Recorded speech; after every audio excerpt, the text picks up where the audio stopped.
Memories of Hollywood. This video is purely for entertainment and does not infringe on copyrights or laws. The rights to the novel and image belong to the original author. We do not claim ownership.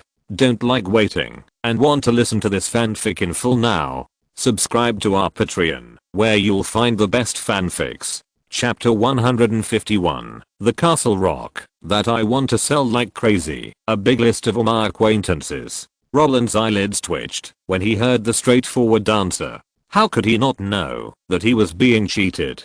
In fact, the lower the production cost of movie, the more it will sell well. The related publicity and promotion costs will definitely increase exponentially. Just like it, which has a global box office of 700 million, the cost of 35 million is just a small part. The global publicity and promotion costs of 150 to 140 million are the real basis for the big sale. With this calculation, the box office of 700 million is not much. The same is true for the Star Wars universe and the Marvel Cinematic Universe produced by Disney. It is simply a dream for such hype movies to make a lot of money at the box office. Ang Lee's A Dream of Movies in 10 Years clearly stated that the publicity and promotion of Crouching Tiger, Hidden Dragon took Sony Classics at least a year from the day it won the award. The box office of over 100 million was sold bit by bit.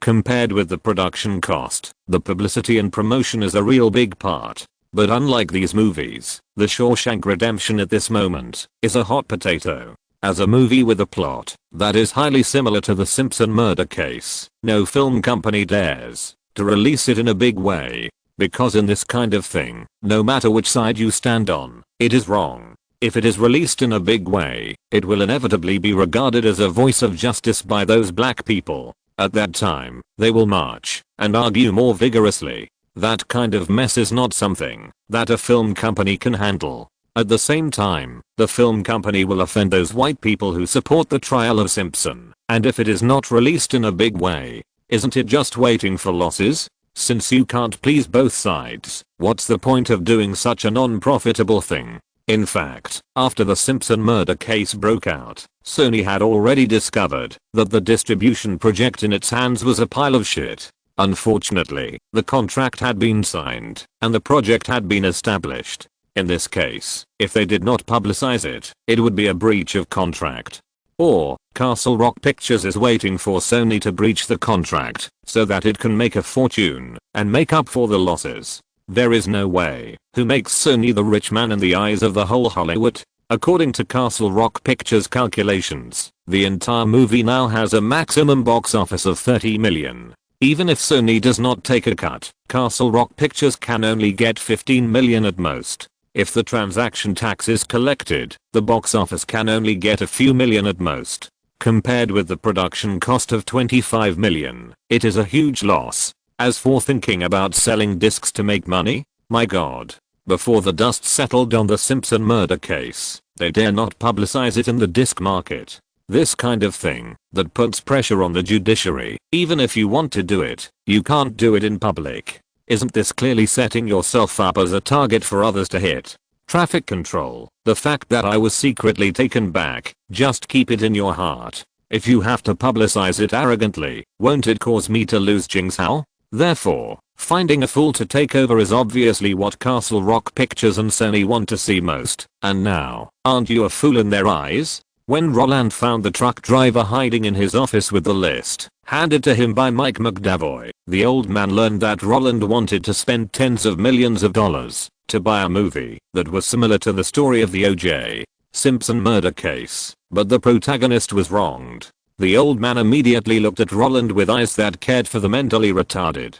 Do you have too much money to spend? Then invest in me to build a submarine. The old man didn't care about the list in his hand, let alone the fact that he came here to check the resumes of the female protagonists after Sony's screening. He felt that he had found a rich man, so he knocked on the table and said, "You want to spend 15 million to buy a movie that is likely to fail? Aren't you crazy? Do you think that after the Simpson murder case is settled, this movie can be released on a large scale and recover funds from the disc market? Are you dreaming? I'm telling you, if Simpson betrays me in the end, you can't even make a disc.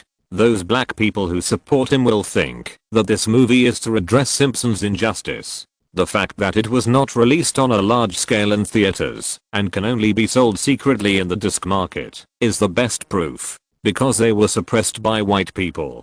After hearing what the truck driver said, Roland, who was still wondering how Mike McDavoy dared to answer so affirmatively on behalf of Castle Rock Pictures, immediately understood. With preconceived ideas, Roland knew that The Shawshank Redemption sold very well in the disc market, but the guys at Castle Rock Pictures didn't know. Just like worrying that the large-scale release of the movie would cause black riots if Simpson was really found guilty, in the eyes of those black people, wouldn't The Shawshank Redemption be a true portrayal of Simpson? As long as a human rights activist discovers this movie, then Stephen King, who wrote this book back then, will be implicated. It can be predicted with the soles of your feet that there will definitely be waves of protests and redress movements afterwards. Andy candid tunnels for more than 10 years, and they can also help Simpson redress for more than 10 years. As for the fact that The Shawshank Redemption was written before the Simpson murder case, is it just a coincidence? When things get out of hand, who would want to listen to these words?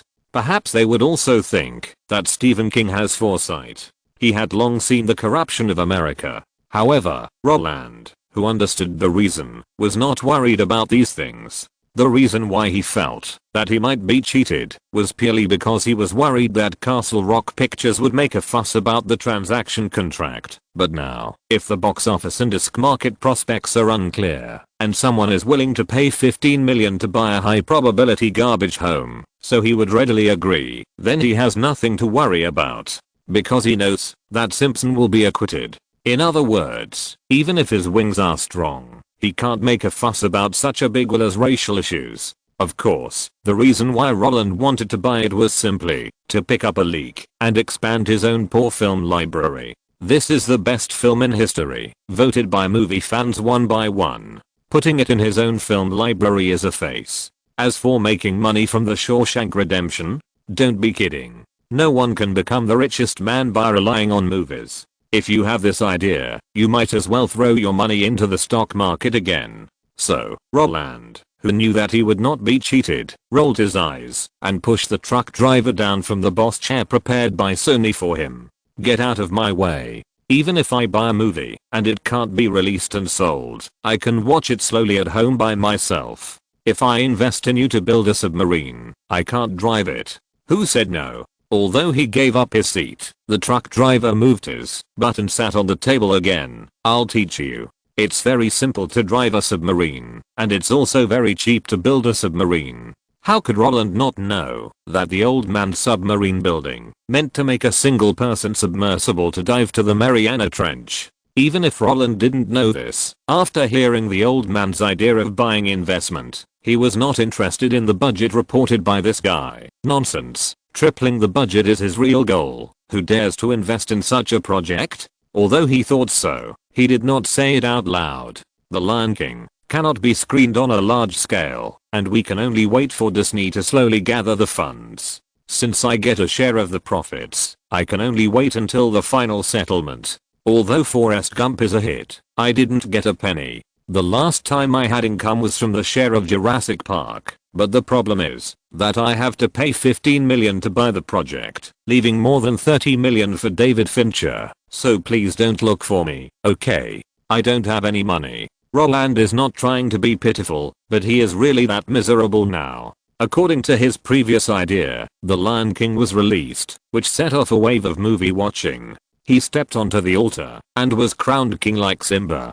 Then Forrest Gump continued to be released and was regarded as a classic by American audiences. He also took the opportunity to participate in the promotion and distribution, telling the story behind the creation of the movie. And by the way, he went on a talk show arranged by the organizer, guest starring as a prophet, expressing how optimistic he was about the internet, just like Gump in the movie invested in Apple and wanted to invest all his wealth in it.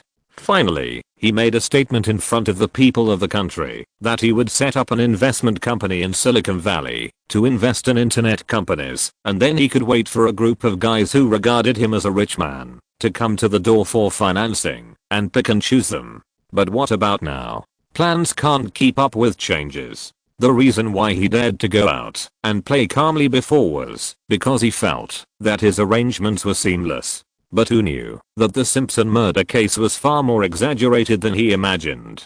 This is really more fantasy than fiction. In his previous life, he had never felt the impact of this most watched American innocent case after reading all kinds of information. But now, when his butt was kicked hard by others, he realized how painful it was. Roland Allen wants to invest in the internet. Who cares? Now is the war.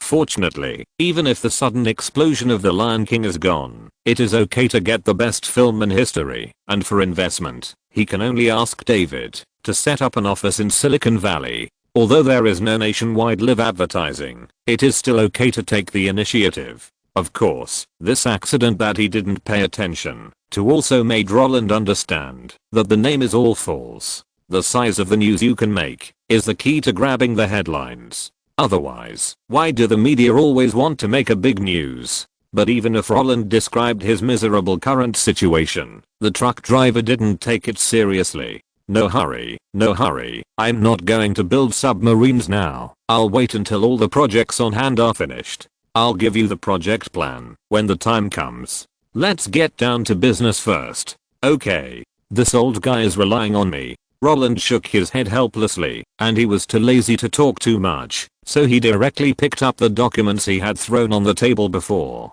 In fact, after returning from Skywalker Manor, everything started in an orderly manner. As for the selection of the heroine, neither Kathleen Kennedy nor James Cameron intended to take full control. First, compared with the old studios, they don't have a suitable venue to receive batches of candidates. Second, they don't need to do anything about such small things as early screening. Third, Sony has to do something, right? Although Sony only has the right to invest, their entire film industry system is complete. In this way, using their resources can not only save production costs, but also make these guys feel more involved. After all, people invest to make money. If they just wait for the results without knowing it, it will be a bit wrong. Letting the production director they sent to handle various trivial matters is also a sign of reassurance for them. At least they understand that this group of people did not mess around with their money and did not treat them as fools. Well, in the eyes of people in the industry, Sony, who was eager to give money to Roland, was indeed a fool. But as long as they felt that Roland did not treat them as fools, that was enough. Because of this, they who gained a sense of participation were very serious in selecting a suitable list from more than 2,000 personnel materials across the country according to the conditions. When Roland opened the cover, he saw a blonde girl with a bun at the first glance. Katherine Heigl. At first glance at the name, Roland had no impression of it. He continued to glance at the photo of the other person wearing a ballet costume. That white back bar. Isn't this Isabel in Grey's Anatomy? How did Sony find this guy? Roland looked down, feeling strange, when he saw the bodyguard in the work column. Bikini was all in his mind. Don't ask him why he had such an idea. If you are interested, go and watch the movie yourself. This girl is pretty good. Cameron commented, and she is only 2 years older than you. Yeah. Roland did not give any opinion and turned to the second page directly. What came into view was a relatively round face.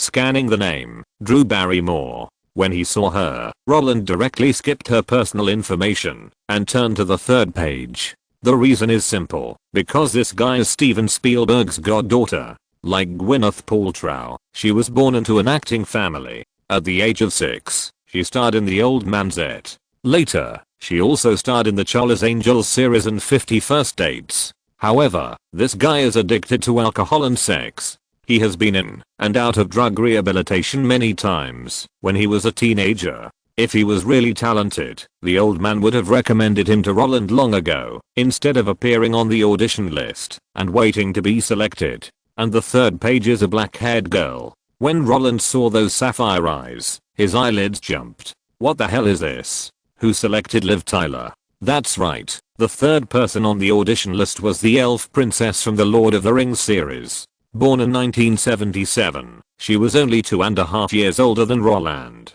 Of course, that wasn't the point. The point was that her father was Steven Tyler, the lead singer of Aerosmith, and in the subsequent notes, it was clearly written that she was selected by Tom Hanks to star in the latter self-written, directed and performed The Unstoppable Miracle. This is the third person who has connections. The truck driver smiled and continued to flip through the information. Roland didn't say anything and chose to read on. The next bunch of acquaintances made his scalp tingle. There is Angelina Jolie, whom Roland had met in the time loop before. When they saw her, the two who knew the situation smiled knowingly. There is Mila Jovovich, who has not yet married Luc Besson, but her mother works as a cleaner in the home of Brian Palmer, the Jewish director who had chatted with Roland before. There is also Reese Witherspoon, who made her debut with her father's comrade in arms Robert Mulligan, and is the star of the Legally Blonde series, and Marion Cotillard, who is Sophia in Assassin's Creed on the surface, and won the Oscar for Best Actress for La Vie en Rose. But in fact, her parents are the pillars of the Paris stage. Since she was a child, Marion Cotillard has been calling Luc Besson uncle, and there is even a special French website introducing her family's daughter. In addition, there is Charlize Theron, who was also spotted by Tom Hanks, and will star in Miracles, and Natalie Portman, whose mother can't wait to see her daughter become famous. When Roland and the truck driver finished reading the whole book, their heads were full of acquaintances' names. Or rather, those who have no connections can't even make it into this list. Although Roland was well prepared, he knew that he might become a popular guy, but when he found that there was no grassroots in the whole list, he realized how popular he was. What do you think? The truck driver closed the list and looked at Roland with a knowing look. These people are crazy, sending girls? Roland thought for a long time before he came up with such a punching idea. The truck driver paused for a moment, then closed his eyes, resisting the urge to punch someone, and took a deep breath before saying, "I'm asking you what you think of this list. Who do you think is suitable to play Gwen?" "Oh, I don't know." Roland's real idea is that it's okay to be pretty. After all, there are few guys recommended by acquaintances who can't act. Like Marion Cotillard, she grew up with her parents on stage. Liv Tyler, if Roland remembered correctly, Bertolucci had made a movie for her called Stealing Beauty, but she was a little tall, so if he really chose her, he would have to put bricks under his feet. Reese Witherspoon, who started acting in 1991, is 5 feet 2 inches tall, which is just right for him to stand next to, and like Gwen, she is blonde. To put it bluntly, for a project with a guaranteed investment of 100 million yuan, there is no need to worry about not finding actors. And if Roland is willing, he can even do it more exaggeratedly than Harvey, the fat guy, because from the current situation, many people are willing to have a romantic relationship with him. Since both parties are willing, can it be considered as a secret relationship? Leo collects stamps, but no one says he has a group of Leonardo girls. So with this, Roland doesn't know how to choose. And Rachel McAdams, well, looking at the current situation, even if Roland asked Sony to hold an audition, they would not be able to find Rachel from the truck driver's hometown, because it is not that they are unwilling to find amateurs, but that most people in the Hollywood entertainment industry do not want the opportunity to become popular to be taken away by others. Since we don't know, let them all come and try. The truck driver suggested, when the time comes, you can act with them and use the one who feels good. Okay. Roland didn't care. Although The Lion King and Forrest Gump did not meet his expectations, it had nothing to do with him. It was a sudden accident. No film company would make any associations. He was still the A+list who had the right to choose people. Let those who are not blondes dye them blonde and come here. A week should be enough, right? Even if they are on vacation in the Amazon jungle, they can make it. The truck driver shrugged. If you didn't make it, or if you don't want to dye your hair blonde, can't you just pass? Note, why do some people think I look down on feature films and Parasite? 25 years of hard work is worthy of respect. I wanted to write about it when DreamWorks was established, but now I'll mention it. Lee Mi-kyung, who gave a speech on the stage, is the granddaughter of Samsung founder Lee Byung-chul. I wrote before that DreamWorks took money from Microsoft and Samsung, of which 300 million was invested by Lee Mi-kyung, accounting for 11% of the shares. When she was speaking, the curtain fell, and Hanks kept asking the staff to go up from below. It's too familiar. I didn't complain about Parasite before, but Sam Mendes, when he won the Best Director award in the Millennium, he was not the producer of American Beauty, so the two little golden men only went to him. This time, 2 eggs are hanging. I complained that he was unlucky. I thought the dragon was riding on his face, but he lost. Castle Rock was in a mediocre financial situation at the time. After they determined that The Shawshank Redemption would definitely lose money, they quickly pushed forward Turner Network's acquisition of themselves. In 1996, Time Warner acquired Turner, so Castle Rock was under their name. The Lion King was indeed screened in the region. Cameron's trip to the Mariana Trench was made into Deep Sea Challenge. Just when I was about to write about South African diamonds, Harvey stabbed me in the back. There are 2 more Weinstein girls, but it's normal. Although she was spotted by Hanks when she debuted, she was promoted by Harvey. And she said before that when she was not famous, there were producers who wanted to lure her. No one in Hollywood is really playing around. Rachel, I want to stay in Mary Jane. Who do you think is the best substitute? Reese? Liv? Marion? Chapter 152. Everyone failed, but I picked up a series for free. Study hard. In fact, after Disney made it clear that The Lion King would adopt regional screenings to reduce the impact of racial discrimination protesters on the film, Roland stopped paying attention to the film. Although the regional screenings they mentioned do not mean slowly spreading them state by state. After all, summer vacation is limited, and children have limited spending time. They have to first seize the box office of children in areas where there are no parades, so as not to waste the influence of the previous poster advertising while avoiding disasters, and end up with nothing. But what is there to pay attention to about the box office of less than 3 million in the first 3 days of the weekend?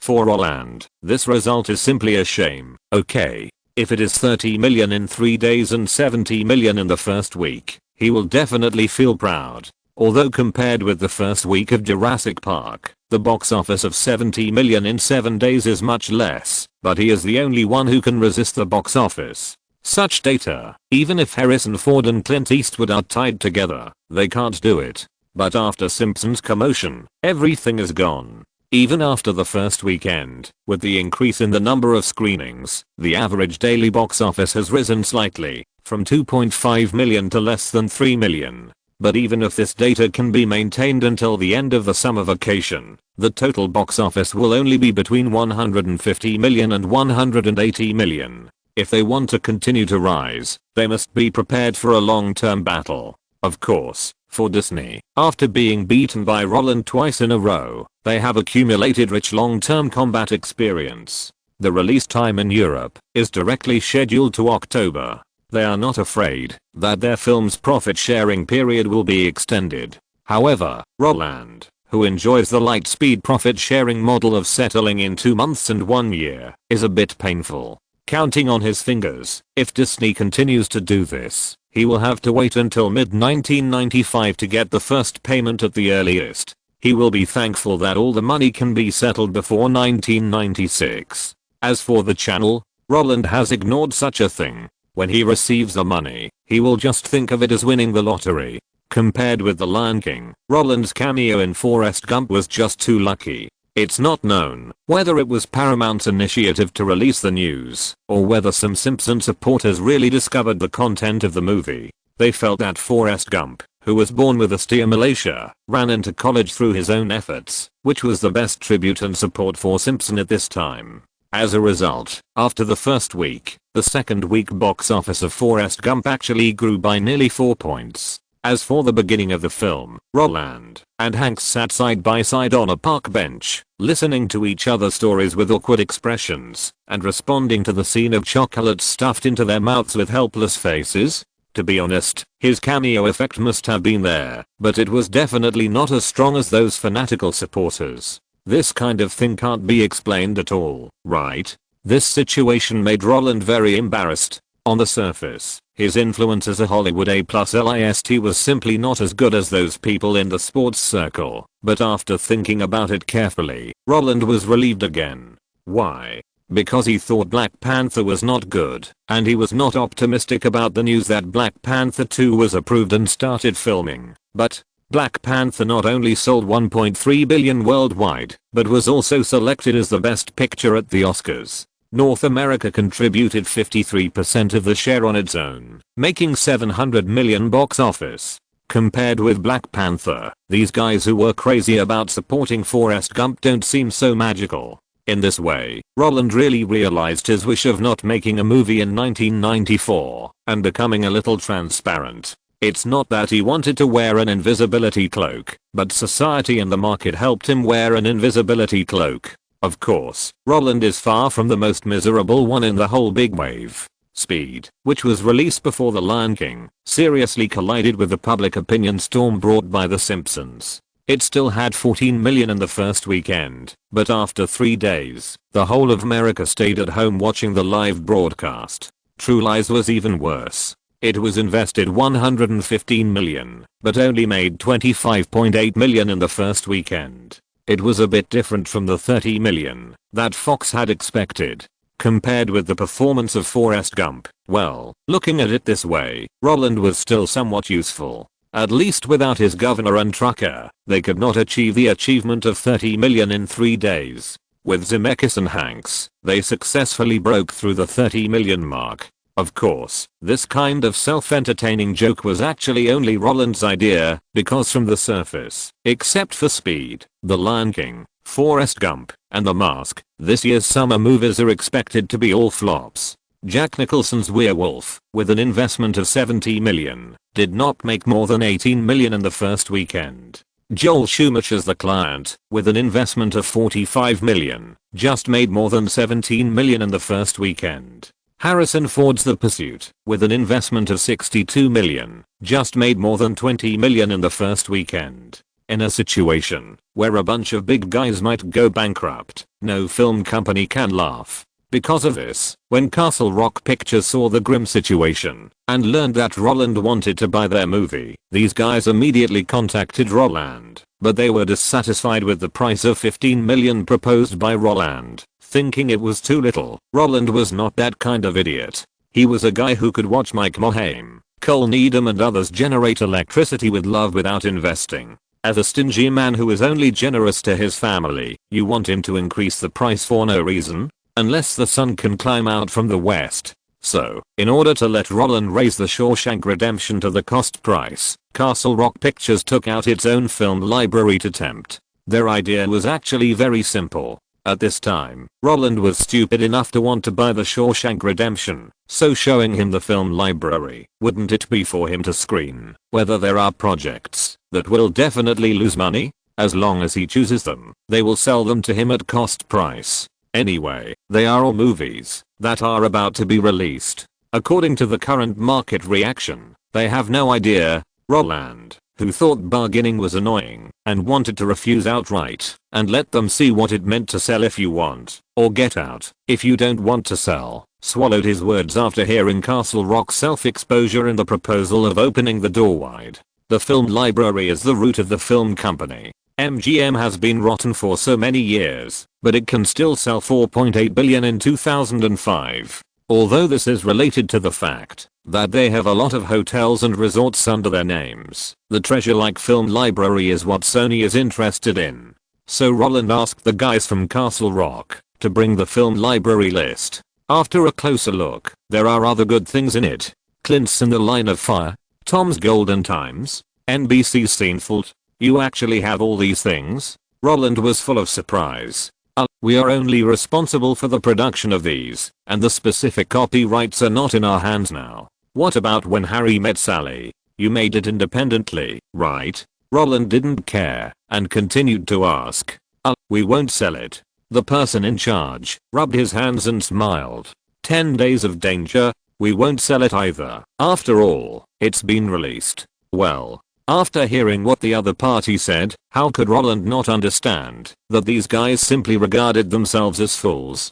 But it doesn't matter. What he likes to do most is to be a fool in the eyes of others. Since Castle Rock Pictures was only established in 1987, there are not many things in their film library. In addition to the Shawshank Redemption and those things that cannot be sold, Roland actually only has his eyes on one movie. How about Before Sunrise? That's right. When Roland saw the beginning of the Before Sunrise trilogy, he wanted to get it. Although he doesn't like this kind of platonic love, he respects everyone's choice.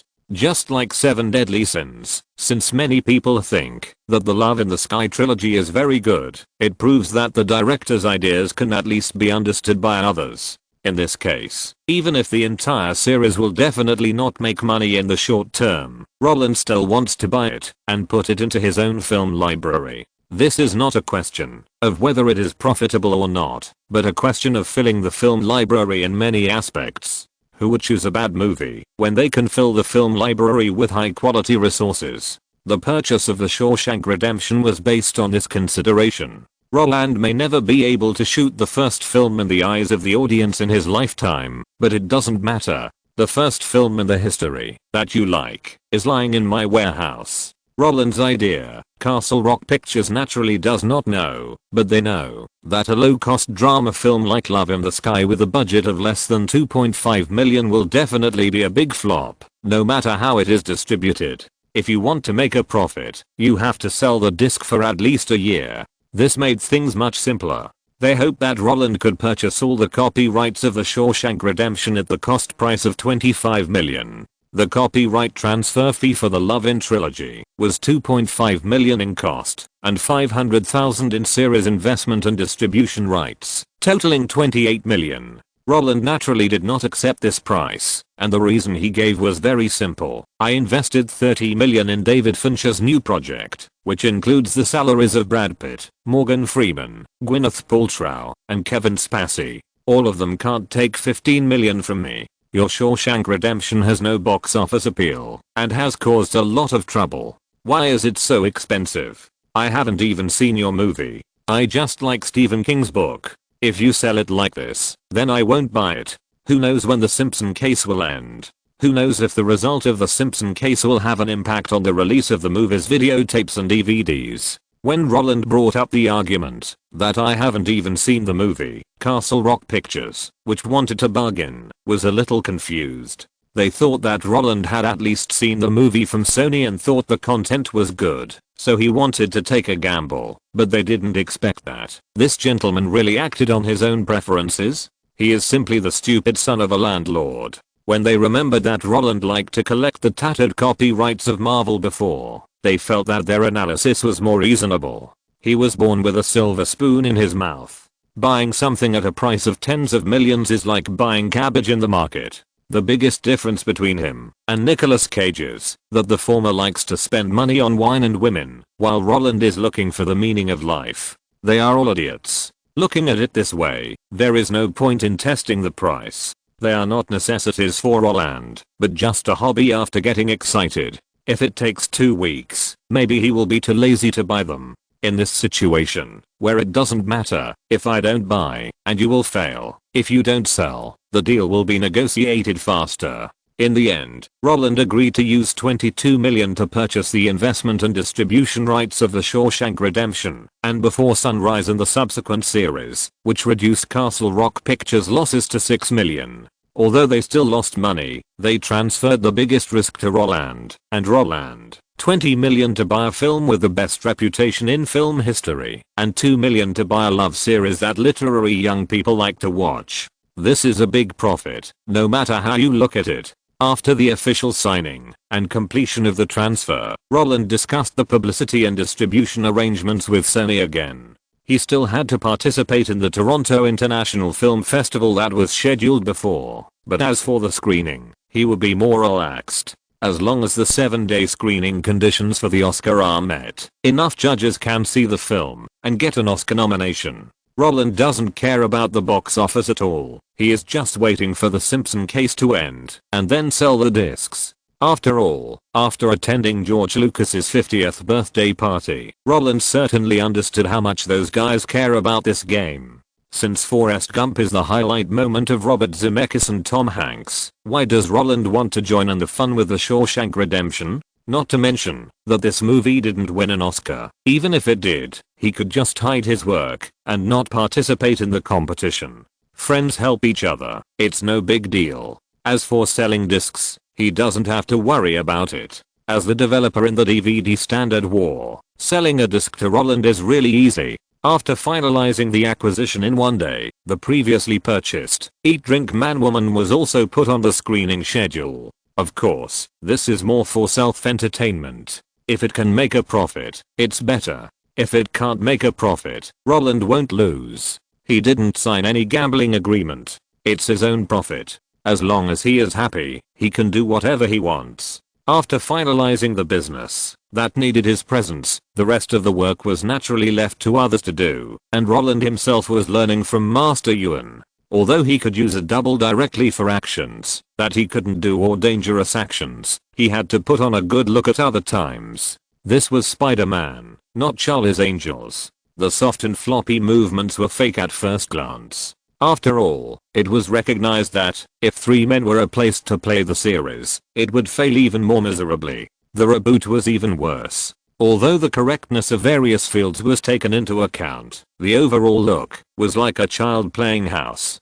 Pay attention to your back, and don't bend up. You can be slow, but don't do it with your hands and feet. Look at the plum blossom pile under you first. I don't want you to fall from it. That's right. In order to make Roland's movements more smooth and coordinated, Master Yuan directly put him on the plum blossom pile. At the beginning of the teaching, for fear that Roland would not understand, Master Yuan personally demonstrated what it meant to open the crotch and follow the hips, and tried his skills to show his flexibility. Although Roland already knew all these things, and he always believed that, as for animals, although Zhang Chenjun learned more like them, Master Yuan, who is an old hand, should be able to design better postures to teach students in a more relaxed way. However, after seeing Master Yuan's design, he instantly lost confidence in the 6-month study.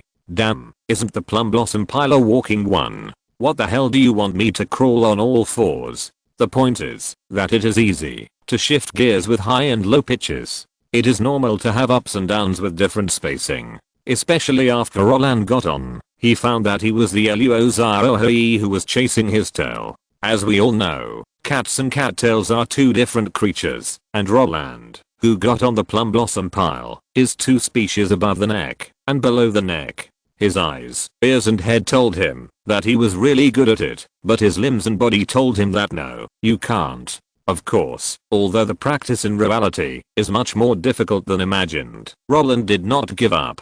There is a certain gap between the performance effects of a double and a real person. The most classic one is Escape Plan 2, Hades. If there is no Stallone, the whole movie can be called Huang Xiaosu and his doubles. It doesn't matter if you use a double, but don't show the double's face in the movie. Are you afraid that the audience doesn't know that you used a double? Although the battle suit can be used to reduce this bug in the filming of Spider-Man, according to the truck driver, he will arrange to show his face in the fight. In this case, Roland will not take it lightly. He knows that Tobey Maguire used a double in the shot where he punched the Sandman, and he doesn't reject these things, but if the truck driver wants him to do it, he must be able to stand in front of the camera at any time. After all, the entire IP is his own, and this is a project he managed himself, and he doesn't want to ruin it because of his laziness. And the practice is not endless. It is from 6 to 8 in the morning, and then from 9 to 12 o'clock. The rest of the time is still free to arrange.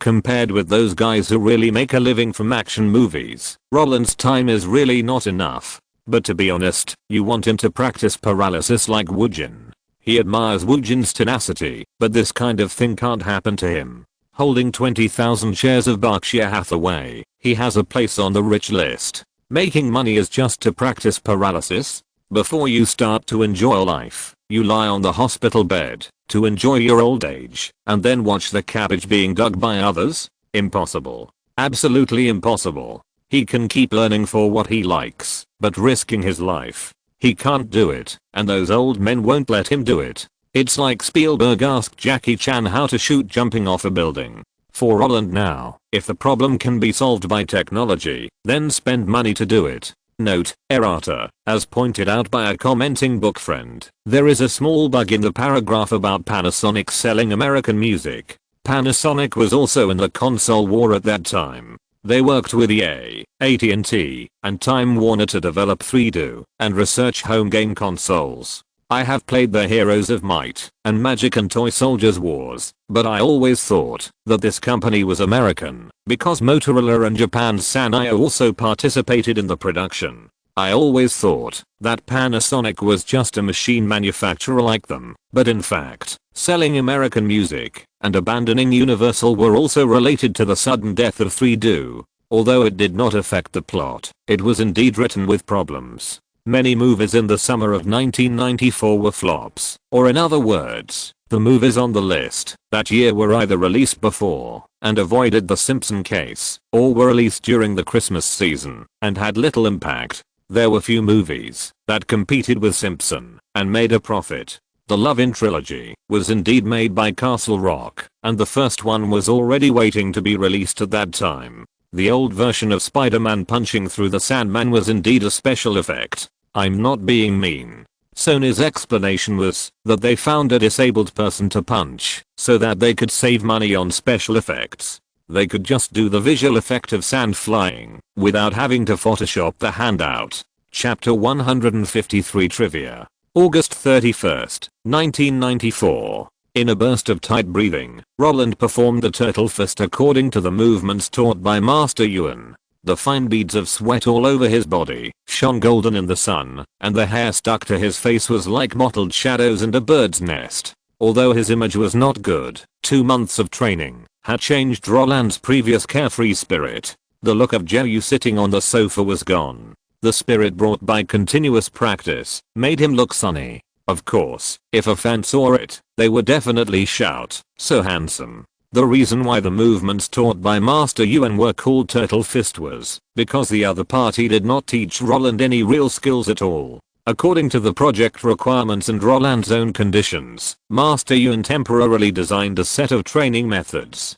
But this is normal. Master Yuan is a martial artist. He learned northern martial arts from his father since he was a child. If he really wanted to accept disciples, he would want them to hand over their real kung fu to foreigners. Isn't that a fantasy? When Jet Li learned that Time Warner invited him to the studio not only to film The Matrix, but also to record his lifelong kung fu during the filming breaks, didn't he reject the invitation? It's just like doing business. If the other party doesn't want to, you can't force them to buy, right? Okay. Stop.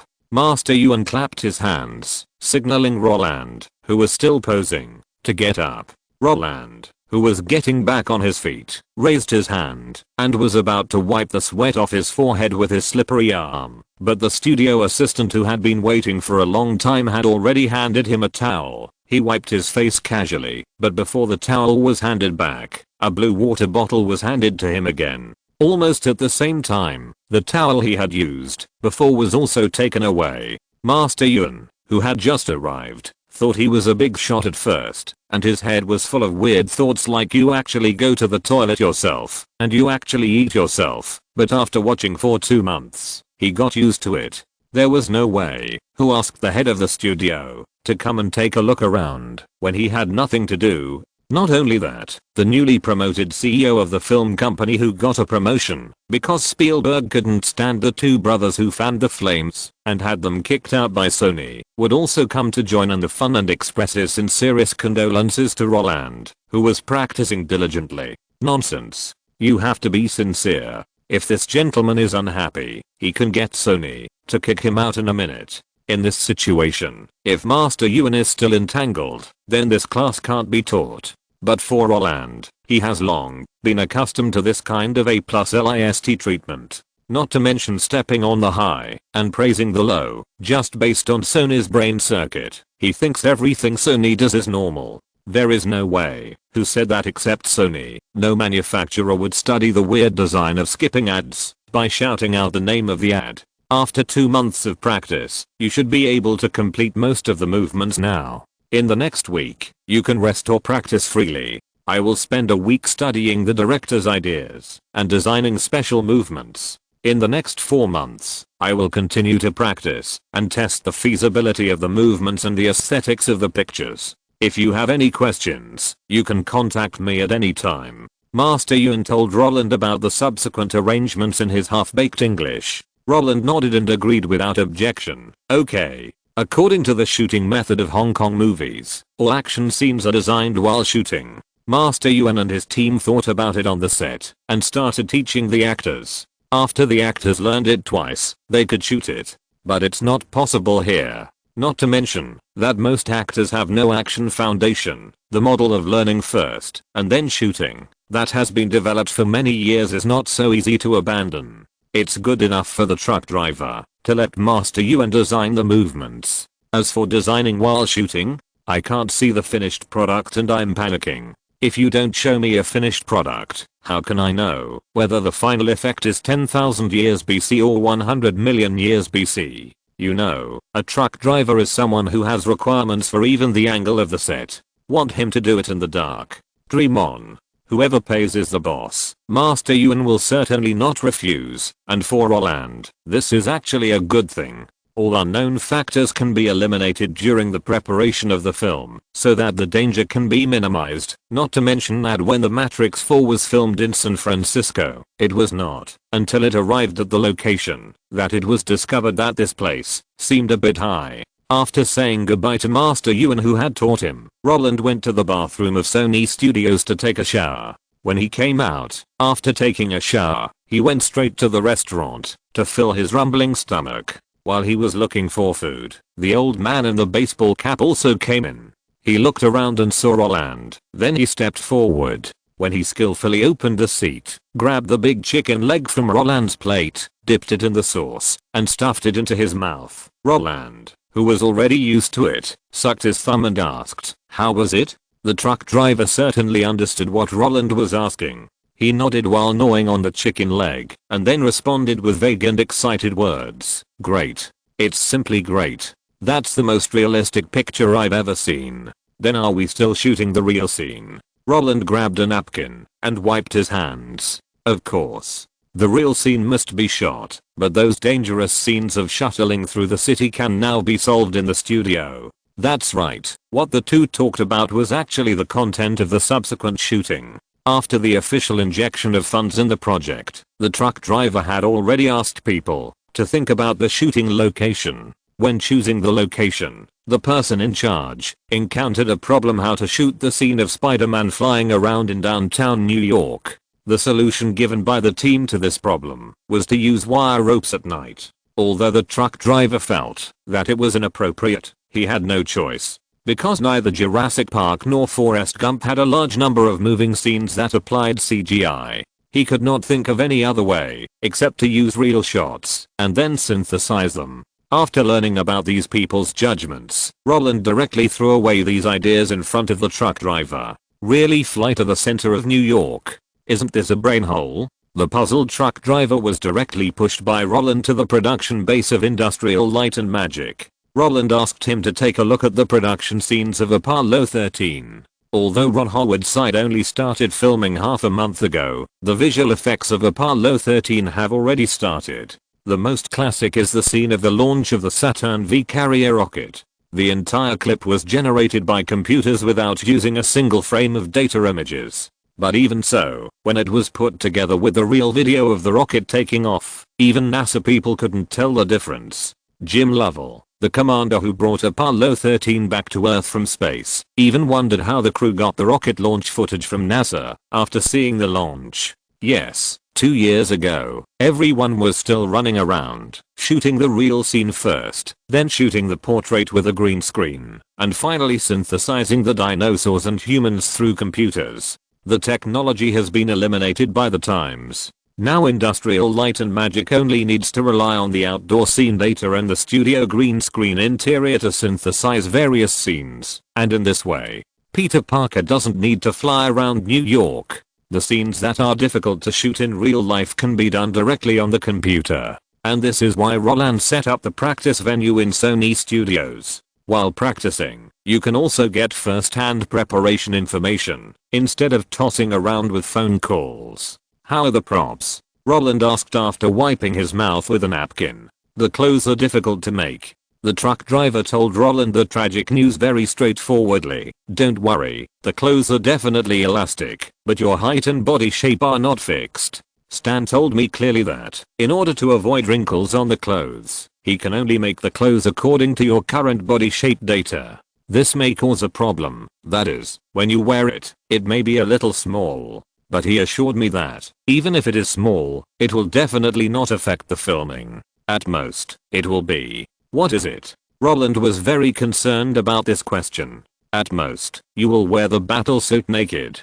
Since Roland wanted to get to the bottom of it, the truck driver fulfilled his wish. Don't worry, Stan assured me that he will definitely make special arrangements. At most, it will be a little uncomfortable when you wear it. Roland was full of black lines. Although he knew in his previous life that the battlesuits of superheroes were all anti-human, he still thought it was funny when he learned that Holland drank water with his eyes. But when these things really happened to him, the first reaction in his mind was naturally not to squeeze himself. When he lowered his voice and asked the truck driver to tell his friend to use safe materials, the guy who was eating and drinking for free almost spit out Roland's weird brain circuit. When other A+LISTs face this problem, the first thing they care about is their image. Is there any problem with this?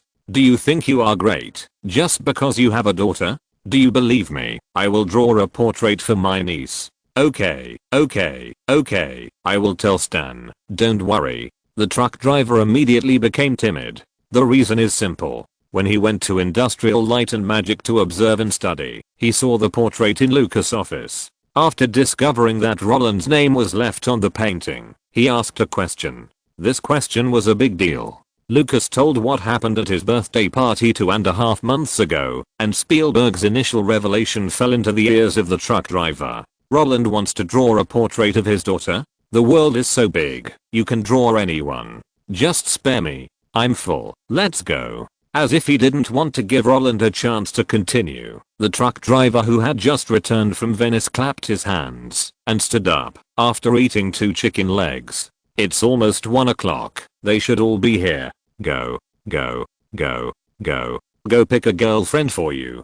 Because he didn't want to talk about his daughter with Roland, who was recognized as a pervert by the Jewish gang, the truck driver directly pulled his arm and pushed him out of the restaurant. Such behavior also made Roland speechless. This is really yellow mud falling into the crotch. It's shit if it's not. He just emerged from the cocoon and became a butterfly. How could he become a pervert? This is more exaggerated than Overwatch and Diablo wanting to create an animated series. Of course, although Roland had many dissatisfactions in his heart, he put on a serious face after entering the audition room. There was no other way, who made him just step into the hall, and the girls who had already arrived all saluted him. If they were dressed in the same uniform, with a label on their waist and a handbag in their hands, Roland might have turned around and cried for help. He just told the truck driver about his demands, but this guy wanted to take revenge on him 40 times in 3 days. With so many blonde girls, he might die here. Even Teacher Zoo took 2 with him when he went out to play. Okay, no joke. After receiving the notice from Sony, the families of the girls who submitted their resumes started to prepare crazily. Although many people were not born blonde, wouldn't it be enough to dye their hair? As for Macup, even if Roland and the truck driver had no requirements in this regard, no one would neglect the guys who could come here. As a result, when Roland entered the audition room, he glanced over and saw that the 40 girls on the scene were all the same. The feeling of seeing a mountain as a mountain, seeing a mountain as not a mountain, and seeing a mountain as a mountain again made Roland shudder. Fortunately, they didn't come in for the audition at the same time. Otherwise Roland might have slammed the table and said, I want them all. Who's in favor? Who's against? Of course, the audition was not just a matter for Roland and the truck driver. In addition to them, Catherine Kennedy, who was in charge of everything, the production director sent by Sony, and 3 audition directors were all present. With the help of these tools who didn't even deserve a name, the audition went smoothly. The audition clip chosen by the old man was the classroom. Peter, who was bullied by his classmates, was comforted and encouraged by Gwen. Because he was beaten up by the bully in the class, and then pulled up by Gwen, Roland, who had just taken a shower, rolled on the ground under the truck driver's smirk. Although what the other party said before, choose whoever you like, was true. Roland also found many problems in the process of being pulled up again and again. Katherine Heigl was half a head taller than him. Mila Jovovich was also half a head taller. Liv Tyler, his forehead rubbed against the other's nose when he stood up. To be honest, Roland is not short at his age. If he grows an inch taller, he will be as tall as Tom Cruise in full form. But in front of these girls, who can be models, well, in addition to height, the audition must be performed at least twice. Roland knows that he is handsome, but what is the point of view? The people with connections, asking for autographs right away. With the idea of getting close to Roland and Roland's first screen girlfriend, the extremely unprofessional performance of suddenly laughing during the audition is the same as Anne Hathaway falling off the bench during the audition. Fortunately, there are many people who want autographs, and some who bring Polaroid cameras to take photos, but the frequency of laughing is not high, which is within the range that truck drivers will not be angry, but will only treat it as a joke. Of course, there are also those who are bold enough to want another chance, but the parents of those who dare to speak up are basically big names in the circle. After trying all 40 people, it was already 5 o'clock in the evening. Roland's clothes had been rubbing on the ground, and there was a hole in them. When he shook his head to tell those guys that he would accept anyone, the truck driver took a resume neatly, then let's go with her. Reese Witherspoon just got into Stanford this year. She is 5 feet 1 inch tall. Even when she is wearing high heels, she has to look up at you. When she pulled you up just now, your eyes and her shrinkage looked good. Note, the truck driver is a guy who really won't start filming until all preparations are completed. When filming the ship, he even calculated the degree of tilt of the ship before filming. Before Christmas in 1996, they spent more than 3 months shooting the balanced stage shots. As a result, after returning from the holiday, they found that the ship tilted 6 degrees, but because the 3-degree tilt was not filmed, the truck driver asked someone to level the ship. As a result, when doing it, it was found that it would take 2 weeks to move 3 degrees, and another 2 weeks to move it back. So the truck driver angrily cut the 3-degree shooting scene in the documentary. Special effects are developing so fast. When Jurassic Park was being filmed slowly, Forrest Gump allowed Gump and Kennedy to meet. In the 3rd year, when Apollo 13 was filmed, the rocket launch and space scenes were all CGI. Chapter 154, Dedicated Roland, Blueprint of Dreams. Reese Witherspoon. To be honest, I would rather choose Marion Cotillard. When Roland heard this name, a pink lawyer outfit popped up in his mind. Legally Blonde made Reese Witherspoon touch the tail of the A-list, and the flop of the sequel made her fall back again, but the title of America's Sweetheart was confirmed. However, just when her status was unstable, Walk the Line starring with River Phoenix's brother Joaquin saved her life. Perhaps the road of being an actor is not easy to walk, so Reese chose to make a biopic and transform into a producer. After seeing the popularity of Twilight and the Hunger Games, she bought Gone Girl, founded her own company, and invested in David Fincher. In the end, the works that Roland remembered her for were Big Little Lies, whose appearance was crushed by Nicole Kidman, and the American TV series The Morning Show, made with her bestie Jennifer Aniston. Compared with those actresses that Roland had followed on Facebook and Instagram for a long time in his previous life, Reese's figure was very vague in his memory. What he remembered most was Reese, who was born in 1976. In Vanity Fair, which was filmed in 2004, she played the mother of Robert Pattinson, who was born in 1986. Although her role was deleted in the end, in the eyes of people in the industry, her appearance actually collapsed quite quickly. Of course, if these alone were not enough to be the reason for Roland to remember for more than 10 years, the movie that really made him remember the black history of the two was Water for Elephants, released in 2011. In the movie, Robert Pattinson and Reese Witherspoon became a couple. They were mother and son 7 years ago, and they fell in love 7 years later. The power brought by the promotion of status is so magical. When the work fails, you have to play whatever role the producer gives you. If you win the Best Actress award, you can transform into a producer and achieve results. Everything is easy. As for why Roland pays attention to these failed works, is it because he has too much time and has nowhere to spend it? Bullshit. If Fox hadn't released the news that Scarlett Johansson auditioned for Water for Elephants, how could Roland pay attention to Robert Pattinson's movie? He is not interested in movies like Twilight at all. He is even less interested in the fanfiction 50 Shades of Grey of Twilight. Oh. It turns out that he loves deeply. He has only liked 2 people for so many years. Only the schoolbag dude who always wants to drink bath water can be more loyal than him, right? Of course, Reese Witherspoon's appearance is still quite good these days, otherwise she wouldn't be able to sell more than 100 million box office with just her face. But for Roland, the real concern is not her herself. It's the school and the truck driver's words. You said she just got admitted to Stanford this year? Roland reread the information pushed by the other party. Yeah. The truck driver was a little confused. What's the problem? She's enrolled in the spring. If you think she's a little old, then we'll choose Michelle Williams. Kathleen Kennedy on the side added, she's also in our candidate range. Yes, Michelle Williams, who later dated Heath Ledger, gave birth to a daughter for him, and starred in the controversial My Week with Marilyn, was not born in a grassroots family. She appeared in the newly released Lassie this year, 94. Although the box office of this movie was just a little short of 10 million, the disc sold well. After learning about the audition, her resume also appeared in the information table. However, it's better to choose Reese Witherspoon than Michelle Williams. Although she will only exist for 2 films, everyone hopes to work with a beautiful woman, right? Besides, Roland doesn't care about age. It's Stanford.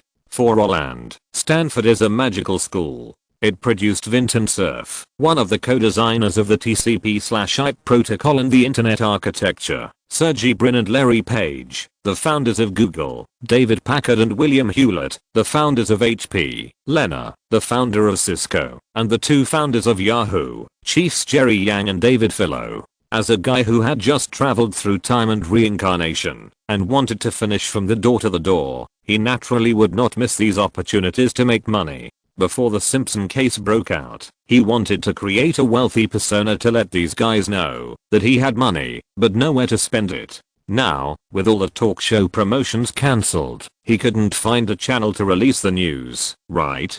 Besides, how many people can really see this kind of news without a blockbuster movie to match it? In this way, finding it by yourself becomes the key. Simpson made him see the instability of sitting back and enjoying the fruits of others' labor.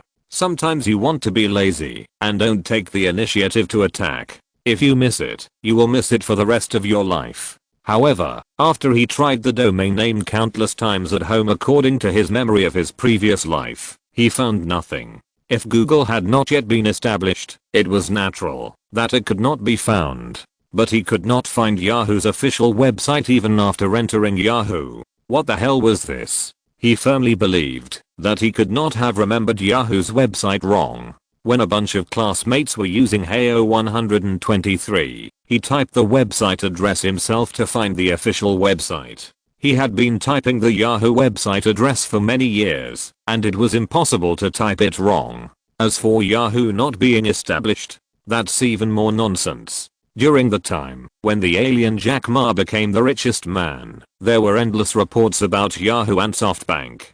Various media reported on their history of making a fortune. Roland clearly remembered that Yahoo, which was rated by the media as missing Google, Facebook, and Microsoft, was established in early 1994. It received investment from Sequoia Capital in early 1995. Therefore, without the media's publicity, this creator of the internet miracle at the end of the 20th century would not come to the door in vain. Although Yahoo fell all the way in the end, its market value fell from 100 billion to 4.8 billion and was acquired, and it went from occupying the throne of the world's #1 internet to leaving the market in disgrace without even keeping its name. The story of the fall of this giant is very unpleasant. But Roland doesn't care. What does it have to do with him, whether Jerry Yang and David Filo are stubborn or not? He chose Yahoo for money. Compared with making movies, holding copyrights, hugging Berkshire Hathaway, and sneaking to pull a bear hair, investing in Yahoo and then selling stocks to cash out is the simplest, safest, and fastest way to make money. Sequoia Capital invested $2 million in 1995, and it doubled 250 times when it went public a year later. Before going public, Masayoshi Son invested a total of 102 million, accounting for 35% of the shares, but a year later, he made 450 million by selling 5% of the shares. This is faster than robbing a bank. Compared with Soros shorting of the Thai baht, the initial cost of investing in Yahoo is even lower. The reason why Roland dared to promise Elizabeth to build a zoo for her when she was 10 years old was because of Yahoo. And to kill the media giant Disney, you have to spend money, okay? In America, the last 5 big companies that can laugh at the end have divided up all the TV stations such as NBC, CBS, ABC, Fox, UPN, and WB. And all kinds of cable stations and pay stations are almost all their subsidiaries. As a guy who mainly plays media and secondly plays real estate, the entertainment revenue accounts for less than 20% of Disney's total revenue. If you want to deal with him, you can make a Titanic a year for 10 lifetimes, and you will still be trampled on the ground. At this time, Disney's film industry is indeed withering, but they have money to acquire it.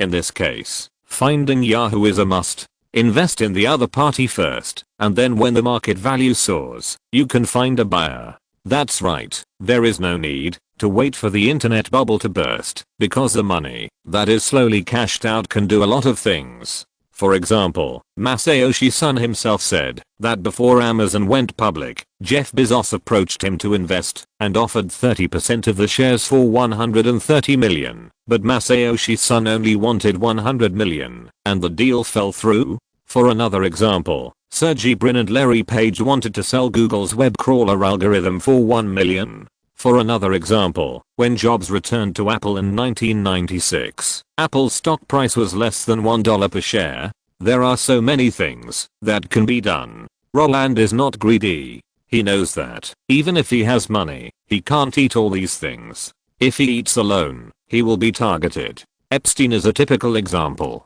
Besides, he doesn't understand the operation of the company. He has to shoot movies and has no time to stare at these things. He just wants to take advantage of every little bit of the bargain. Of course, it would be best if you can build an industrial chain of terminals, software, and content services. If you can't build it, you can just make money and use the green dollars to kill Disney. But, no matter whether it's money or industrial chain, you have to have the green Franklin. But the problem is, he hasn't found Yahoo yet. This is a bit embarrassing. He even set a timeline for himself. In mid-November, Aunt Canetti will take the Olson sisters to shoot Jumanji. If he hasn't found Yahoo by then, he can only ask David to go to Stanford to help him find Jerry Yang. And for this kind of behavior of "I don't know if you want money, but I just want to invest in you," he can only find someone else to take the blame for him. In the case that the truck driver doesn't understand the internet, he can only blame Cole Needham in the UK or Mike Mohamy in Irvine.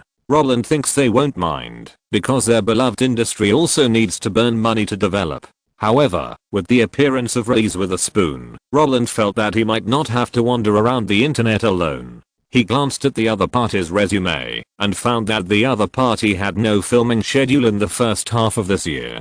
After the blank period of should have time to go to school, he knocked on the table and said, "No, no, no, I have no objection. Let's go with her." "Okay, you take the contract and sign it with her." Since Roland and the truck driver had no objection, Kathleen Kennedy didn't have to stay here. After throwing all the work to Sony's production director, she left early because she had something to do. The Bridges of Madison County, Congo Shock, Puppy Porto, Little Raiders of the Cabinet and other projects were all led by her. If she really ran one by one, even if she could split herself, it would be too late.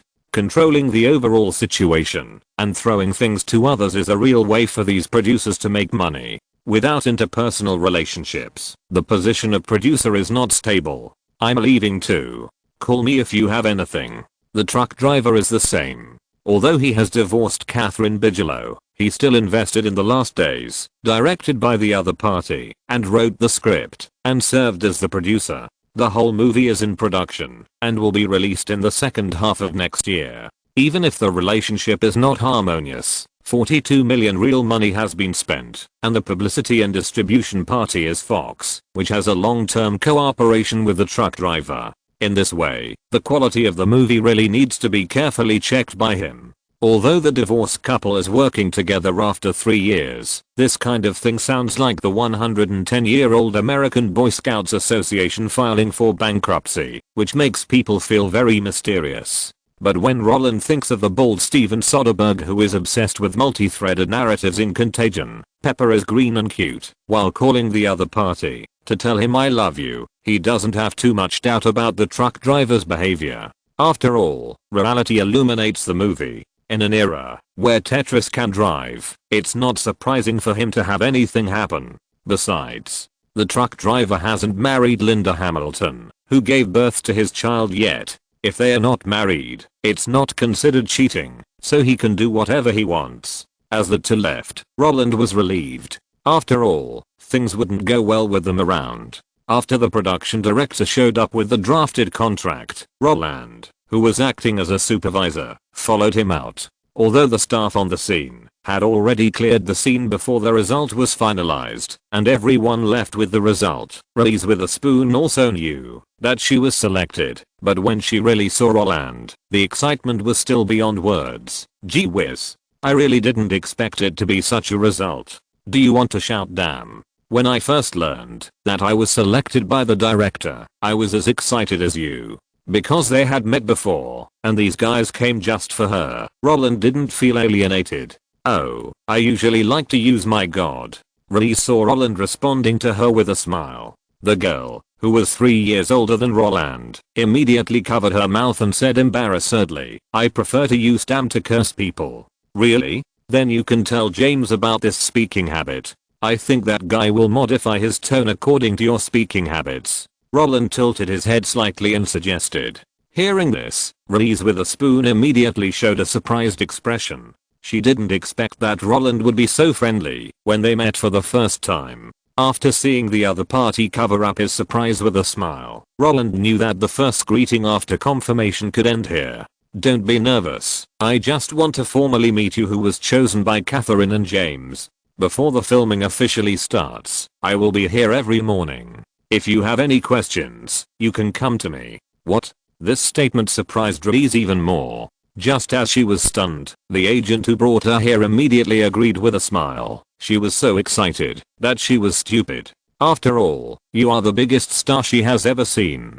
After receiving the script, I will watch her read it carefully. If there are any problems, I will definitely come to communicate with you. Note, I looked through the comments and saw that all 3 candidates were selected, so I picked the one that can promote the main plot. I have materials for the 3 candidates and I can write about any of them. However, the other 2 are side stories, one expanding the film company and the other improving the music company. The reason I said it is because I will not write about those 2 stories. As for why I didn't choose South African Diamonds, just like the comments of the 2 book friends here and Zion's Big Blue Ox, I was afraid that you couldn't accept it. The results of this trial were a bit harsh, not just being seduced. And Reese, after being a mother in Vanity Fair, wanted to get back and complained that the other party was disgusting. This is already the most childish revenge in the circle. There are other materials, but the scale is acceptable.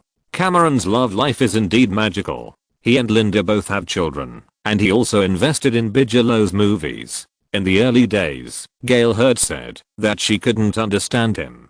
She commented that Cameron didn't understand love. After learning that he had the ability to invest in Terminator, he decisively divorced his wife. As a result, when he met me, he was swearing at the grass and racing, and he didn't want to be with me at all. After meeting Perelman, they divorced. Masayoshi Son was unwilling to invest an additional $30 million in Amazon. They themselves explained the reason. 30% was to clear the small shareholders who invested at the beginning. Since Bezos asked his father and relatives to raise money when he started his business, he needed a higher premium to persuade those who helped him at the beginning. Masayoshi Son asked him to pay for it himself. Chapter 155, Free Agent, Weird Domain Name. Why did you freeze just now? You almost wasted such a good opportunity. The agent parked the car against the curb right after coming out of Sony Studios. Without unbuckling his seatbelt, he turned around awkwardly while holding the steering wheel. His neck was stretched like a goose, and his head was almost pressed against the wheel. His surging words made the girl in the backseat stunned.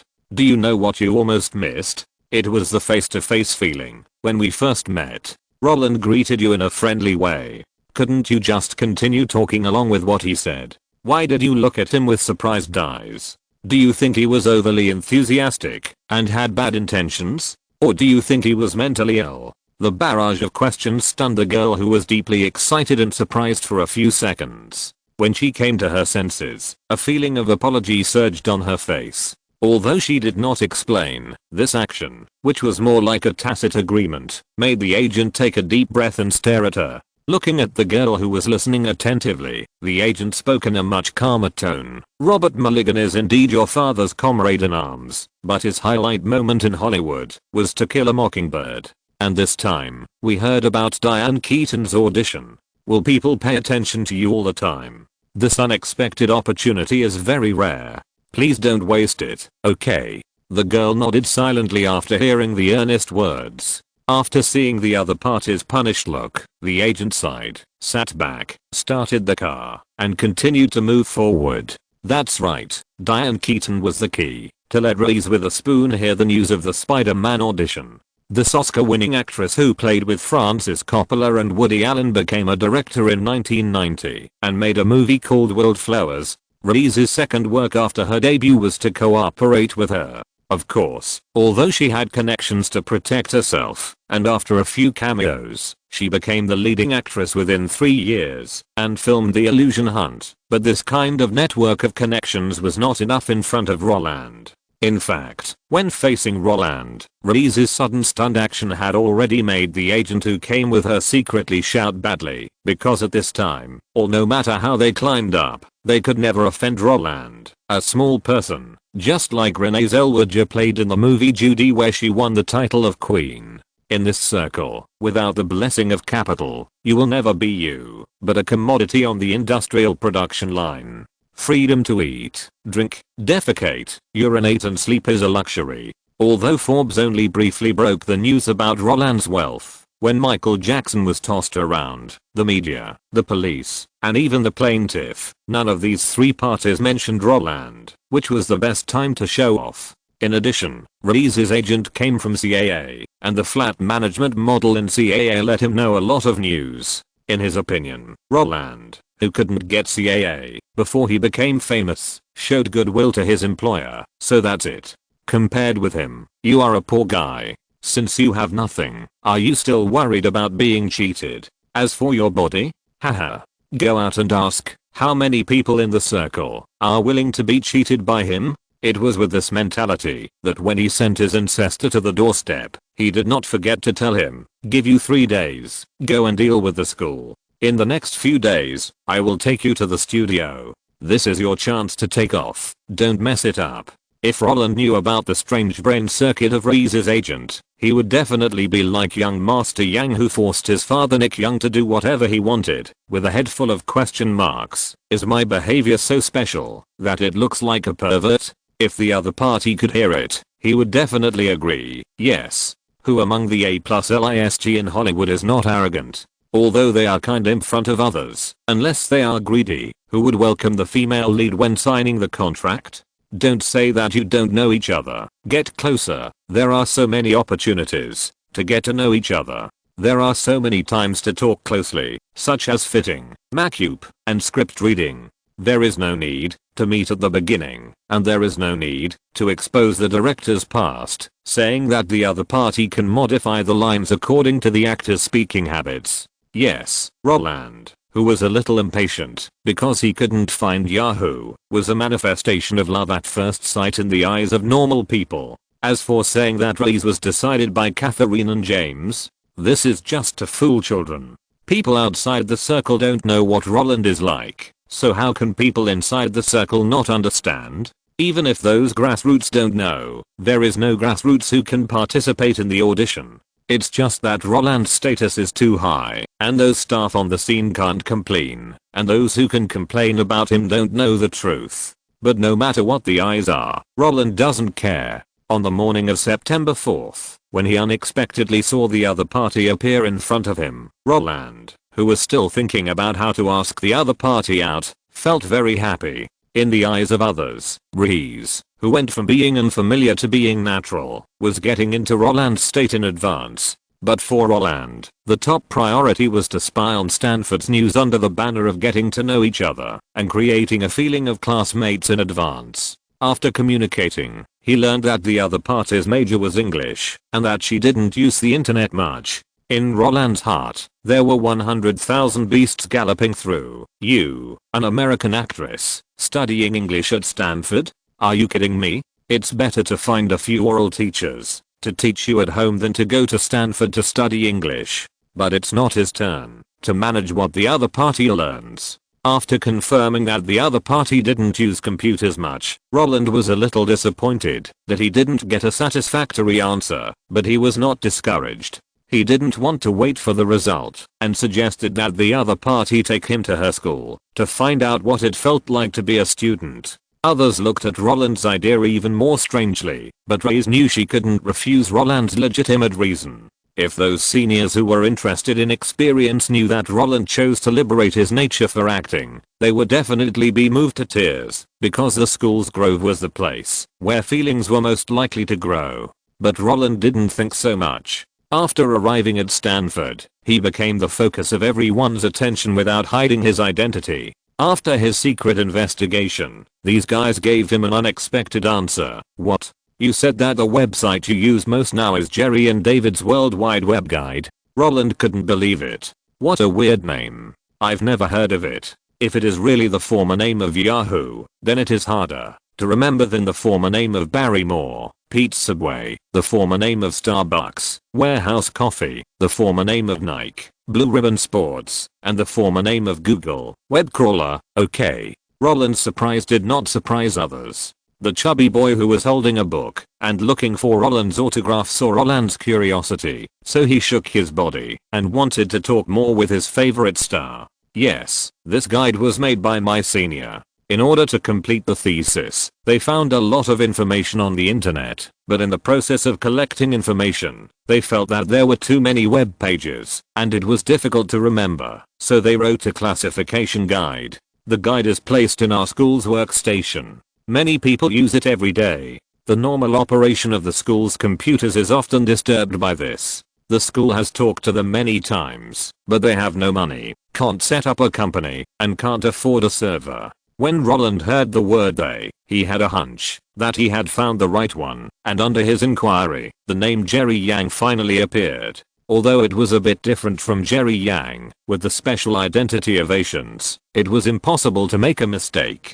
So, Roland, who was pretending to be a real detective, slapped his forehead and thanked the guide Reese. He also said that he remembered something and needed to rush back to deal with it immediately. When Roland got home, he went straight into David's study. When he broke into David's study as usual and wanted to tell him about his chosen target, Ganetti, who also came out from inside, blushed and showed surprise. Didn't you say you and Reese were going to Stanford to play and would be back on Friday?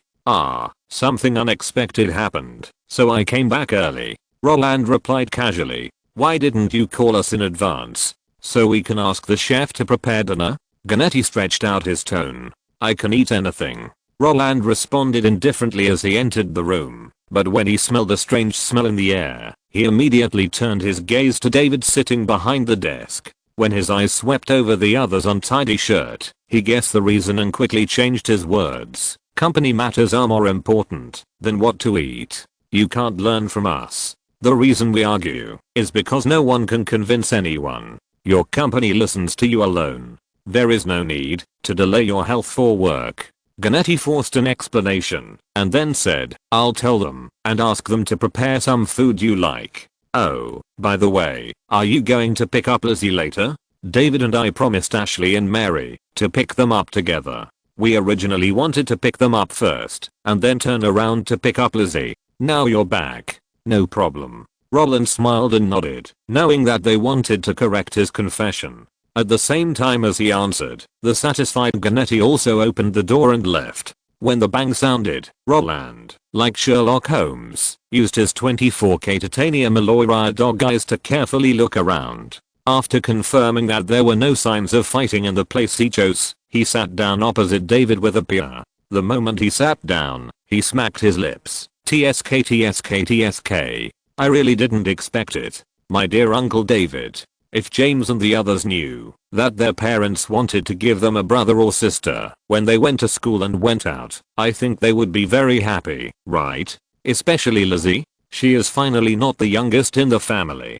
David was out of breath after hearing the unbridled words. He glared at Roland, knocked on the table, and said directly, "Did you come back suddenly to find something to hold against us? Or has Reese been taken down by you?" Roland suddenly had an idea to go to Stanford to play with the newly selected actress of the crew. This kind of thing would naturally arouse the imagination of parents. Although David felt that Roland was not the kind of person who would rush to the limit, after spending several years with him, no one knew which would come first, an accident or tomorrow. Even the guy who took the Go course could be more awesome than the teacher, so what else could be impossible? But David did not give any special instructions when Roland left, because he was afraid of provoking the rebellious psychology of the adolescent. In his opinion, if Roland came back on time, then there would be nothing wrong. But if he came back earlier or later, he would have to talk to Roland about it. And now, Roland told him dirty jokes with an indifferent attitude. This situation. Yes, he didn't think there was anything wrong with him and his wife being intimate at home. When he wanted to ask tentatively, Roland, who told the joke in a joking tone, directly took David's retort as a bad rebuttal. While shaking his head to deny, he also smiled and said, "Oh, don't be like that. I really just went to Stanford under Reese's guidance." "Really? And then you found business opportunities related to the company in Stanford?" David didn't believe it. "How much money your company has, how many copyrights, how many projects, and the monthly salary and income of employees. I know these things better than you. The field you invested in has nothing to do with the school, so don't hide it. It's normal to want to fall in love at your age. It's useless for you to hide it. I'm not a fool." After hearing what David said, Roland's smile became even bigger. Being misunderstood as falling in love by others is much better than being misunderstood as a prophet. In the time loop, Roland had already detected that David was a very superstitious guy. If it wasn't for his own safety, he wouldn't have had to go through so much trouble to pass the buck all these years. Okay. Roland stood up and pulled his chair to get closer to the table. After sitting down again, he held his chin with one hand and looked at the other person. "Do you remember the situation when we went to the UK? Internet Movie Database, Cardiff University. How many of those who build websites have the money to buy servers? Those who don't have money can only parasitize on universities now. So why can't they find interesting things in Stanford?" After hearing what Roland said, David believed it a little, but he didn't change his words immediately, but continued to ask, "So what interesting things did you find?" "Oh, a website that is very suitable for old people like James," Roland said without hesitation. "James? Old people?"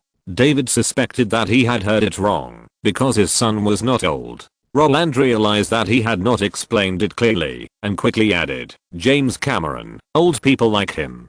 James Cameron has been telling me recently that it is too painful to write scripts with a pen. He saw that computers can type very quickly, so he wanted to learn it and asked me to teach him. In the process of teaching him, he found that the internet is quite interesting, but there are too many domain names for various websites, which are not easy to remember. I have been thinking about whether to let Color write a website to classify domain names when they are free, so that they only need to remember one domain name. But when I went to Stanford to play, I happened to find out that someone in their school had already created such a website called Jerry and David's World Wide Web Guide. After I took a look, I wanted to invest. It doesn't matter whether it is profitable or not. As long as they don't die, then James Cameron and other old people will have the blessing of fast internet access." That's right, Roland finally put the blame on James. There is no way, because among those old people who can't remember domain names, only the truck driver has met him recently.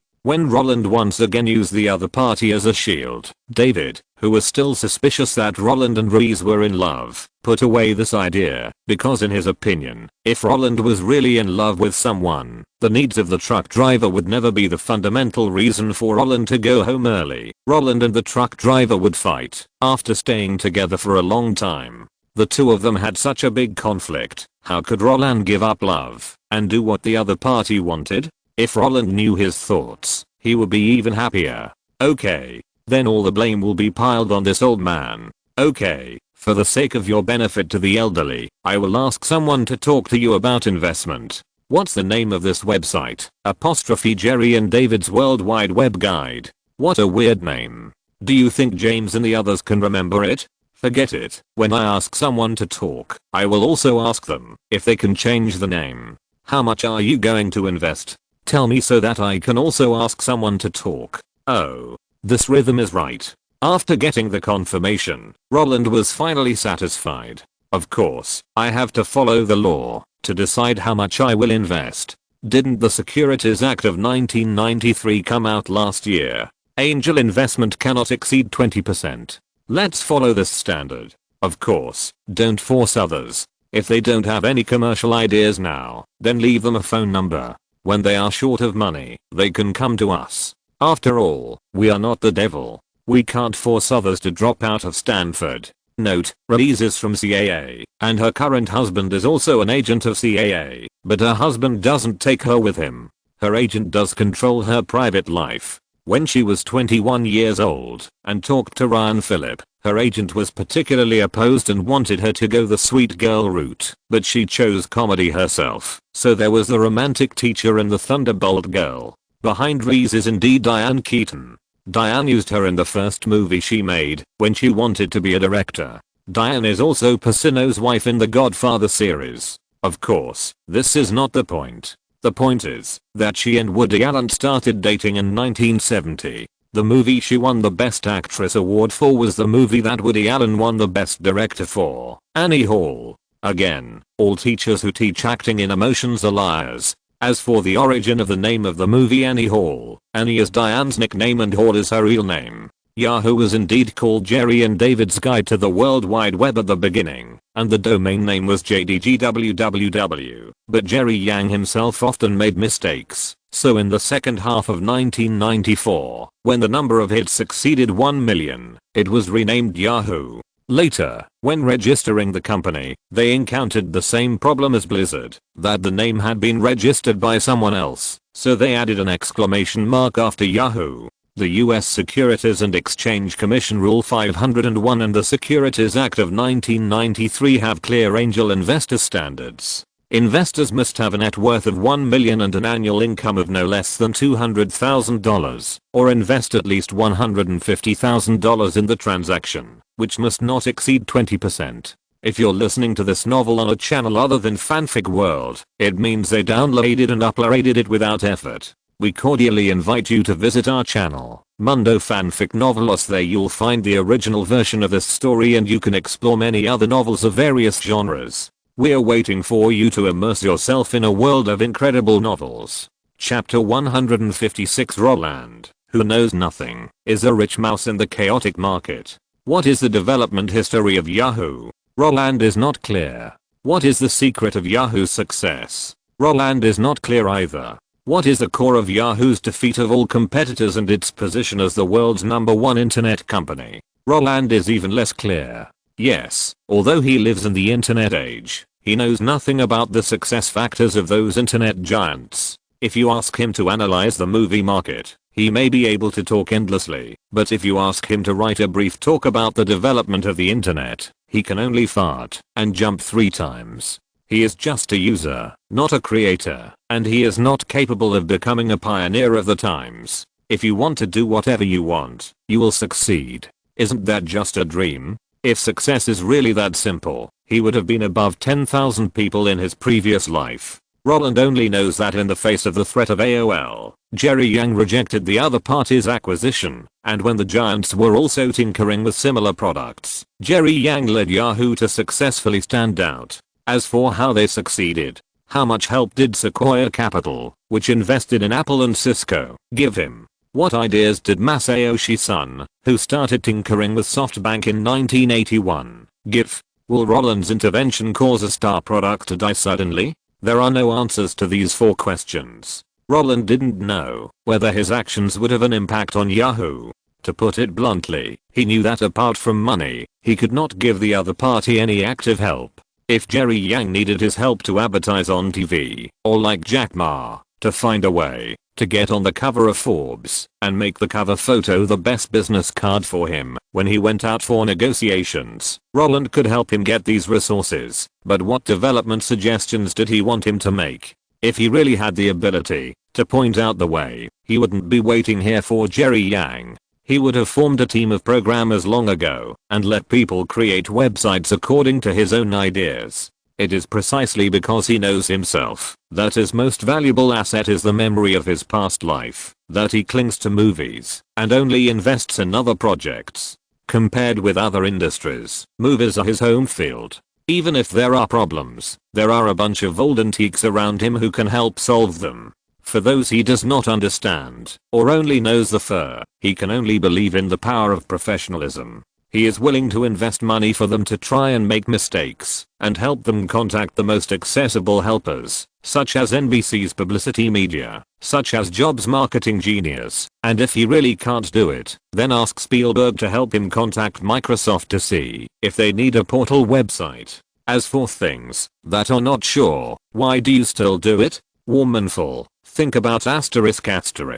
After all, people have to eat. Only when the basic life is solved can they have the energy to pursue the so-called dream. 20,000 shares of Berkshire Hathaway are the basis for his food and the confidence for his pursuit of dreams. Even if he fails miserably, his net worth is still billions. In this case, why not toss? After giving David the goal of Jerry and David's guide to the World Wide Web, Roland, relieved, no longer bothered about Yahoo, David would find professionals to evaluate the market value and negotiate investments, and Roland would not bother at all. Although it was an age issue, David could save a lot of trouble by coming forward, but even when he became an adult, David would still be the #1 candidate to manage the company, for no other reason than that it was safe and trouble-free. There were too many miscellaneous things in a company, and Roland had no time to hang around there. As for David absconding with the money, haha.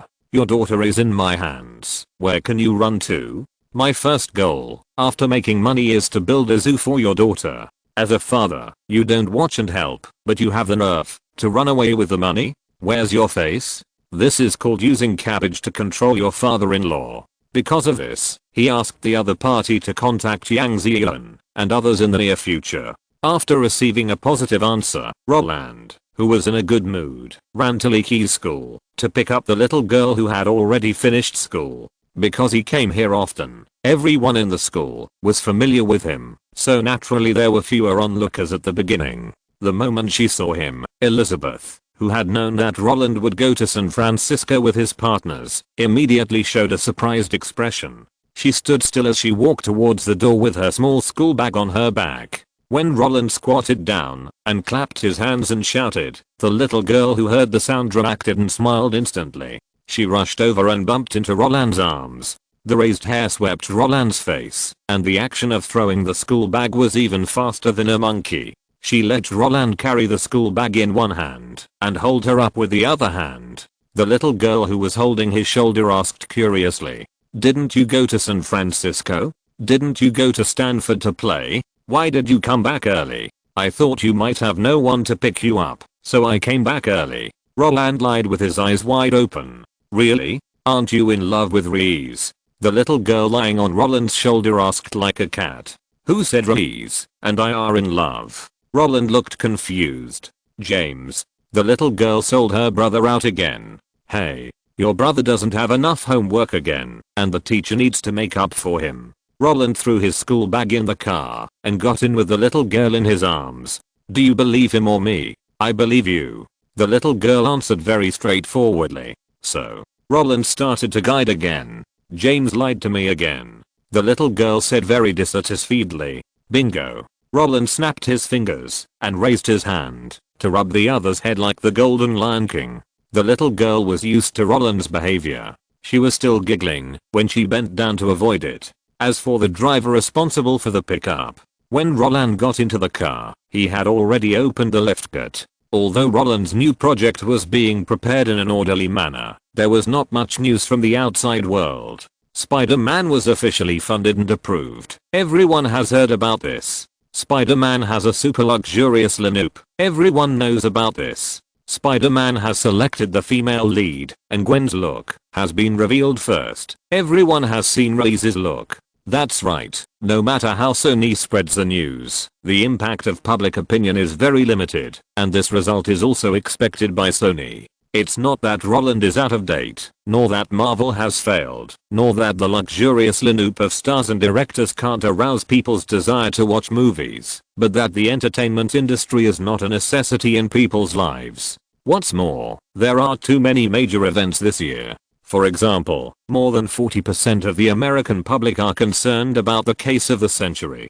Another example is that on September 27th, Europe suffered the worst maritime accident since World War II. The Estonia sank in the Baltic Sea in southwestern Finland, killing at least 852 people. In addition, during the period of social unrest after the collapse of the Soviet Union and Eastern Europe, various military supplies instantly became popular for smuggling, which also caused a chain reaction, resulting in a small increase in the prices of various products in America. Another example is that on October 6th, the Iraqi army assembled at the Iraq-Kuwait border, and the United States and Britain immediately announced to increase troops to the Gulf. This incident aroused strong protests from the anti-war faction, but before they could start organizing demonstrations, 5 days later, Russia suffered Black Tuesday, and the ruble depreciated by 30% in one day, and Wall Street financiers began to celebrate. In the face of mainstream contradictions such as racial issues, social issues, territorial disputes, and financial issues, what is entertainment? I have to pay for the war by paying taxes when I'm hungry, cold, and have no money to earn. How can I have the leisure time to play at this time?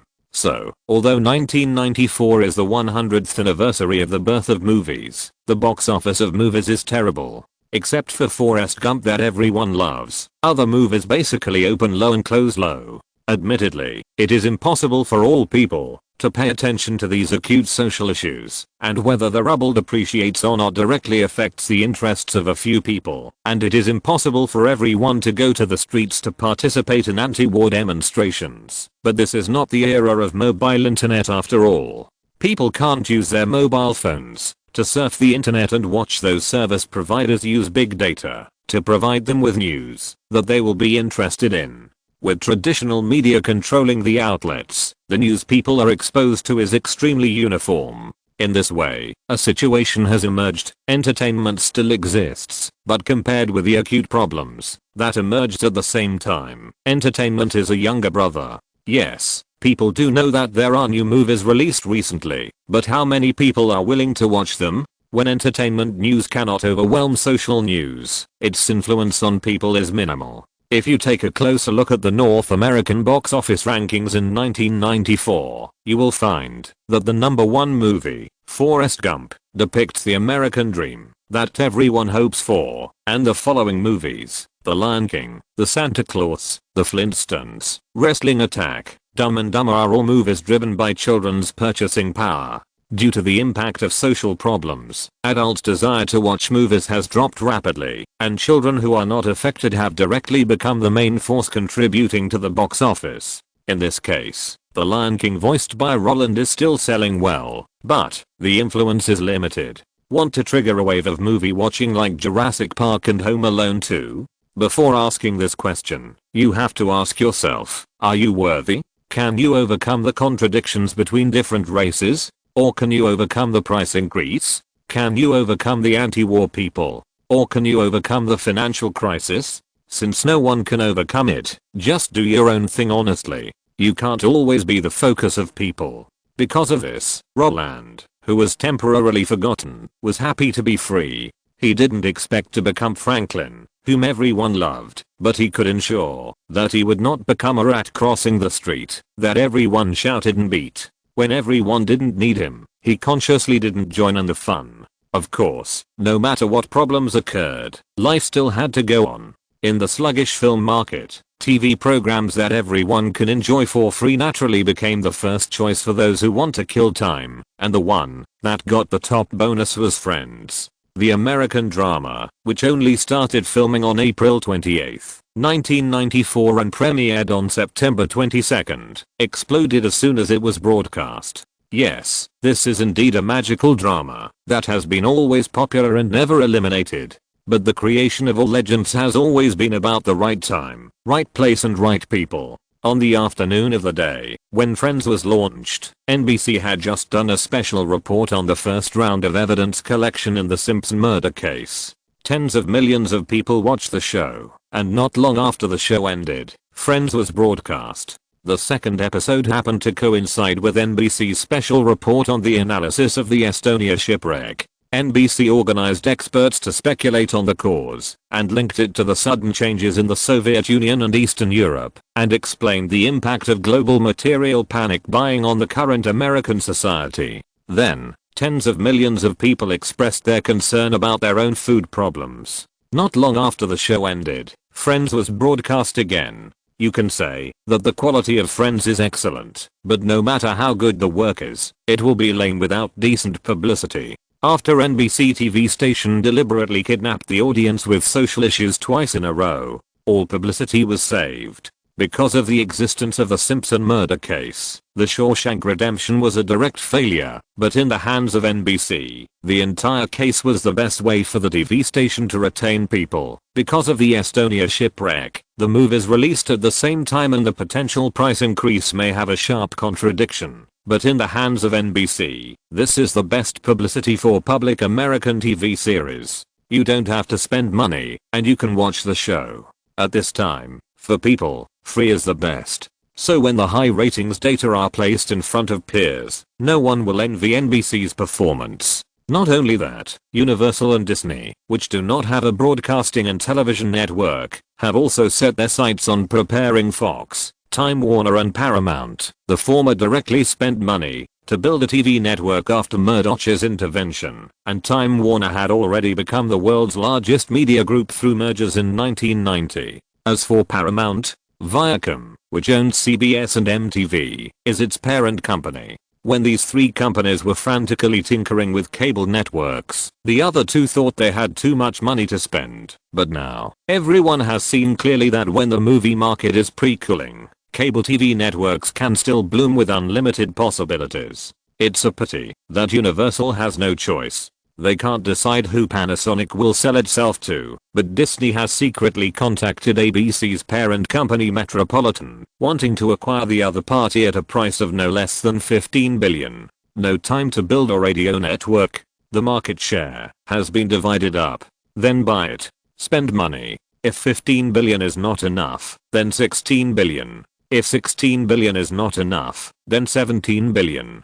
Billions and billions. I don't believe you won't sell it. Anyway, I have money. I have been beaten too many times. I just want to beat people now. Universal's NBC is using social news to promote the entertainment industry. It made Disney jealous. Although they have long had the idea of invading the TV network, NBC's huge profits have become the last straw that broke the camel's back. While Roland was eyeing Yahoo and wanted to seize the beachhead on the internet, except for Universal, which had no choice, others were also growing. Fox and Time Warner chose the path of media entertainment. Sony wanted to set the standard for home entertainment through game consoles and film and television entertainment. Disney, which owns the world's first theme park brand and entertainment IP, will understand through continuous spending that the first in the industry is bullshit, and the rich are the real father, and Paramount said that as long as Viacom does not fall, it will not go bankrupt.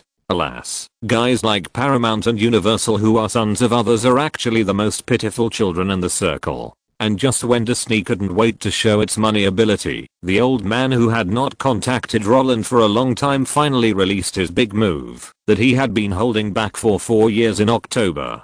DreamWorks, led by Microsoft and followed by Samsung, and with a $10 billion credit loan from Chase Bank, was established. Note, the film market in 1994 was a mess, and the box office could not be raised no matter what. If the success of Forrest Gump was the right card, then the success of The Lion King and other films was actually driven by children to pay for it. Movies like The Flintstones could get 300 million yuan in the global box office, all because it was a PG-rated movie, which children loved to watch, and there was an audience base. This is the report released by Warner itself. In the A+ list of that year, only Hanks did not fail, and Jim Carrey and Keanu Reeves were not A+. If you must describe it vividly, just imagine putting The Wandering Earth in this year's Spring Festival. Friends is a great drama, but what is even more amazing is NBC's publicity. When social hot issues broke out, NBC directly sold historical ratings records. Compared with NBC, the marketing of The Last Night on Earth is simply at the younger level. Disney could really come up with tens of billions in cash at the beginning. Although its movies were not good, it was rich. This was admitted by Buffett himself. Buffett held 25% of Capital/ABC shares. He pushed Disney to swallow up ABC. Shareholders headed by him hoped to complete the transaction by merger and obtain cash plus Disney stock, but Disney offered a full cash acquisition. Although the deal was finally reached and everyone took a step back, Buffett's shareholders still tuck away $7.68 billion in cash. It's not that I want to hold on to Yahoo, but Disney is too damn rich. Chapter 157, Friendly Forces Don't Shoot, 1994. Microsoft's desire to enter Hollywood is nothing new. In the 1980s, when George Lucas had too much money to spend and spent money on computer special effects, Microsoft, which was also researching graphical interfaces, had already hooked up with him. After discovering that Lucas was not interested in computer animation, Microsoft proposed to acquire Lucas, hoping that Lucas could sell the entire Pixar team to itself. If Jobs had not found Spielberg, Lucas and Spielberg would have been closer, and perhaps Pixar Animation would have been in Microsoft's hands in 1986. After that, when Pixar Animation suffered losses year after year, Microsoft, which had already made achievements in graphical interfaces, continued to raise prices and wanted to buy Pixar Animation from Jobs. But who is Jobs? He is the big boss in the technology circle who dislikes Gates the most. If you changed someone to buy it, he might have sold it. Now Gates wants to buy it? Dream on. It is precisely because of Jobs' tough attitude that the Hollywood giants are a little relieved. Although Microsoft is a layman in the entertainment field, with a professional team and money, it can still shine brightly. Not to mention how far Microsoft can go. No one wants the rich giants to come in with money. After all, the entertainment pie is only so big. If one more person shares it, others will have one less bite. But now, what the hell is Microsoft investing in DreamWorks? The guy with the highest box office as a director and the highest box office as a producer in the world, who understands the market the most, accepted Microsoft's investment? Isn't this the rhythm of Silicon Valley invading Hollywood? Although when the news was announced, the Hollywood giants had already asked people to find out the reason, and learned that the investment of 500 million yuan for 18.5 shares was made by Paul Allen alone, and Paul Allen had left Microsoft long ago, but he had a falling out with Bill Gates at the beginning, but he had reconciled with him in 1987. When he bought the Seattle Supersonics of the Mosaic League, the guy who appeared in the audience with him was only Bill Gates. The reason why he bought the Seattle Supersonics of the Mosaic League was also very simple, because Microsoft's headquarters is in Seattle, and when he invited Bill Gates to watch the game, he didn't need to fly around. As for Samsung, their appearance did not arouse a strong reaction from Hollywood giants. Although Koreans can't get rid of three things in their lives: death, taxes and Samsung, Lee Mi-kyung, who invested in DreamWorks, is not the daughter of Lee Kun-hee. She is the daughter of Lee Meng-hee, the eldest son of Samsung founder Lee Byung-chul. What is the difference between Lee Meng-hee and Lee Kun-hee? The story of the love and hate of the Samsung Lee family can be told for 3 days and 3 nights. Generally speaking, Lee Mi-kyung's father, Lee Meng-hee, did not get any of the Samsung Group's property when Samsung was divided. As the eldest prince who was uneducated and unskilled, he carried the name of Samsung and did a lot of heinous work such as smuggling. This kind of brainless behavior naturally made him lose his father's favor. After his father passed away, he inherited the first sugar company, which was later renamed CJ Group.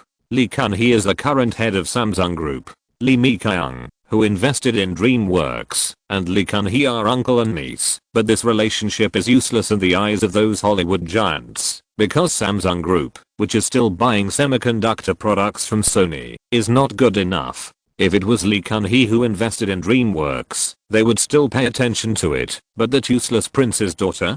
Haha.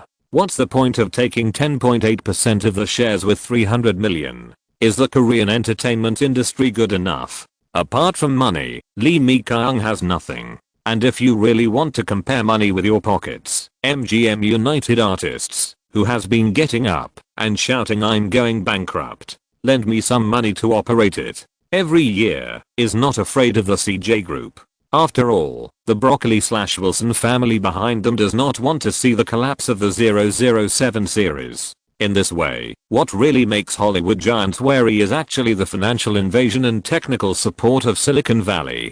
They didn't know how much impact these 3 SSR level guides from DreamWorks would have on the current film and television industry. But just as they held an emergency meeting to try to figure out how to deal with the sudden news, Sony, which had been quiet for half a year, joined forces with Spielberg to issue another cooperation announcement.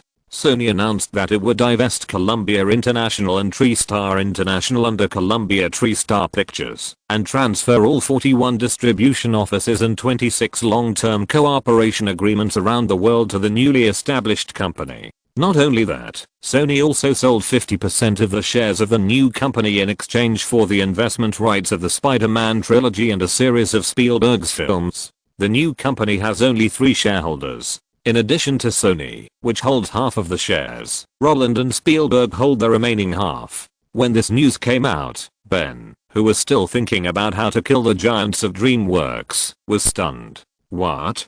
Stop. What the hell? You, a big-eyed DreamWorks special code, turned out to be a friendly force. Ben was still thinking about whether they should unite as one. Time Warner, Viacom, Disney, MGM and United Artists, and unite to take away DreamWorks, which wanted to make trouble, but they all stopped. If it was just the formation of DreamWorks, they would definitely not be polite to old friends like Spielberg, because the table for dividing the cake is so small that there is no room for emerging capital from Silicon Valley to show off here.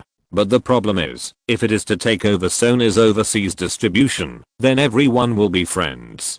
Because Sony has always been an external force they want to eliminate. When Sony acquired Columbia Samsung, it was the most prosperous period of the Japanese economy, and it happened to be the trough of the American economy at the same time. But even so, facing the hot money from Sony, these guys still didn't feel cold. Since Coca-Cola sold Columbia Pictures, everyone has tacitly set a trap for Sony, participated in the bidding, forced Sony to pay a premium for the acquisition, instigated Sony to hire the famous fire-fanning brothers in the circle. Time Warner took the opportunity to make a move and swiped $1 billion in the Sony acquisition case. Various bigwigs showed their magical powers. Spielberg, Dustin Hoffman, Jack Nicholson, Tom Cruise, Francis Coppola. These guys contributed one after another eye-catching financial statements to Sony and squeezed the profits of the film completely. Otherwise, even if Sony was stupid, it would not have suffered a huge loss of nearly $3 billion in 5 years.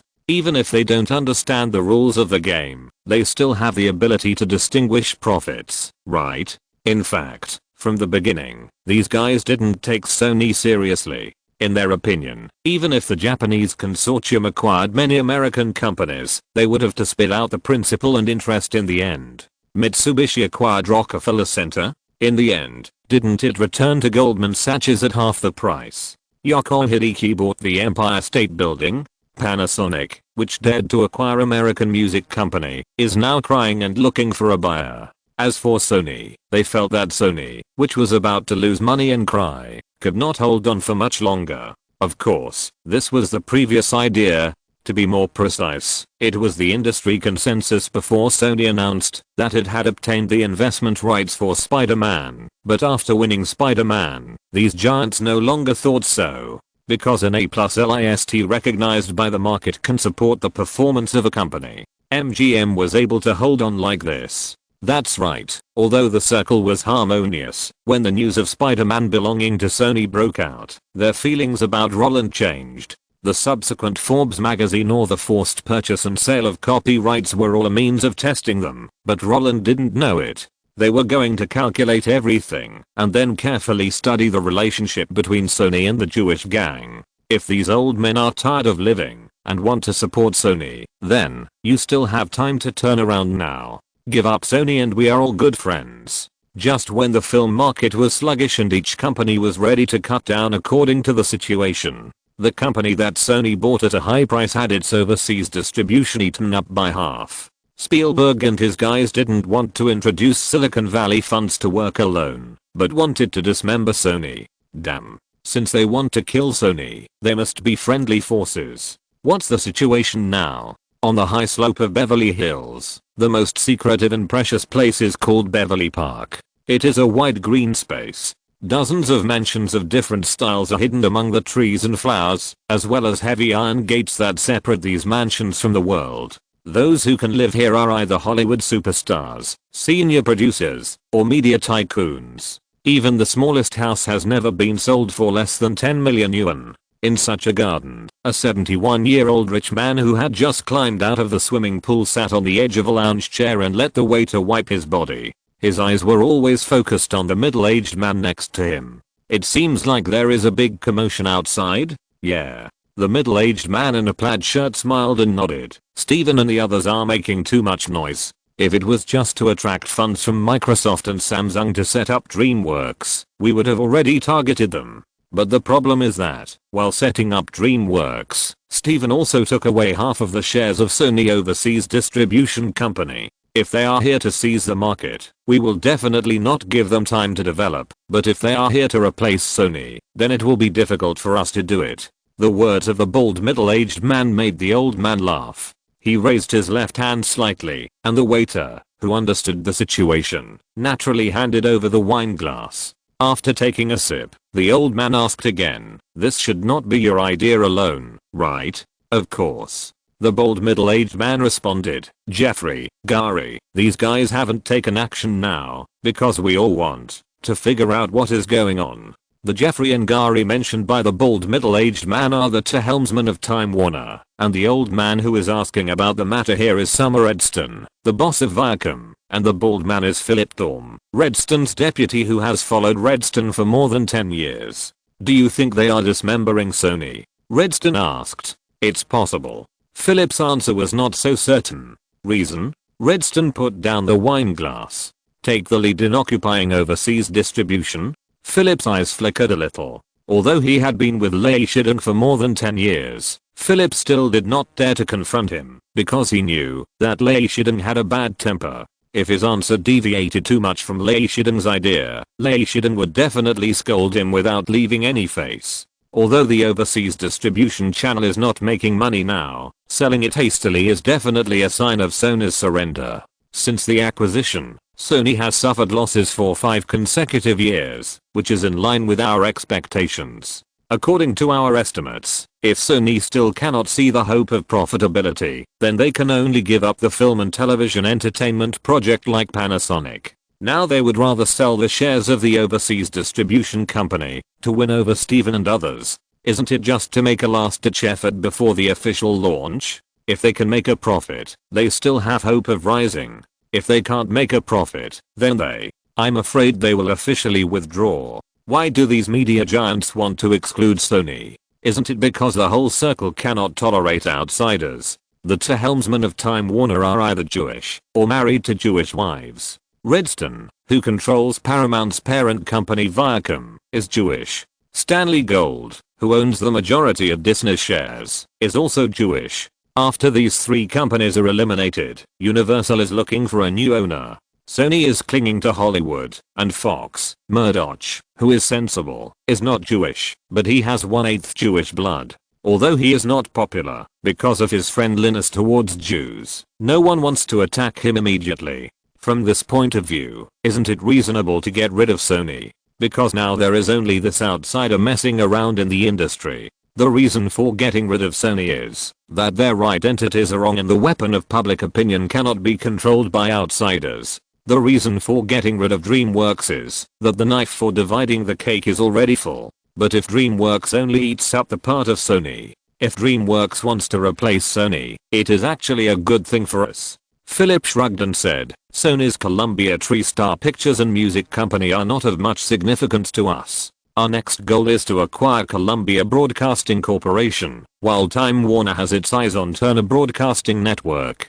Disney wants to take over ABC. For us, the most important thing is to divide up the cable media network first. Things like film companies and music companies are not important for channels at all, and their existence overlaps with the business of our Paramount, Time Warner's Warner Brothers, and Disney headquarters.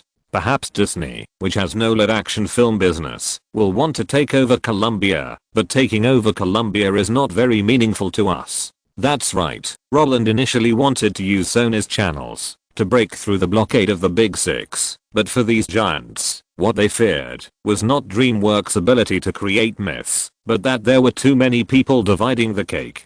For them, the entertainment pie is already too big for 6 people to share. If they tolerate the entry of DreamWorks, which is supported by Silicon Valley, their interests will be damaged. However, if the total number of 6 people sharing the pie remains unchanged, and DreamWorks only replaces Sony to share the pie, then they will still welcome it.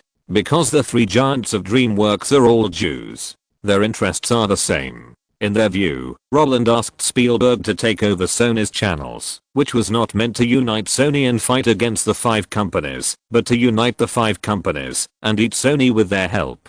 Because in the previous 5 years, Spielberg had cheated at least $100 million from Sony alone. Everyone has a tacit understanding. Everyone knows it well. Only Roland himself would think that instigating Spielberg to exchange the game copyright for overseas distribution was just a show of power. In fact, the old man knows more than him. After taking Sony's channels, his own people will not fight him for the time being. Because on the surface, they are united against the outside world. Since they are friendly forces, no one will treat them to pasta. Since the DreamWorks Big 3 want to replace Sony, Columbia, and Samsung, their interests are the same as those of the other companies. I understand your idea, but how do you explain that 25% of Sony's new distribution company's shares are in Roland Allen's hands? Redston waved his hand, signaling all the waiters standing by to go down. If DreamWorks wants to replace Sony, then please tell me, why don't DreamWorks directly hold the shares of Sony's newly established distribution company? Instead, they are divided between Steven and Roland. Because DreamWorks can't take the half that belongs to Roland.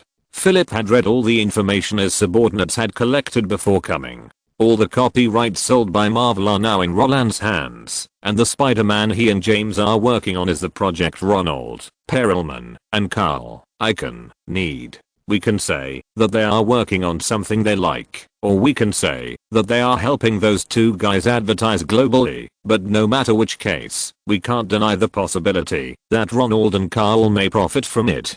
The 2 of them used Marvel shares as collateral for collateral, issued junk bonds, and merged other assets, and cashed out nearly $1 billion in total. In order to stabilize the stock price, they need to let shareholders see the big picture of the film and television industry they painted in 1991. In this case, if Roland is bullied and cries, do you think they will stay on Wall Street and do nothing? I tell you. Philip did not mean to make any guarantees. We never doubt Steven and his team's talent in movies. DreamWorks and Sony share channels, so it is very easy to make movies. And after Sony turns a profit, it will definitely find a way to tinker with its own projects. So, I personally think that, while we keep a close eye on CBS, we must also let Paramount find some fun for Sony and their team. There is a high probability that DreamWorks will make a profit, and there is also a high probability that Sony will follow suit. At this time, if Sony's own projects continue to lose money, they can only continue to rely on DreamWorks. In this case, Microsoft and Samsung, who see the possibility of swallowing up Sony, are very likely to continue to invest, allowing the 3 of them to eat up Sony, and as long as they fight, there are many things we can do. Yes, although Time Warner and Viacom can accept 6 people sharing the cake, the fewer hands sharing the cake, won't they make more money? What they wanted to see the most was to fan the flames and let DreamWorks and Sony fight. But now, don't worry about them for now, let them cooperate for a while. Redstone put down his wine glass and said, no one will interfere with the Spider-Man project. No one wants to provoke those two wolves. Our current goal is to grab the cable TV network. The market share cannot be eaten by Time Warner and Disney. At the same time that Redstone, the helmsman of Viacom, made this decision, Time Warner and Disney also maintained a high degree of consistency. After seeing NBC, a subsidiary of General Motors, messing around with such a showy operation, occupying the cable TV network is their biggest goal. As for the establishment of DreamWorks and Sony's cooperation with them, no matter whether it is cooperation or embezzlement, there is no rush. Let the bullets fly for a while. It doesn't make much sense to take action now. Not only that, the only target they can hammer at this time is Roland, but no one is crazy enough to hammer Roland. They are indeed big and powerful, but they don't have a money printing machine at home. If Roland knew what these people were thinking, he would only sigh and say that it was unpredictable. It was true that he knew a lot, but that didn't mean he knew everything. Cooperating with Sony was actually considered by these guys as wanting to swallow Sony up. Damn it. If he had known that these guys had this idea, he wouldn't have worried about anything. Let the old man go first. Haha, these people didn't even think about fighting right away. However, this was also a good thing for Roland. Enter the village secretly without shooting. Notify the other party before doing anything. Isn't that stupid? The tacit understanding of these giants could naturally not be publicized by the media. Of course, this was nonsense. The media was owned by their family. How could they say bad things about them? As a result, after the news of the establishment of DreamWorks was released, the outside world was full of amazement and surprise. Those ignorant people were full of infinite expectations for the formation of the Big Three. In their view, this was the voice of resistance from entertainment to capital. Those who really liked music, animation, and movies hoped that DreamWorks could continue to make dreams like its name. Under the voice full of hope, other things continued in an orderly manner. Warcraft was launched as scheduled. The Olson sisters joined the Jumanji crew on November 14th. Sony's PS game console was announced on time, and the Christmas season also kicked off. Unfortunately, this year is the year of entertainment Mercury retrograde. No matter how the film companies struggle, there are always social hotspots and livelihood news grabbing the headlines.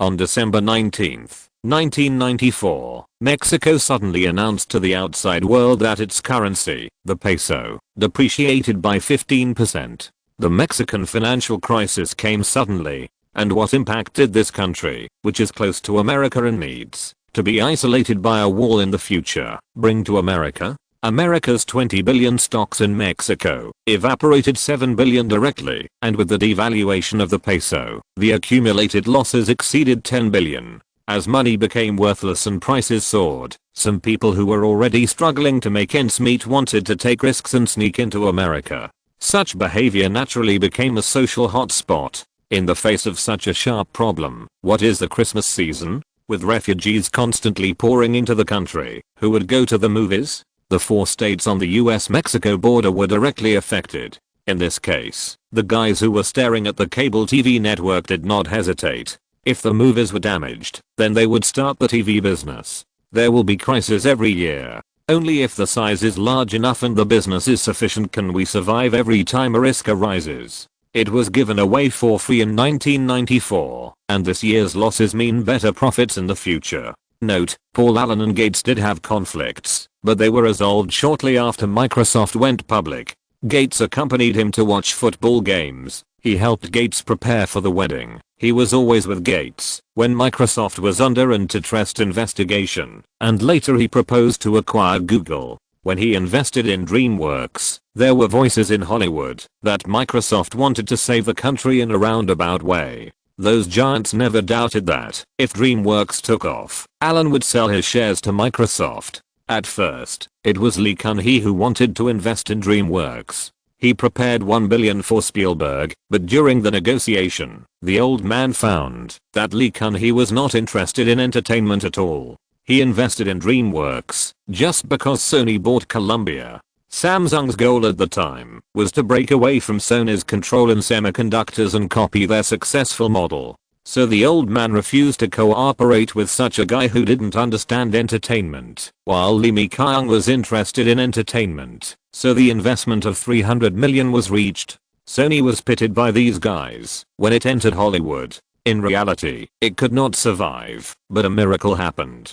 Spider-Man saved its life. The boss of Time Warner is Jewish, and the boss of Paramount's parent company Viacom is Jewish. This is all true, including the current NBC Universal, whose parent company Comcast's boss Ryan Roberts is also Jewish. His father is the founder, and the Disney family's stock in Disney is also represented by Stanley Gold, Burbank Clover Holdings, who is also Jewish. After Fox was acquired, only Sony still survived, which is really not easy. Chapter 158 Breathtaking Operations, Reshuffle of the Entertainment Industry, Summary of all projects. WTO. PlayStation. On January 17th, the Great Hanshin earthquake occurred. The sudden accident caught Sony off guard. As the second largest port in Japan and the sixth largest port in the world, Kobe is a large industrial port city. A magnitude 7.2 earthquake occurred here, which directly strangled the possibility of PlayStation's overseas exports, not to mention that a bunch of companies such as Sanling, Panasonic, and Sony all rely on the aluminum products and copper castings produced here to survive. Once something happens here, it will be like taking half of their lives. Although the real semiconductor factories that make a living suffered less damage, the 10 trillion yen loss estimated by Goldman Sachs is enough to make these companies rooted in the island country bleed. There is no way. Sony can only announce that the launch time of PlayStation in America will be postponed. Even if they really want to sell machines under the banner of Jurassic Park, they have to sell the machines. In addition, the most typical thing is that Panasonic has completely quit Hollywood. Fuck you. My house has been robbed. How can I still have the mood to engage in entertainment? With the damage to the core industry chain, Panasonic also accelerated the pace of selling the company. Originally waiting for a price, they directly agreed to the plan of Canada's Seagram's Winery to swallow MCA for $5.7 billion. When this news came out, Fox, which had refused Seagram's Winery to advertise in Home Alone 2, immediately became alert. But before they could think about whether to give Roland some wind, as the details of the transaction were disclosed, the guys who wanted to meet new friends were all speechless. In order to acquire MCA and enter Hollywood, the head of Seagram's Winery, Edgar Jr., directly exchanged and cashed out DuPont's shares worth more than $12 billion at a price of $9 billion, losing $3 billion in vain. Deg. This move stunned the local snakes who wanted to welcome newcomers. No, I haven't done anything yet. Why did you stab yourself first? Hey.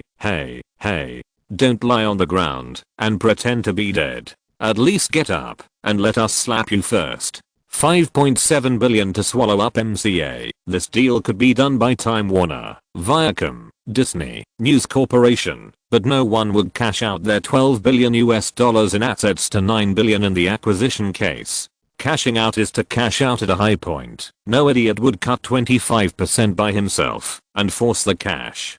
$5.7 billion plus $3 billion, isn't that $8.7 billion? And spending $8.7 billion to buy MCA. This is even more ridiculous than Coca-Cola raising the price by $10 billion to let Sony acquire Columbia. Isn't it giving money to them for these little pigs to enter the market? Yes, under the force majeure, Hollywood has indeed undergone a major reshuffle, but those old guys who have been rooted for many years have not understood what these new money that have entered the market are doing. It's okay for Microsoft and Samsung to find 3 top guides, but this Seagram, you are just playing with snakes. So when Seagram announced that he officially settled in Los Angeles, California, none of the old giants welcomed him. There is no way. It's not that they don't want to bully him, but they feel ashamed to bully such a fool. If they have this spare time, they might as well focus on the cable TV network to negotiate the acquisition. Wasting time on these fools will only make themselves suffer from a disease called stupidity. Although the frequent occurrence of various accidents has caused the box office to slump, the Hollywood reshuffle has not affected Roland, which is a good thing for him. And when those big guys are keeping a close eye on the media channels and don't take those low-end players who are still playing with content seriously, they still have to live their lives and do the projects. David Fincher took $30 million funds from Roland for the filming of Seven Deadly Sins. Since Roland invested the full amount, there are only 2 companies in the list of production companies. One is the Warcraft films funded by Roland, and the other is the Kennedy/Mars Hall film production company owned by Kathleen Kennedy and her husband. Even if the other party is willing to operate, the money that should be settled still has to be paid, and the 5% that the producer should take still belongs to her. Regardless of whether the film makes a profit or a loss, the final settlement amount is calculated based on the global awarded box office. David Fincher gets a fixed salary, and he also guarantees that the filming can be completed before April and there will be no additional investment. In addition, Eat Drink Man Woman and The Shawshank Redemption bought by Roland also handed in the corresponding answers. Under Sony's operation, Eat Drink Man Woman was first screened in 14 theaters, and until the end of the screening, it was only about 200 theaters. However, the performance of 11,000 per theater was already very good in 1994, when the box office was poor. The overseas box office has nothing to do with Roland and others. They are all bought out according to the authorization. The whole movie made a small profit of $2 million, but for Roland and Sony, it is the same as not making any profit. As for The Shawshank Redemption, this movie made Roland lose all the $10 million he earned from The Wedding Banquet and Eat Drink Man Woman. Because the O.J. Simpson murder case was so noisy, Roland and Sony did nothing.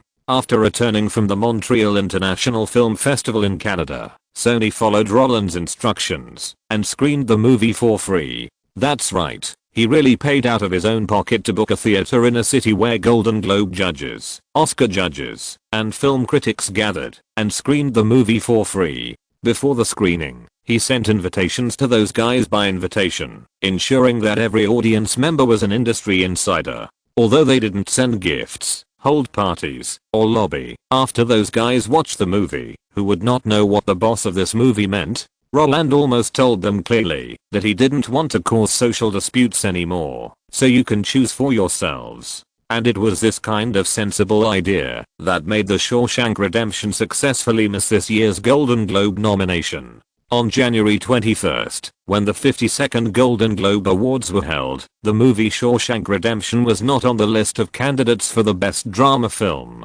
Morgan Freeman was nominated for the Best Actor in a Drama and the Best Screenplay. However, in the list of nominees announced by the Oscars, it was included in 7 major awards, including the Best Picture and Best Actor. Although everyone knew that this was the final result, Roland was still very happy, because his goal had been achieved. When the Oscar ceremony was held, those smart black guys would definitely be curious about why they had never heard of the movie in which Morgan Freeman was nominated for the Best Actor for the second time, and why the movie starring him and nominated for the Best Picture had not been released on a large scale. As long as these guys start looking for it, the disc will definitely sell out. The time for releasing the disc that Roland and Sony discussed was strictly based on the trial time of the Simpson case. As long as the result of the Simpson case came out and he was found not guilty, Sony could produce the film. They strive to release the disc within a month, and the propaganda slogan is naturally judicial justice, American progress, and the liberation of human rights.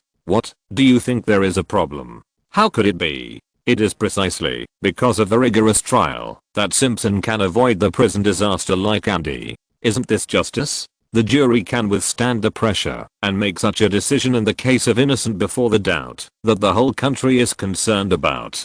Doesn't this reflect the progress of the United States and the uniform treatment regardless of race? Isn't it the liberation of human rights? Since the case has been concluded, who dares to object? That is to make things difficult for black brothers. That is racial discrimination. Of course, like The Wedding Banquet and Eat Drink Man Woman, this movie will still not be served with Roland's own logo. He just needs to make money by holding the copyright and let Sony do the famous things. It is said that Seven Deadly Sins is the first movie produced and released by Warcraft Films, so don't even think about grabbing other movies. As for Before Sunrise, which was also purchased After the movie was shown on a small scale for 2 months, it was put on the disc market. It certainly won't be profitable in the short term, but Roland doesn't care. It's just a few million. He can still afford to lose. After finishing the movie projects he invested in, Roland also checked the box office.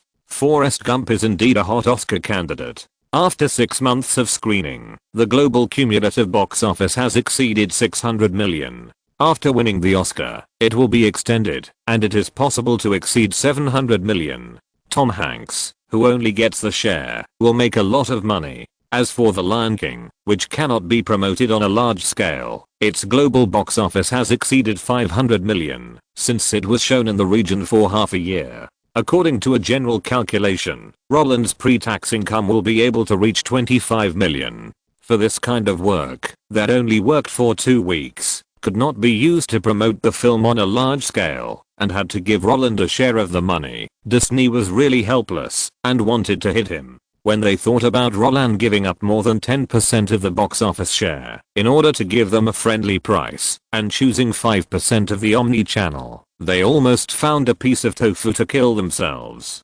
According to the current popularity, the disc of The Lion King will definitely sell better than the box office, and the more they earn, the more Roland will get. The point is that this guy doesn't have to do any work. He can get hundreds of millions of income continuously after 2 weeks of dubbing in the recording studio. Isn't this a retirement contract that I open to my son? Roland, I'm your father. Roland naturally didn't know that Disney was cursing and whining and didn't want to pay, but still had to pay. But even if he knew, he didn't care. At most, he would record the other party's improper behavior in his little notebook and slowly settle the accounts later. In addition to the movie, the sales of Warcraft, Orcs and Humans were also affected by the overall environment. Of course, the 3 giants of Blizzard are not the incompetent people who destroy the overall environment, as Uncle Ben's hand said. With the support of EA channels, this game, which was regarded as a follow-up to Dune, did not become a masterpiece, but its sales were still obvious to all.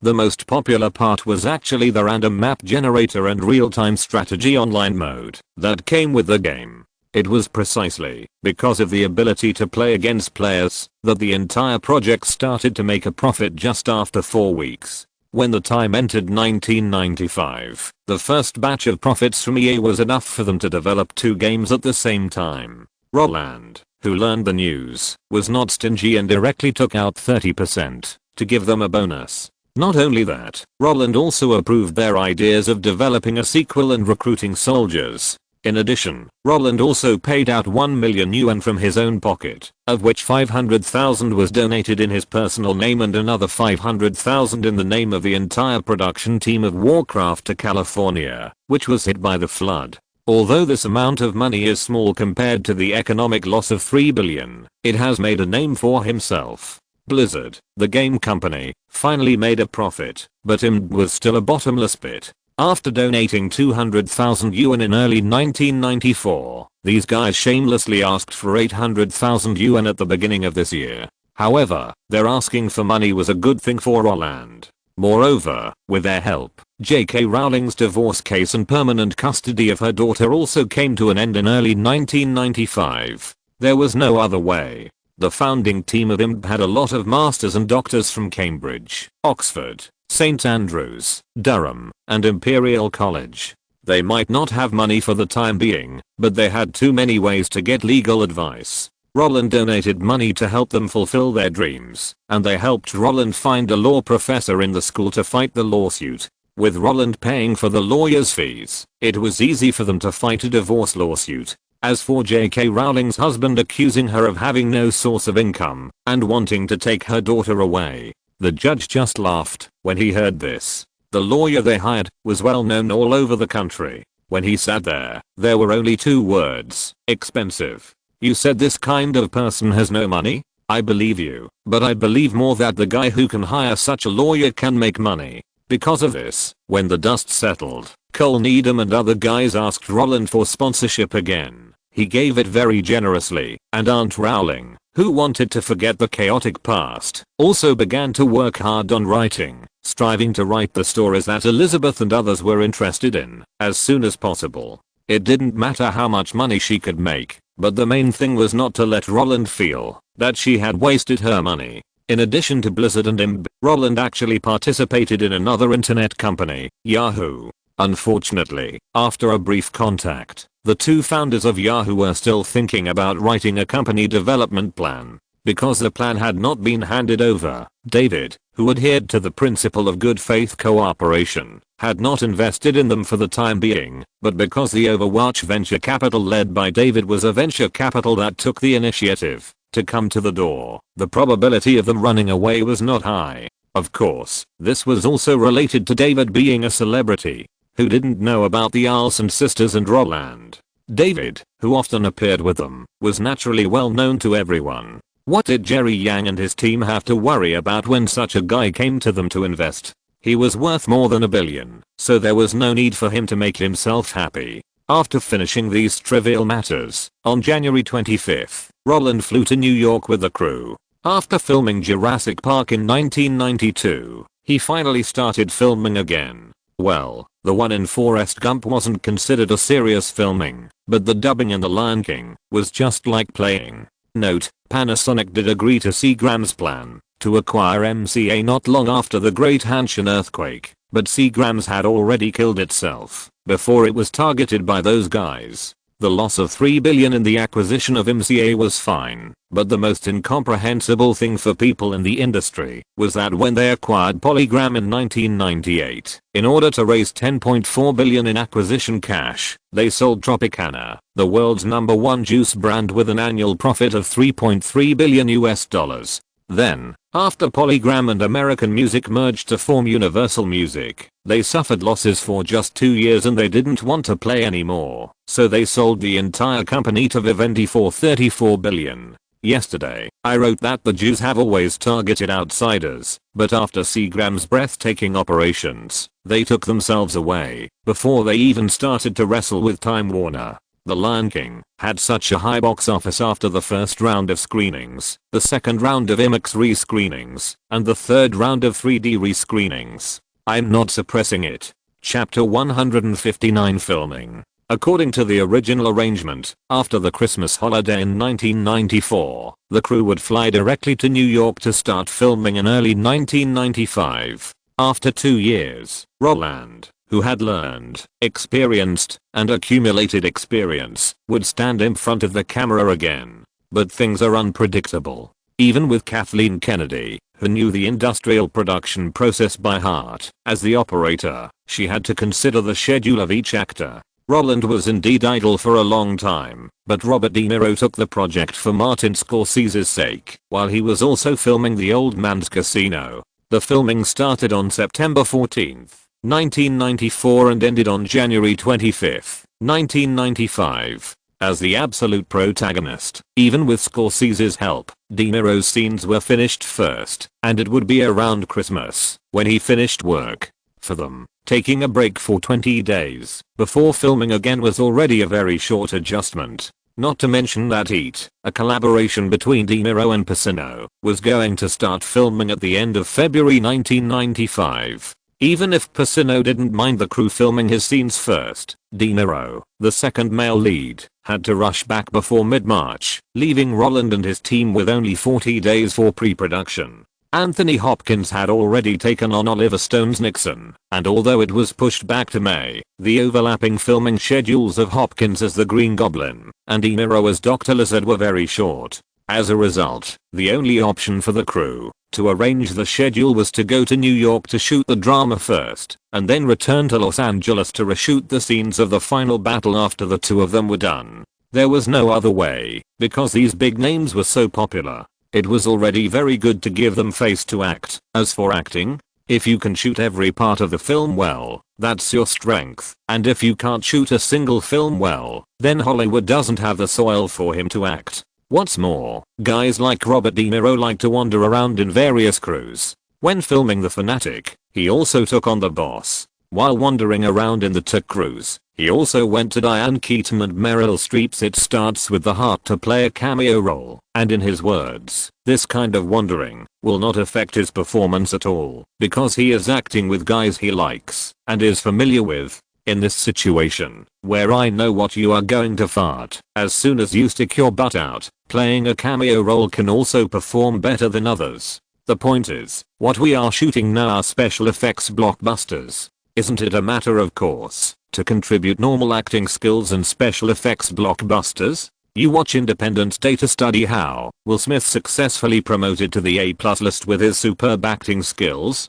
Don't be kidding. This kind of special effects blockbuster sells visual effects. If you really dig deep into the plot performance, what is the difference between Independence Day and Legend of the Swallows? It's just that Will Smith didn't let you see his brain. Moreover, even the screenwriter and director Roland Allen himself said that the inspiration for Independence Day came from the fact that few people in Hollywood have made a movie about aliens attacking the Earth, and the name of the movie is the same as the 4th of July Independence Day in the United States, which is just a publicity gimmick found by Fox, which is responsible for the publicity and distribution during post-production. Those guys who want to expand the movie into a million-word paper and talk about every detail and every arrangement with great relish either have nothing to do after dinner or are the smart people that the film company likes to see the most. With these guys bragging, it proves that their publicity is extremely successful. Because this series of I'm smarter than the director is what they want to see the most.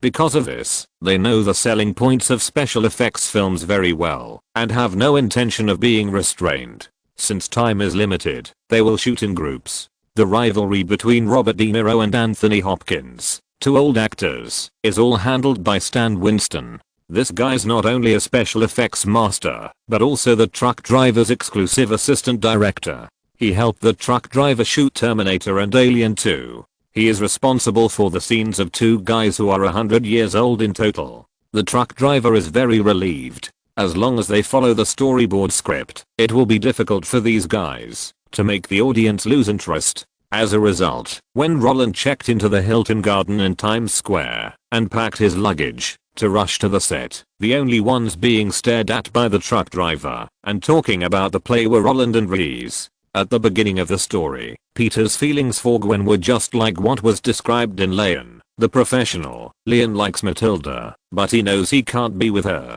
Leon is a killer wandering in the dark, but Matilda is in the light. It was only because her brother was killed that she chose to fall into the darkness. From the beginning, the homeless Matilda only regarded Leon as a harbor to rely on, and the belief in revenge was the opportunity for them to get along. Because of this, worldly prejudice became possible. Similarly, Peter likes Gwen, but because of his introverted personality, he can't find his own advantages and doesn't know how to speak. Gwen initially cared for Peter, a nerd, out of justice. It was not until Peter became Spider-Man that the opportunity for them to get along with each other officially appeared. So, for the first scene we are shooting today, you don't need to act out the feeling of being in love. Reese, just treat him as a boy in your class. And Roland, you don't need me to teach you how to arouse your secret crush, right? We all know it, huh? At the end of his speech, the truck driver had already spread out his right hand. As a left-handed person, he used 3 fingers to form a dot and kept tapping and drawing on the palm of his hand. His look of knowing everything made Roland roll his eyes. Hey, what a fool this old man is. He can talk about a trivial matter for a whole year. What is a rousing secret crush? It's so easy for him. Who is he? Is there a need to do something like a secret crush? It's clearly a blatant greed. These guys really don't have any eyesight at all. Roland was too lazy to talk to such a fool like the truck driver, so he nodded as a response. Since that day, when he discussed the script of the trilogy with the truck driver in a simple and easy way, the role of Peter Parker has been very simple for Roland. At least there will be no problem when shooting the first part. Peter Parker in the first part is a child who has just grown up, or a pure loser. At the beginning, he was introverted and inferior and didn't talk too much. After gaining superpowers, his personality gradually became cheerful. Of course, he is still far from being a big mouth. The so-called cheerfulness is not the jumping in the comics, but the calmness of a normal person. In this way, the portrayal of the whole role is simply very simple for Roland. How to play a loser. Wasn't he a loser in his previous life? Does this feeling need to be played? How to play an introverted and inferior person without talking too much. Tom Hanks played Forrest Gump in front of him for half a year. He just needs to follow the template of the other party, take back the seriousness of Forrest Gump, and replace it with the feeling of grievance when he did something wrong. To put it bluntly, Peter Parker, who was bullied by his classmates at the beginning of the film, was just a little bitch. And how to find that weird feeling that is incompatible with the ordinary world. In his previous life, Disney was riding on his face. He has a deep understanding of the helplessness and grievance caused by facing a behemoth that cannot resist. Just call it directly. Even the performance process is filtered. Knowing that Roland had made careful preparations, the truck driver did not hesitate to wave his hand and started snapping when he saw the OK sign. When the crisp snapping sound spread throughout the car, Peter Parker boarded the school bus. He was wearing grey clothes and shabby glasses. His signature blonde hair was dyed brown for the role. Not only that, his handsome bangs disappeared. As he panted slightly, he raised his right hand like a good boy and said to the school bus driver with apology, "Thank you, sorry I'm late." However, before he could get a response from the school bus driver, a ball of paper suddenly appeared in the camera and hit him on the forehead. The sudden attack interrupted Peter Parker's words, and as he instinctively turned his head and took a small breath, his eyes swaying left and right betrayed his mood at the moment. Regardless of whether it was the school bus driver's deliberate stroll or the malicious attacks of the students on the bus, Peter Parker was already used to these school bullying incidents. When he slowly walked forward and wanted to find a seat to sit down, the students along the way all laughed and mocked him. He is no more than a loser. Hearing this, Peter Parker smiled awkwardly, turned his head and said nothing. But just as he turned his eyes to the empty seat on the left, the girl sitting on the inside suddenly moved her body and occupied the seat that Peter Parker wanted. "Don't even think about it, Parker. I don't want to sit with a loser like you." Before he asked, the smile that was trying to hide the embarrassment froze on his face in an instant, and he paused for a second. While his lips were pursed, the hesitation in his chest turned into motivation to move forward.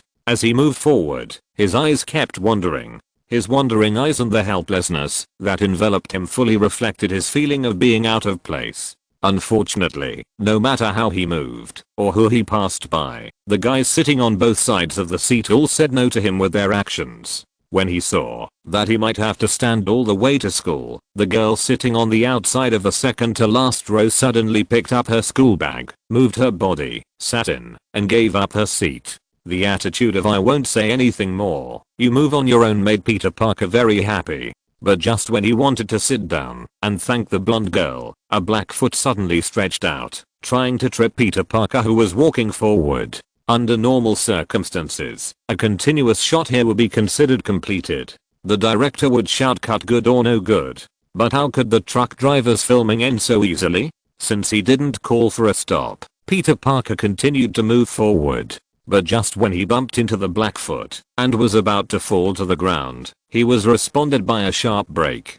With a creak, Peter Parker, who felt that the script was wrong, had no time to control his body and fell forward. Then there was a muffled sound of bang, and Peter Parker fell forward and grimaced. The next second, the number 2 camera, which had been responsible for shooting the lower 3 roads, made an OK gesture. After receiving a positive response, the truck driver shouted, "Cut good. Roland, are you okay?" Reese, who reacted, quickly stood up and squeezed the camera away, wanting to see what Roland had fallen into. As she squatted down, the extras sitting on the school bus also cast their eyes on Roland on the ground. Not only that, some guys looked directly at the driver when their vision was blocked. They wanted to know what the guy in charge of driving was doing. Although they really wanted to ask the driver why he braked suddenly, Roland, who had really fallen on his chest, grabbed Reese's arm and climbed up with the seat beside him. He gasped and his face showed it clearly.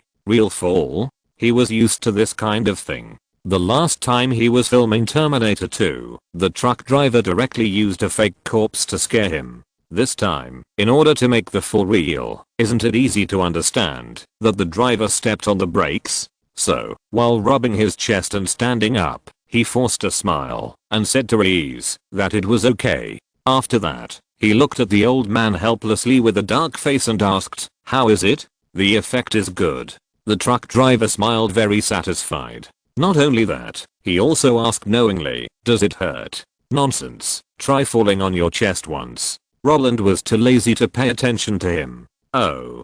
Don't be like that. Aren't we all here to make a good movie? The truck driver patted the shoulders of the two photographers, motioning them to stand aside with their cameras. After bending down to pick up the glasses on the ground and handing them to Roland, he laughed and put his arm on Roland's shoulder. "You haven't made a good movie for 2 years. I'm here to help you find the feeling of filming. But you acted really well just now. You had a strong student vibe. I thought you couldn't act like a poor student before. Now I see that Tom Hanks and his people really taught you seriously." "Hey." Roland rolled his eyes. The truck driver's mouth is a lie. If he believed what this guy said, wouldn't he be kicked in the head by a donkey? Roland and the truck driver have known each other for 4.5 years, since the summer of 1990. He knew that, although this guy allowed big names to use stand-ins to do those dangerous actions, he would not be polite during normal filming. He would do whatever he wanted with shots that would not cause death or disability, and the most fundamental purpose was naturally to pursue the effect.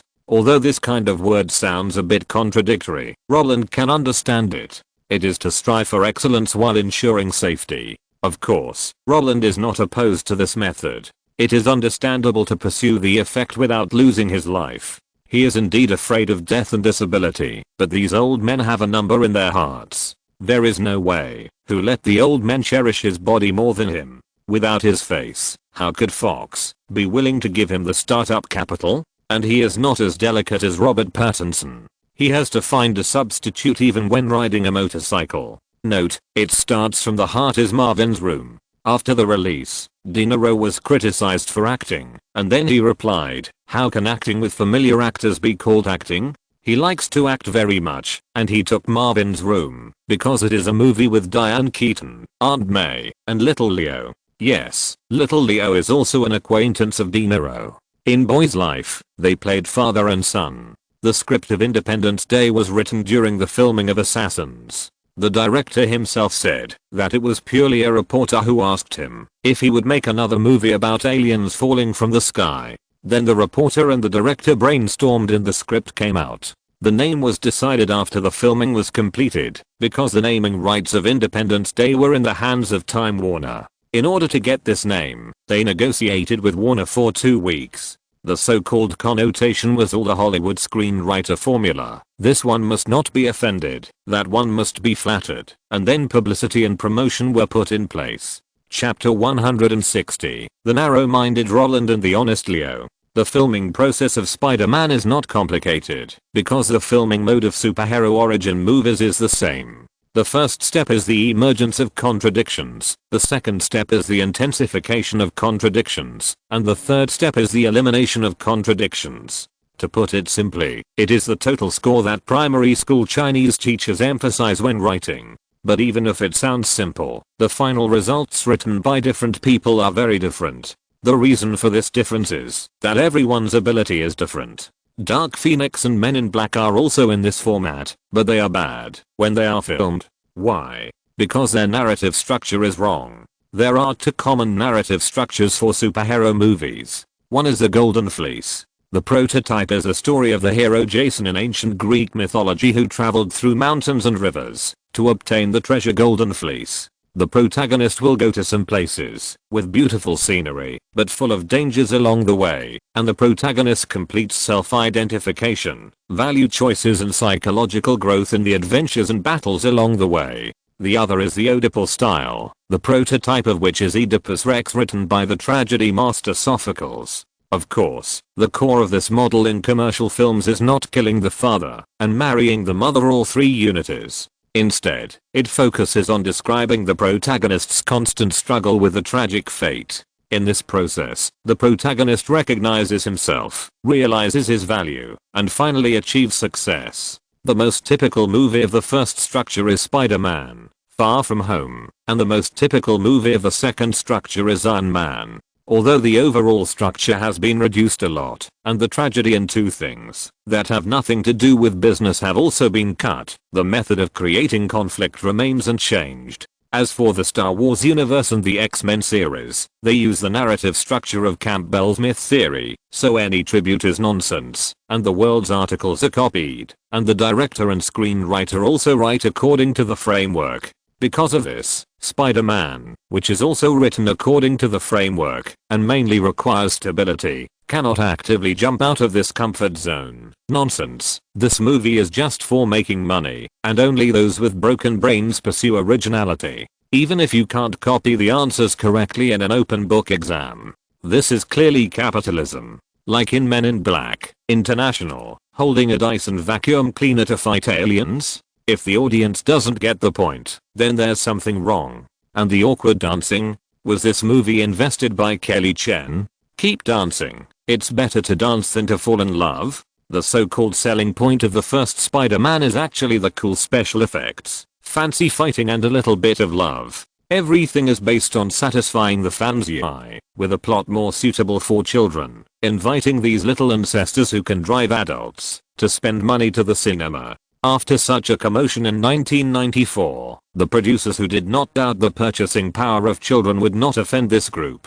In this way, after making up a few shots of torturing the protagonist and showing a little school bullying, the crew moved to the selected campus and filmed the scene of brotherly love at the door.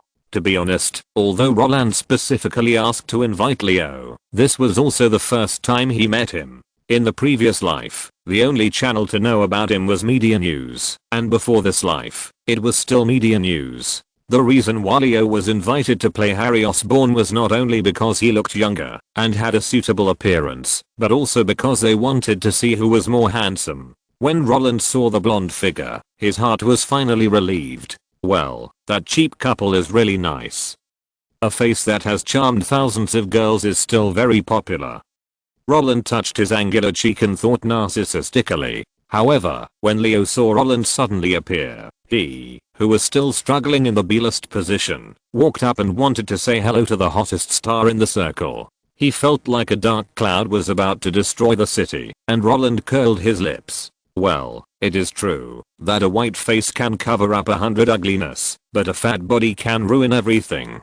With the suppression of altitude, no matter how handsome his face is, when the two stand together, he is inferior to others. No way. This is intolerable. Absolutely intolerable. Although Roland's 5'7" height is very good at the age of 10 years and 60 months, and is only about 2 inches short of the average height in America, compared to Leo's 6'1" height, they are nearly 5 inches short, or half a head. If it were an ordinary situation, this wouldn't be a big deal, but when they were in the same frame, wouldn't this be a couple's height difference? When he thought that Leo would raise his arm and put it on his shoulder, tilt his head, and his nose would easily rub against his forehead, and open his mouth to ask concerned questions, Roland shuddered. He had seen Leo's performance, and that kind of beautiful face staring at each other was so gay. As a result, when Leo was about to raise his right hand with a smile on his face, wanting to get to know Leo's Xiao and Lan, he turned around and got into the nanny car while he was struggling with the height difference. That neat and swift action stunned Leo, who wanted to show his goodwill. His slightly raised right hand froze in midair, and an awkward smile was printed on his face. When he turned his head and peeked around, his expression was similar to Bazentang's "Who am I? Where am I? What am I doing? What's wrong with him?" Leo, who shook his hand and pretended to be indifferent, asked the assistant beside him furtively, "I don't know, but I heard from Robert De Niro that he has a good temper." The assistant was also confused.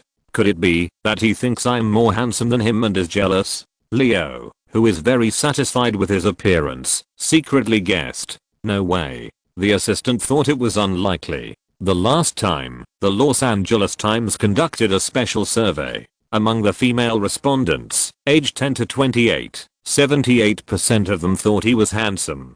TUI. Although the assistant did not say it clearly, how could Leo not know what the other party meant? Isn't it just to let yourself go to where you want to be cool? As a guy whose own movie grossed $2.5 billion, and whose movies grossed over $4 billion, 78% of the respondents thought he was handsome. What does that mean? Doesn't that mean those guys are his fans? Compared to Roland's terrifying fan base, He who has been acting in independent movies thinks he is pretty good looking? Isn't that just narcissism? He curled his lips and sighed helplessly, and just as Leo couldn't figure out the situation, Roland, who had just entered the car, came back before the truck driver rang the gong to find someone. And this time, oh, shit. Looking at Roland, who suddenly became almost as tall as himself, the truck driver who was posing for the live camera in front of the monitor almost jumped up in fright. While cursing, he also asked in surprise, "Damn you. How did you suddenly become taller?" That's right. After Roland found that his height might not be able to withstand Leo's blow, he took the initiative to find his assistant and put on the killer he had always carried with him, height increasing shoes. It is said that wearing height increasing shoes, catching up with Yi and Yeo is not a dream. Knowing that Huang Huobo is 1.7 meters tall, Huang Xiaoming, who is wearing a height enhancing insoles, can prove that Space Yi and Yeo are 1.8 meters tall. This is simply a magical tool. What? Is there a problem? Seeing the truck driver with a frown on his face, Roland stamped his feet. The shoes are custom made. They are quite comfortable to wear. And you don't have to worry about twisting your spine. Who cares if they are custom made or not? Who cares if you are comfortable or not? Who cares if you will hurt your cervical spine? The truck driver's face was full of question marks. After scanning up and down with his suspicious little eyes for a while, he raised his hand to touch Roland's forehead.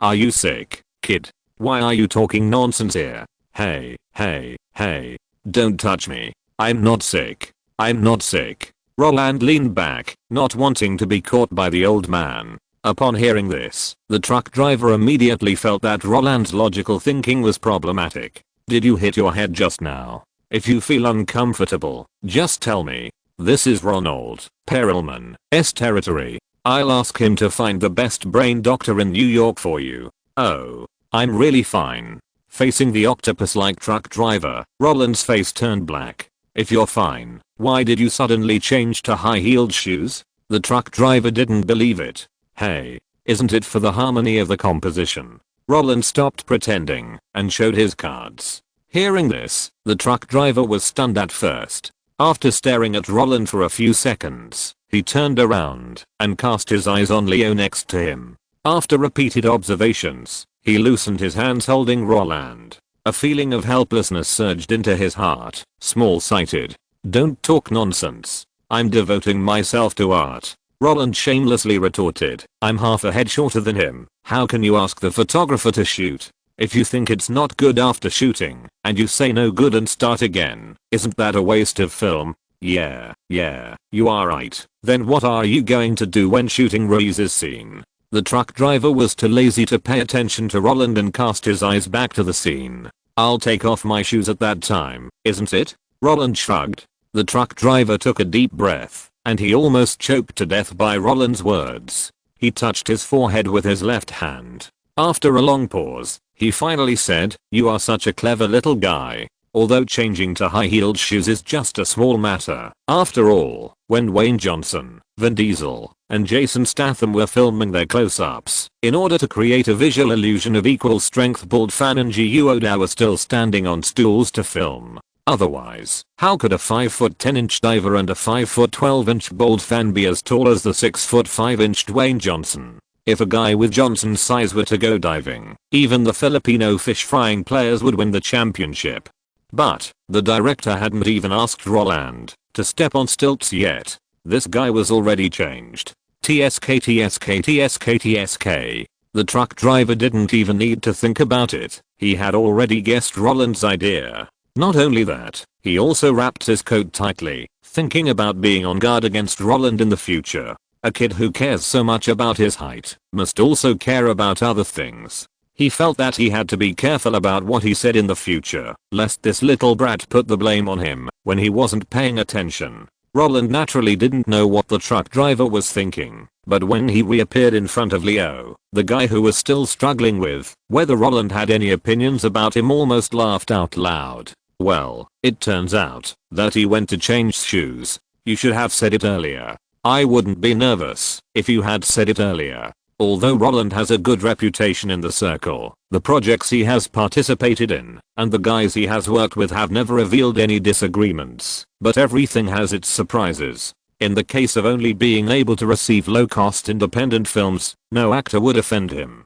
After all, offending him is the same as offending those producers who want to please him. They may not care, but no one can guarantee that those producers who want to invite him to star in the project will not care. Just like Mel Gibson, do you really think he was banned after scolding the Jews? In fact, after filming Braveheart, his movies could no longer attract investment. Braveheart was banned in the UK because the movie made fun of the Plantagenet and Capet families. It offended not only the current Windsor family, but also the entire European royal family. Although Braveheart was released in the end due to the issue of free speech, since then, except for some commercial films, he could not get investment for the feature films he wanted to make. So he returned to his hometown in Australia and invested his own money to make The Passion of the Christ. Although the film sold well, he did not get much money. The New Market, which was responsible for the North American distribution, directly used the theater share as publicity and distribution expenses. No money will be given to you. After you made Braveheart and The Passion of the Christ, who will speak for you? You have offended the European vote, the Middle Eastern vote, and the American Jews. Even if you cry and want to sue, will anyone listen to you? The more you earn, the more money goes into our pockets. Don't accept it? Come and bite me. I will rob you of your money openly. What can you do to me? Dissatisfied, Mel Gibson angrily accused all parties. In order to attract attention, he directly criticized the US-Iraq war. When this kind of situation appeared, the worst time was that he had to report to the police station 5 days out of 7. Because the other 2 days, the police officer who was responsible for helping him solve the problem needed to take a vacation. What's the use of A+list? The capital hasn't even started yet, and you have been suffocated by the little brothers who want to show their loyalty to the capital by punching you in the chest. In this place, where you will be targeted, if you take the wrong script, you want to swear at the sky, the earth, and the air. Do you think you are a cat? Do you have 9 lives? The point is that the whole circle knows it, and even the producers of the 6 majors are too lazy to provoke Roland. In this case, let alone Roland seeing the situation is not good, he went back to change his shoes. Even if he asked Leo to squat to film, he had to squat. Of course, Roland is not a devil, he just cares about the altitude. After changing his shoes, he took the initiative to say hello to Leo and shook hands. Hello, I didn't expect you to be more handsome in person than in the photo. No, you are much more handsome than me. Leo shook his head and smiled. Roland was very happy to hear the words from the heart, and 2 thoughts popped up in his head. First, the handsome Roland will be the focus wherever he stands. Second, Leo is really honest. He likes to deal with such a straightforward boy. Just as Roland was thinking about having a good chat with this honest guy, the truck driver who had already adjusted the machine had already raised the director's baton and shouted loudly, "Roland, stop chatting there. Come over to shoot." Harry Osborn's first meeting, asking about and comforting Peter Parker's part. Note, the reason why superhero movies are criticized as products of industrial assembly lines is that all formats remain unchanged. When Scorsese criticized Marvel before, Joss Whedon stood up to support him, saying that Avengers 1 and 2 were written by Kevin Feige, and he also revealed that Guardians of the Galaxy director Gunn was kicked out by Feige in order to keep his own script, and that Ant-Man screenwriter Wright wanted to shoot a generation of Ant-Man, but Feige did not allow a film that would connect the previous and the next to tell the origin of Ant-Man. So the script that had been prepared for 10 years was taken down. Wright handed the script to Marvel in 2003. As for Star Wars, Lucas himself admitted that it was a script written based on Campbell's concept. All those who think that he is the boss and I'm the third are suppressed. When the box office of The Passion of the Christ was divided, the media company used various methods to blacken Gibson and never mentioned that the New Market took his share. Not only that, his wife's car was watched and ticketed every day, and the paparazzi took a camera to his face. If he got angry and hit someone, he would be arrested in less than 5 minutes. Finally, his wife couldn't bear it anymore and divorced him. In order to compensate, Gibson had to sell his film company. Because he didn't get along with the giants, he sold it to a familiar British tycoon. As a result, the other party became the chairman of United International Pictures not long after he bought it, and called Gibson to tell him that he was from Paramount and Universal. It's too easy to deal with people without backgrounds. The methods used in Harry Potter are all kind. If they really want to touch you, they can just rob you. No matter how you jump, no one will help you. Chapter 161 Fans. Cool. It is neat. It is righteous. Absolutely right. This must be Roland Allen. Oh my god. Roland is actually filming in New York. Why hasn't the media reported these things before? In a McDonald's in New York, a group of 14, 15 or 16-year-old middle school students held freshly baked hamburgers and looked at the TV in the store that was used to broadcast news with surprise. The dramatic performance of covering their chests to express shock attracted the eye rolls of the people around them, but after hearing the content of the news broadcast, the guys who were queuing to order food also turned their eyes to the screen. When they saw the guy hanging on the wire in the air pretending to swing, but actually crying and screaming on the TV, a funny emotion instantly surged into their hearts, and many people saw the guy in ordinary clothes hit the sponge pad hard, and then slowly slid down like a dead body, and the laughter filled the Golden Arches restaurant directly. Oh. Is this filming Spider-Man?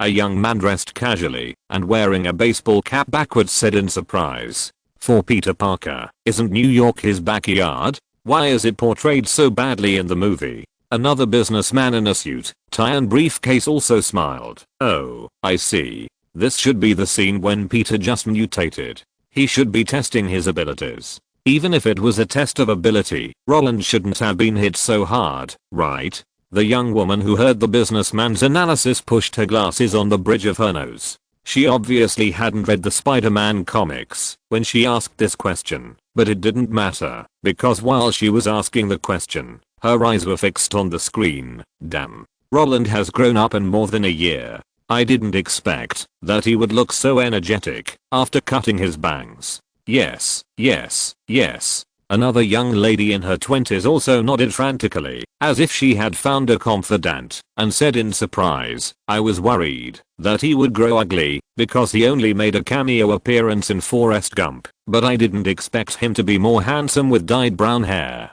That's right, unless Roland is a lifetime member of teobayo.com, how could he not make headlines without the internet? New York, this is the world's largest city. Filming in this place in broad daylight. Flying around in the sky like a fool. If no one can find it, then what's the difference between it and the telescope Jin who can't hit anyone with his ultimate? You are Spider-Man, dear. You are not Tarzan. The media are not fools. It's okay that the crew didn't make it public before, but now you are flying blindly. If they still don't report it, then they are sorry for the channels they have. With the appearance of the video, the long silent Roland fans became as excited as the piglets crying for food. Although the internet is still not popular, the number of internet users in America is only a pitiful 25 million, but it doesn't matter. The guys who grew up with Roland have classmates. The guys who watched Roland grow up have colleagues. When the news spread, the startup information that was suppressed because of the disaster was also dug out by them. With the videos broadcast by major media, Roland occupied the campus again after a year and a half. Wow. This looks much more handsome than Batman. Oh my god. Oh my god. Are Roland and the others really swinging on the swings in the city? Who is the protagonist in the first movie? It can't be the Kingpin, right? He is the weakest and easiest villain to film among Spider-Man's villains. And the other villains probably can't be made, right? Or the effects will be very poor? How can he fight the Kingpin? Didn't Sony announce it before? Robert De Niro will play Dr. Lizard. Hey, don't worry. George Lucas is in charge of the post-production special effects of this movie. George Lucas? Yes. He's the director of Star Wars. He also helped with Jurassic Park. What? If that's the case, then Spider-Man is really something to look forward to. Compared with these cute kids who care about movies, Roland's older sister fans are much simpler. They don't care about villains, special effects, or plots. Compared with the movie itself, they are interested in Roland as a person. After seeing their favorite cabbages growing well, the stupid plot of hitting the wall is silly and cute in their eyes. Of course, while staring at the video and flipping through it, they also start to dig up the heroine of the movie. This is actually a very normal thing. Since the last hype of a girl chasing a boy, Roland has not had any scandals with any women so far. Although it is not appropriate to expose his relationship given his age, who doesn't know how chaotic the Hollywood circle is? The guys who like him expect Roland to be a good boy, while the desire to pry into private affairs on the other hand makes them want to get to the bottom of it. This contradictory psychology is actually human instinct. As they dig, fans in New York even do the work of looking at maps and identifying places, and find the filming site in New York in many twists and turns. Not only that, some guys even proudly posted the photos on the internet. When the filming location of the crew was exposed on the internet, those fans who had internet access at home and lived nearby gathered there excitedly.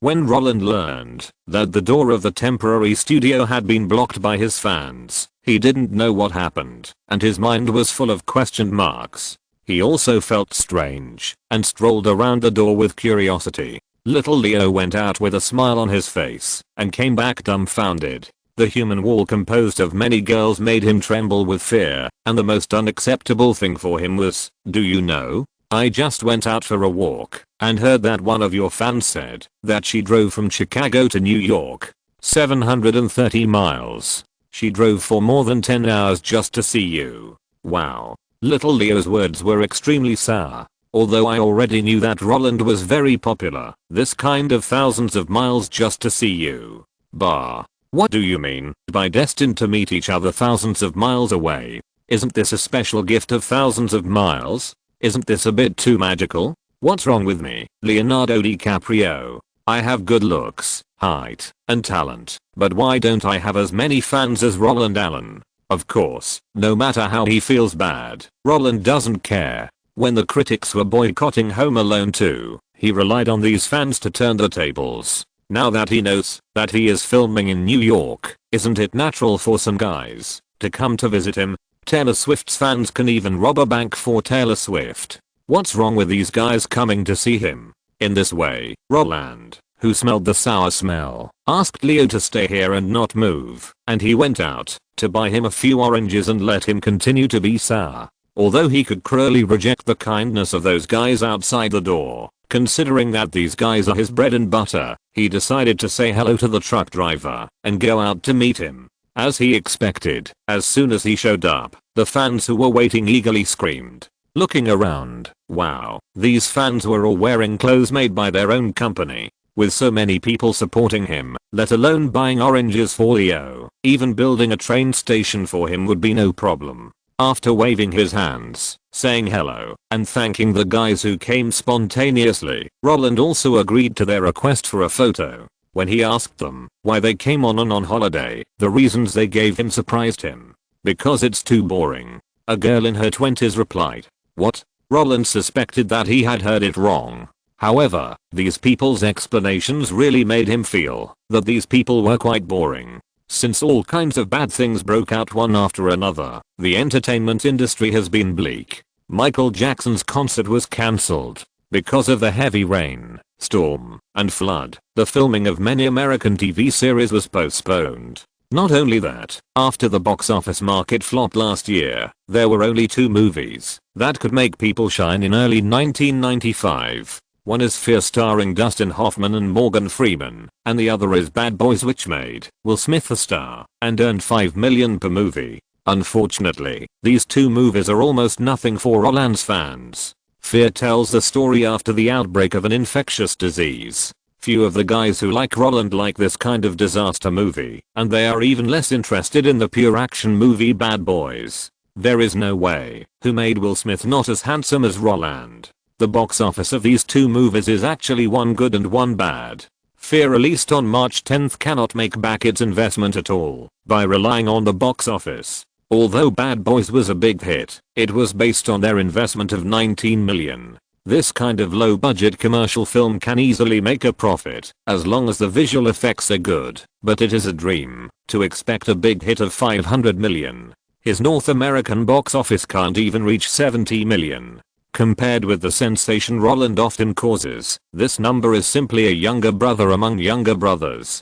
So, you came here, after seeing the news of my filming on the internet? Roland asked while signing autographs for the guys in line. Yeah. The fans who came forward in an orderly manner nodded like chickens pecking at rice. Then where did you see the news of my filming? Roland asked again. In the forum of the film database.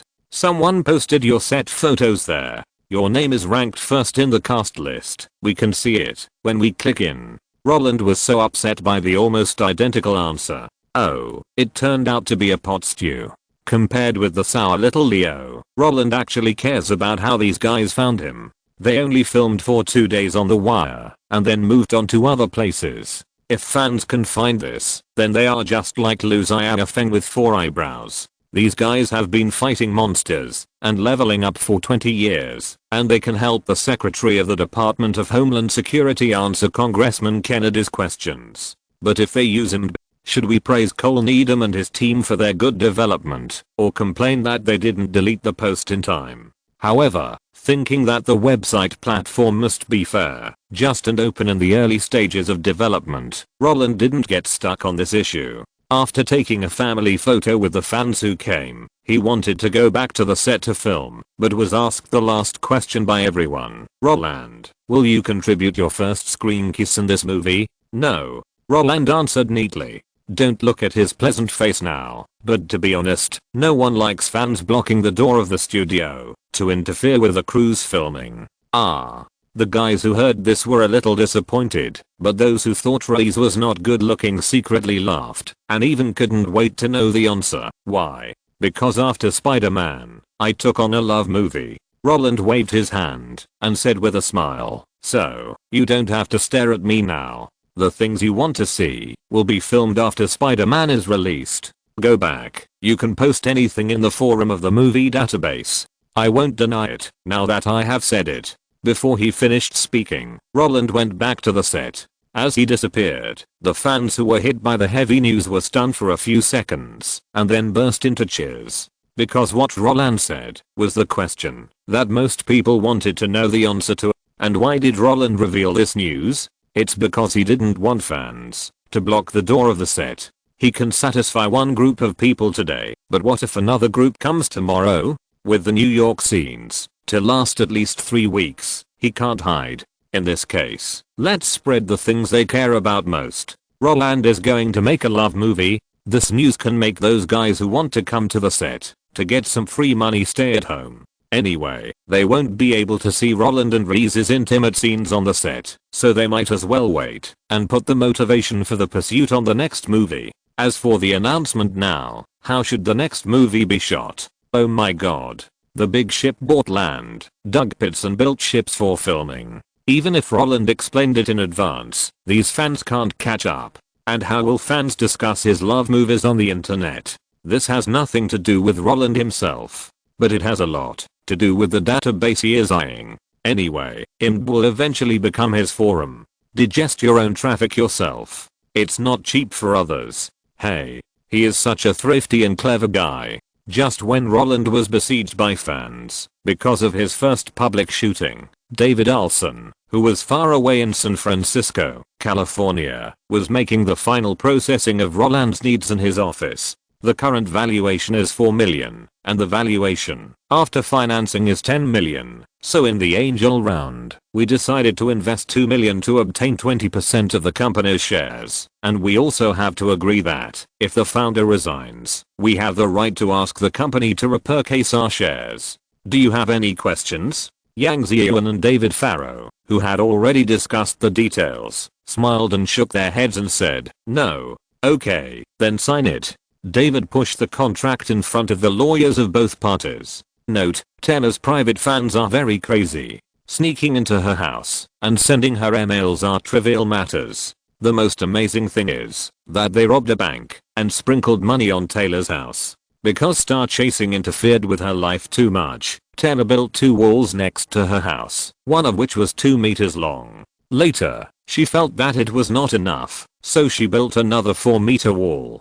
Bad Boys is indeed Will Smith's real hit movie, but after Bad Boys, his salary was only $5 million, which was exposed when he was filming Independence Day. After Independence Day, he became A-list. The normal pay for a star is only between $10 million and $20 million. Those who earn tens of millions for a movie are the ones that the producers have to pay because they cannot do without them. Of course, many guys without any background are able to make money, but not to spend it. The producers who control the media have too many ways to bully people. There are no saints in this world. You will be gone if you reveal some negative information about them. Chapter 162. Unreachable Projects. Investments Attracted. Shortly after Roland left Los Angeles, Jerry Yang and David Fillo had already found David Olson, who was interested in them, with the prepared schedule. The two sides had a pleasant discussion, because $2 million was an astronomical figure for them who were still studying, and the $10 million valuation, after financing, made them ecstatic.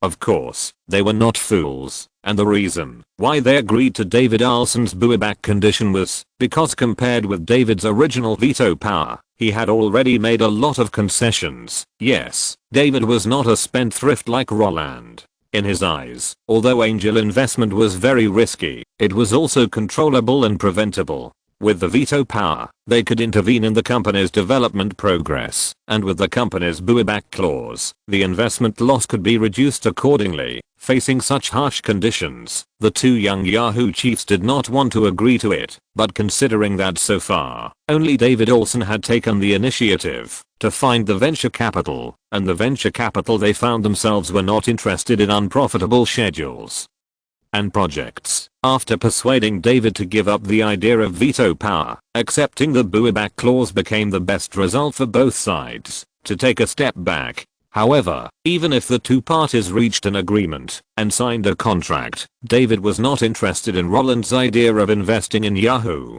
After studying the current situation of the internet market, he felt that Yahoo really had no great prospects, and it would be better to invest in Netscape than in it. Now, almost everyone is using Netscape browser.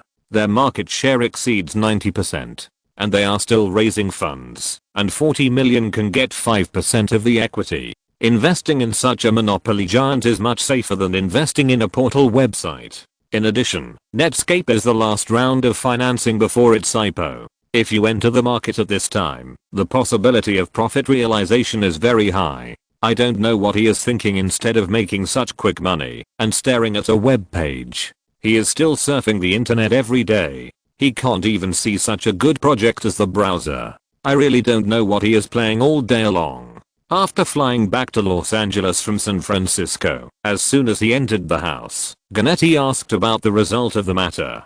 Facing his wife's curiosity, David sighed while taking off his coat and shaking his head in confusion. Hearing this, Ganetti took the coat and laughed. You told me before that you didn't understand the internet. How come you become an expert after just a few months? I don't understand, but I can check. David shrugged. Before investing in a project, investigate the market conditions first. Isn't this what a qualified investor should do? How can there be someone like Roland who invests in anything he likes? Kids, it's normal to buy something they like, isn't it? Ganetti thought it was natural. If Roland didn't have enough money, your son would have instigated him to acquire Marvel long ago. And Lizzie, she wants to hang out in Disneyland every day. If Roland had money, do you believe she would cling to his thighs and tell him to buy Mickey, buy Mickey, buy Mickey? When Ganetti imitated his daughter, shaking David's arm and repeating the same words over and over, David slapped his forehead with his hand in childishness. But just as he was showing his helplessness, a little head suddenly popped out from the stairwell, looking at his parents with bright eyes, wondering, Dad, Mom, who wants to buy me Mickey? Bang, bang, bang. Two short legs seemed to be attached with wind talismans and rushed in front of them. No, no. Seeing that his daughter was about to bump into him, David squatted down, opened his arms, and picked her up. I was talking to your mother about Roland's investment company. No, your father thinks Roland made a not so wise decision. Ganetti corrected her husband's words. Elizabeth was a little confused after hearing what her parents said. When the little girl wanted to find out what happened to Roland, David's summary made her pout. Roland is not stupid. He found the frame a long time ago, but he thought it had no investment value. HMM. Although his daughter's expression was a little problematic, David understood what she meant. While casting a curious look, he also asked, "Why do you say that?" "No. How do you know about this?" "Because I often go to his study." He stares at the frame while playing on the computer and told me it was called a Navigator. How could Roland not know Netscape? This company that can force Microsoft to the point where it must be investigated by the antitrust law also has huge investment value. But the problem is that, even if the investment value is great, it does not belong to Roland, or in other words, it does not belong to any angel investment company. Because their founder hates venture capital. Mark Andreessen, the founder of Netscape, worked for the National Center for Supercomputing Applications in the United States during college. The guys who worked there were not short of entrepreneurial opportunities. Jim Clark, who wrote the browser with him, was the founder of Silicon Graphics, which launched the world's first batch of graphic terminals and graphic workstations. Just hearing the name may sound unfamiliar, but although Silicon Graphics is not as famous as IBM and HP, it has a position that cannot be replaced by other products in the field of graphics and high-performance computing. All special effects movies on the market are made with the super workstations they produce, such as Jurassic Park, Forrest Gump, and Jumanji shot by the Olson sisters. The Titanic that the truck driver wanted to shoot could not be made without their workstations. From this point of view, isn't it as easy for Roland to invest in Netscape as eating candy? Wouldn't it be enough to just let the old man take him to meet people? But the problem is, even if the old man introduces these two guys to him, what's the use? Roland sat there with a big horse and a golden knife and told them that I want to invest in Netscape, $4 million for 20% of the shares. They would definitely change color, pick up a shotgun and shove it into Roland's head, blowing his head off. Why? Because Jim Clark, the founder of Silicon Graphics, was kicked out of the company by venture capitalists. When he founded Silicon Graphics, after the angel round, the first round, and the second round, his shares in the company were only a pitiful 5%. Although this is not a small amount in the IPO, for him, the capitalists who supported him to realize his dream have completely occupied his company. If you talk to such people about the angel round, they will only shout hallelujah, and then kick you out of their company. They don't need angel investment. They think angel investment is the devil that infringes on other people's achievements. And if a company like Netscape can't enter the market in the angel round, then it's meaningless. With 40 million, wouldn't it be better to use it to shoot 7 deadly sins? How much can you cash out if you enter the market in the last round of financing before listing? In addition, once the shares exceed 5%, they must be disclosed. Once disclosed, how will Microsoft, which is also tinkering with browsers, think? Isn't the cooperative atmosphere of DreamWorks ruined? It's fine that you can't make much money, but you also stab your allies in the back. Do you think you are France in Civilization 6? Since Roland doesn't have the ability to make others stand on the same side, he won't bother to do anything, since he has already chosen a side. If you can't make some money, then don't make it. Besides, this is not a choice that can affect the future. If you lose it, then you lose it. Of course, Roland won't tell David about these things. Anyway, with James taking the blame, he doesn't have to think of other excuses. After shooting in New York for another 3 weeks, the crew finally returned to San Francisco. The next fighting scenes were all shot in the studio. Everyone is a family, so of course the studio used was Industrial Light and Magic's. Since you can shoot, edit and design special effects at the same time, there is no need to fly back and forth between Los Angeles and San Francisco. Since Leo didn't get involved in the fight, after flying to San Francisco with the crew, he transferred his own flight and flew back to Los Angeles after finishing all his scenes. Before leaving, this guy who had been jealous of Roland for more than 2 months quietly pulled Roland to tell him that he was actually very free. Roland was not a fool. How could he not hear the meaning of the other party's words? This was obviously telling him that if there were any good projects, he could recommend them. But Roland didn't produce projects, he was just a porter of projects. Then, what about DreamWorks? Leo asked cautiously. Well, this guy still wants to get in touch with DreamWorks. In the past life, all kinds of news were flying around, saying that Leo only wanted to win an Oscar and didn't care about the commerciality of the film. This is simply bullshit. He just didn't want to act in a commercial film where the special effects completely overshadowed the performance. How could he refuse a commercial drama that could really make money? For Spielberg, there are too many dramas that can both win awards and reflect commerciality. In this case, isn't it reasonable for him to target Roland? But Roland thought about it and still expressed regret. The reason why DreamWorks invested in my Spider-Man is because they don't have to manage the project themselves. Sony invested 75%, DreamWorks paid 25%, and the other two production companies, one is mine, which specializes in publishing rights, and the other is Catherine's, who is responsible for production management. If you want to wait for the projects prepared by DreamWorks, then DreamWorks has just been established, and there will be no new projects in the next 2 years. Oh, shit, Leo cursed. Seeing the disappointment on the other's face, Roland added another sentence. But if you have any scripts you like, you can bring them to us to do it. Leo cast a puzzled look. Become a producer yourself, and come here to get investment. Roland didn't think there was anything wrong with what he said. If an investor comes to you, that's great. If you have a project you like, but can't find an investor, I can also take a look. After all, the current film market is actually a two-way choice. The main purpose of the producer hiring you is to make money, and the main purpose of you looking for a producer is to get investment. But for me, the situation is not like that. I founded the company in 1991, but so far I have never let those companies make money actively. I have never touched money. I have no interest in money, but I'm interested in spending money, especially spending money to help people realize their dreams. I bought a game company, and I was very happy to see that the games they made were popular in the market. I sponsored a website. Although they asked me for 1 million and didn't count my shares, I was very happy every time they excitedly told me how much the website traffic had increased and how many people they served. I bought the movie The Shawshank Redemption. Although it may never be released, when Castle Rock Pictures happily handed this burden to me, I was very happy to help others.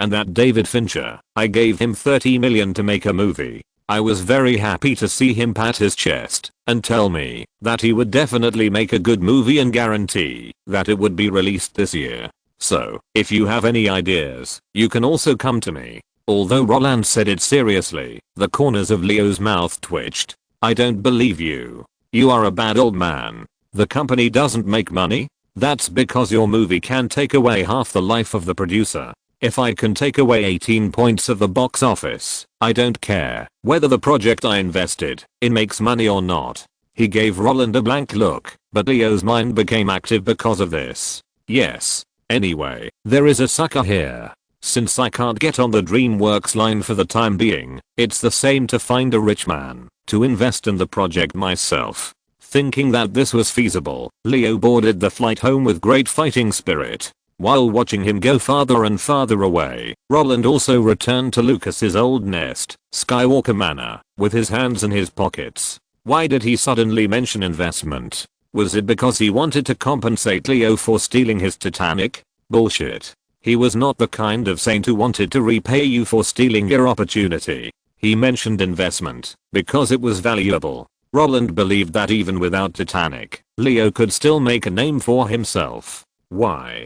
Because he called Robert De Niro dad on the set. In his previous life, when Roland was watching movies, he felt that Leo's performance was getting more and more similar to De Niro's. Now, after more than 2 months of getting along, he finally understood why this happened. Is it that Martin Scorsese only has one trick to teach his students? No. How can they not be alike if they are father and son? Not only that, he also understood why Leo could take over all of River Phoenix's projects after his death. Because of Robert De Niro. This king of drama is very familiar with Harrison Ford, who promoted River Phoenix as a guy who can make others pay out of their own pockets to act with him, even if they have never made any relationship public. People in the circle are not deaf and blind. Those who should be taken care of will be taken care of. In this way, Roland who gave the other party the role of the second generation Green Goblin and promised to watch the investment, was actually taking care of his own people.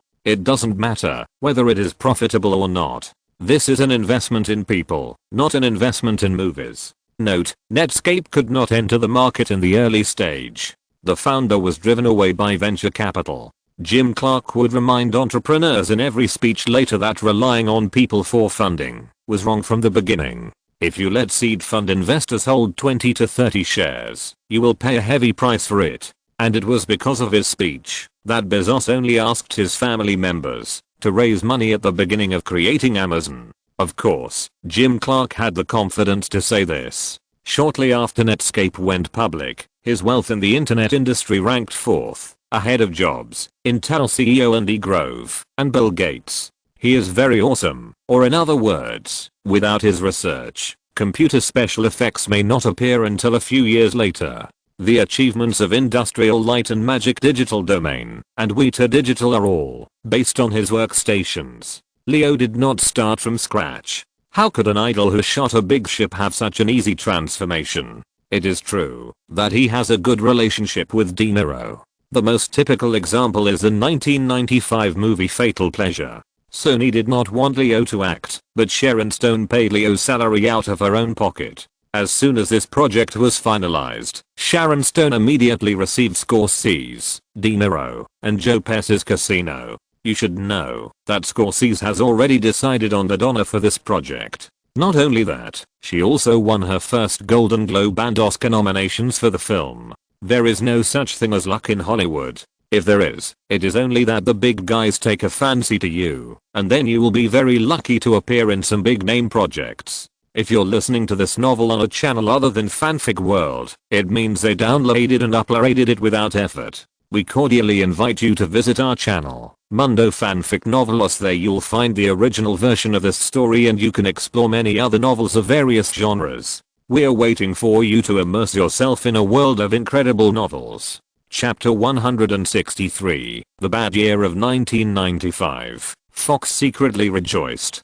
On July 10th Eastern Daylight Time, a severe summer heat wave hit all parts of the country. Except for Maine, the highest temperature in 48 states across the continental United States will exceed 100 degrees Fahrenheit today. According to the latest warning data released by the National Weather Service, the temperature in the northeastern, midwestern, and southern plains states of America will break through the 110 degree Fahrenheit mark in the next few days. Places like Chicago will even exceed 120 degrees Fahrenheit. Whether you are an adult or a child, please stay home.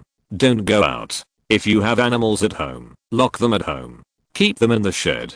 Don't let them out. In this kind of weather, even cows can be roasted to death. On a day in early July, a stern warning from a radio host came from the living room TV. Roland couldn't help shaking his head when he heard the loud roar, as if Marginteo was possessed. Okay, this 1995 is wasted again. The crew joined the crew at the end of January and the filming was completed in early July. It was more than enough time to shoot a superhero movie. As time passed, the guys and the crew gradually became excited. In addition to the reason of finishing the filming and taking a vacation, those guys who had movies released in the summer of 1995 were also looking forward to this year's box office market. The shocking incident of the Simpson murder case in 1994 messed up the box office market that should have been booming. After that, a bunch of trivial messes directly crashed the box office market for the whole year. The natural disasters that occurred in early 1995 made people feel that life in the past 2 years was really fucking hard.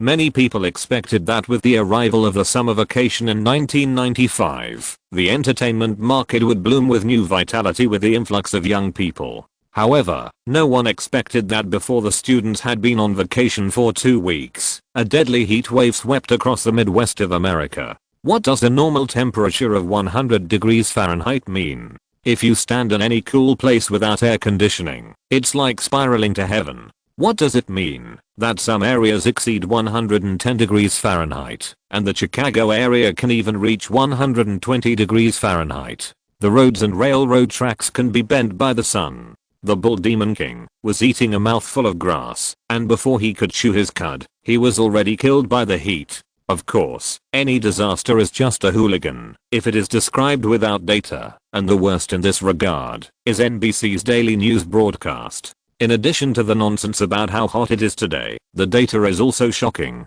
Starting from July 10th, 850 cows died in Wisconsin in 5 days due to the heat, and 85 people died in total. In Chicago, the death toll from the heat has reached 500 in 5 days, even though the cooling center was open. There were even wildfires in Southern California, but fortunately, those guys who might have caused trouble like the birds in Australia were also killed by the high temperature. Even though it was difficult to put out the fire, there was no situation where birds threw burning branches and set the whole state on fire. The heat to death is actually just a small matter. The more important thing is that there is no food.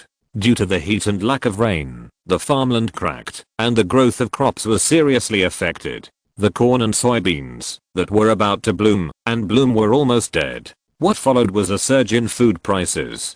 5% and 7% were small numbers. The increase of 20% to 30% in soybean and corn prices was too common. Because of the law that dead poultry were not allowed to enter the market, the price of chicken doubled in 20 days. In this situation, the governor of Ohio even called on citizens to pray to God for rain. When Roland, who was hiding at home and blowing the air conditioner, saw this news, his eyes almost popped out. Wow. Praying to God for rain? What's the difference between this and hallelujah for anti-epidemic? The universe country is indeed the universe country. Have they learned all the twists and turns of this sword-taking approach? Don't laugh at them, they have no choice. Like Roland, David, who was hiding at home because of the hot summer heat wave and watching TV on the sofa, shook his thighs on the coffee table and sighed. In fact, there are not many air conditioners in our central region. What? Hearing this, Roland, who was still wondering whether God would show up and give his believers a reminder that it will rain only after the chickens have eaten the rice, the dogs have licked the noodles, and the fire has burned the logs, raised his head unexpectedly. David, what did you say? They don't have air conditioning? Of course they don't have air conditioning. Before David could respond, James, who was also lying on the side, cast a contemptuous look at Roland. If you were in school, you would know. Not all families have air conditioners. Most of the families who have air conditioning equipment live in cities on the East Coast and West Coast. Only about 20% of farmers' families in the South and Midwest have air conditioning equipment. Why? Roland couldn't understand, because in the past 5 years, every place he went had this thing. Because of the cost. After seeing that his son was about to diss Roland, David popularized the social situation to this guy, who had not been to school for many years. Although electricity is a necessity for every family, it also has wires. From left to right, from top to bottom, or diagonally. These are all fine, but as long as it is built, it will not change. After the main power grid is built, the subsequent connection is actually the people's own business. Since most farmers in the central region are engaged in farming and planting and live too scattered, it would be strange if they were not far away from the main power grid. If they want the power company to lay a network for them, they have to pay for it themselves. One line costs 1 inch. It costs about 70,000 yuan to connect a line to a place a little further away. Do you think the farmers will spend money to connect it? If not, they can only get a small generator to generate electricity by themselves, and the electricity generated by the generator cannot support the use of air conditioning.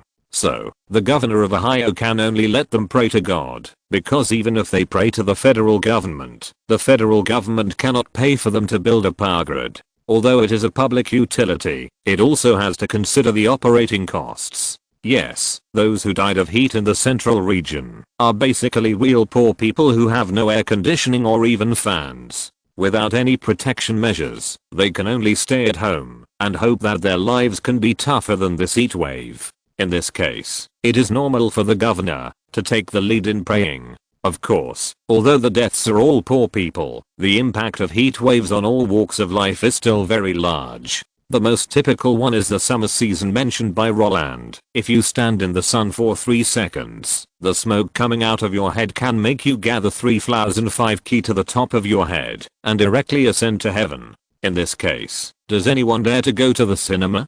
Go on foot with an umbrella? You can melt like SpongeBob. Driving with the air conditioner on.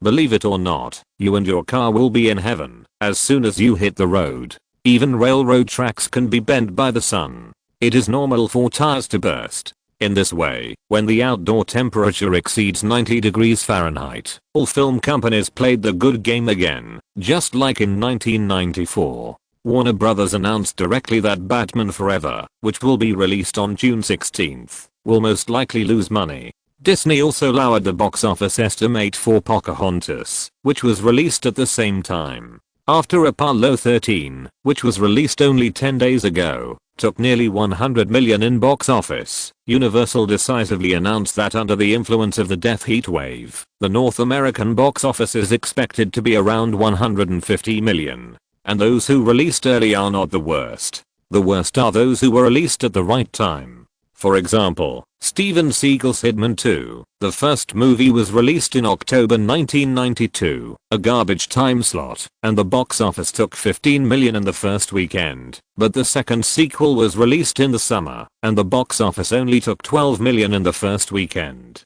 Chris Columbus, the director who previously worked with Roland on the Home Alone series, and his new work, 9 Months, was directly declared a sudden death with a North American box office of $69 million because of the heat wave. Only low-budget horror films like Alien and larger-scale romance films like Clueless can make huge profits. Of course, this is also compared with their costs. The vast majority of movies are still losing money.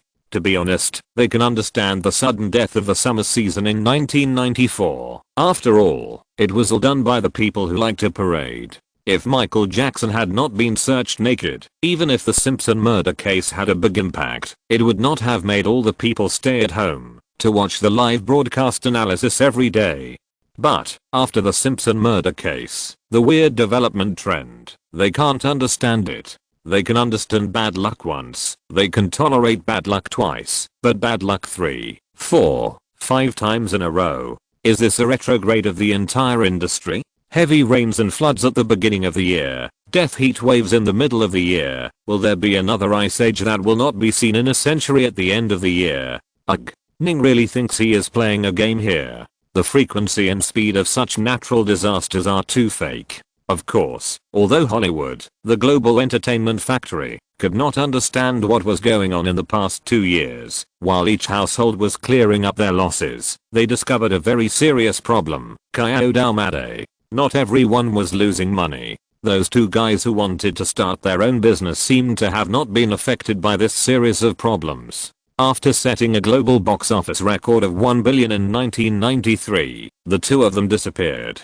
Of course, it was not right to say so. After all, old man Spielberg won the first Best Director and Best Picture in his life in 1994, and Roland also made a name for himself in Forrest Gump and The Lion King, but their projects didn't seem to lose money, right? Not only that, they made a lot of money. No. Why can they not be affected? When calculating how much the expected income for this summer would drop compared to last year, Paramount, which launched Congo Horror in early June, but was not well received by the market, was a little jealous of the small budget comedy romance Clueless. After all, they just released Forrest Gump last year. Although Tom Hanks took a lot of money, Paramount still gained the most. But this year's data, hey, not losing money is good.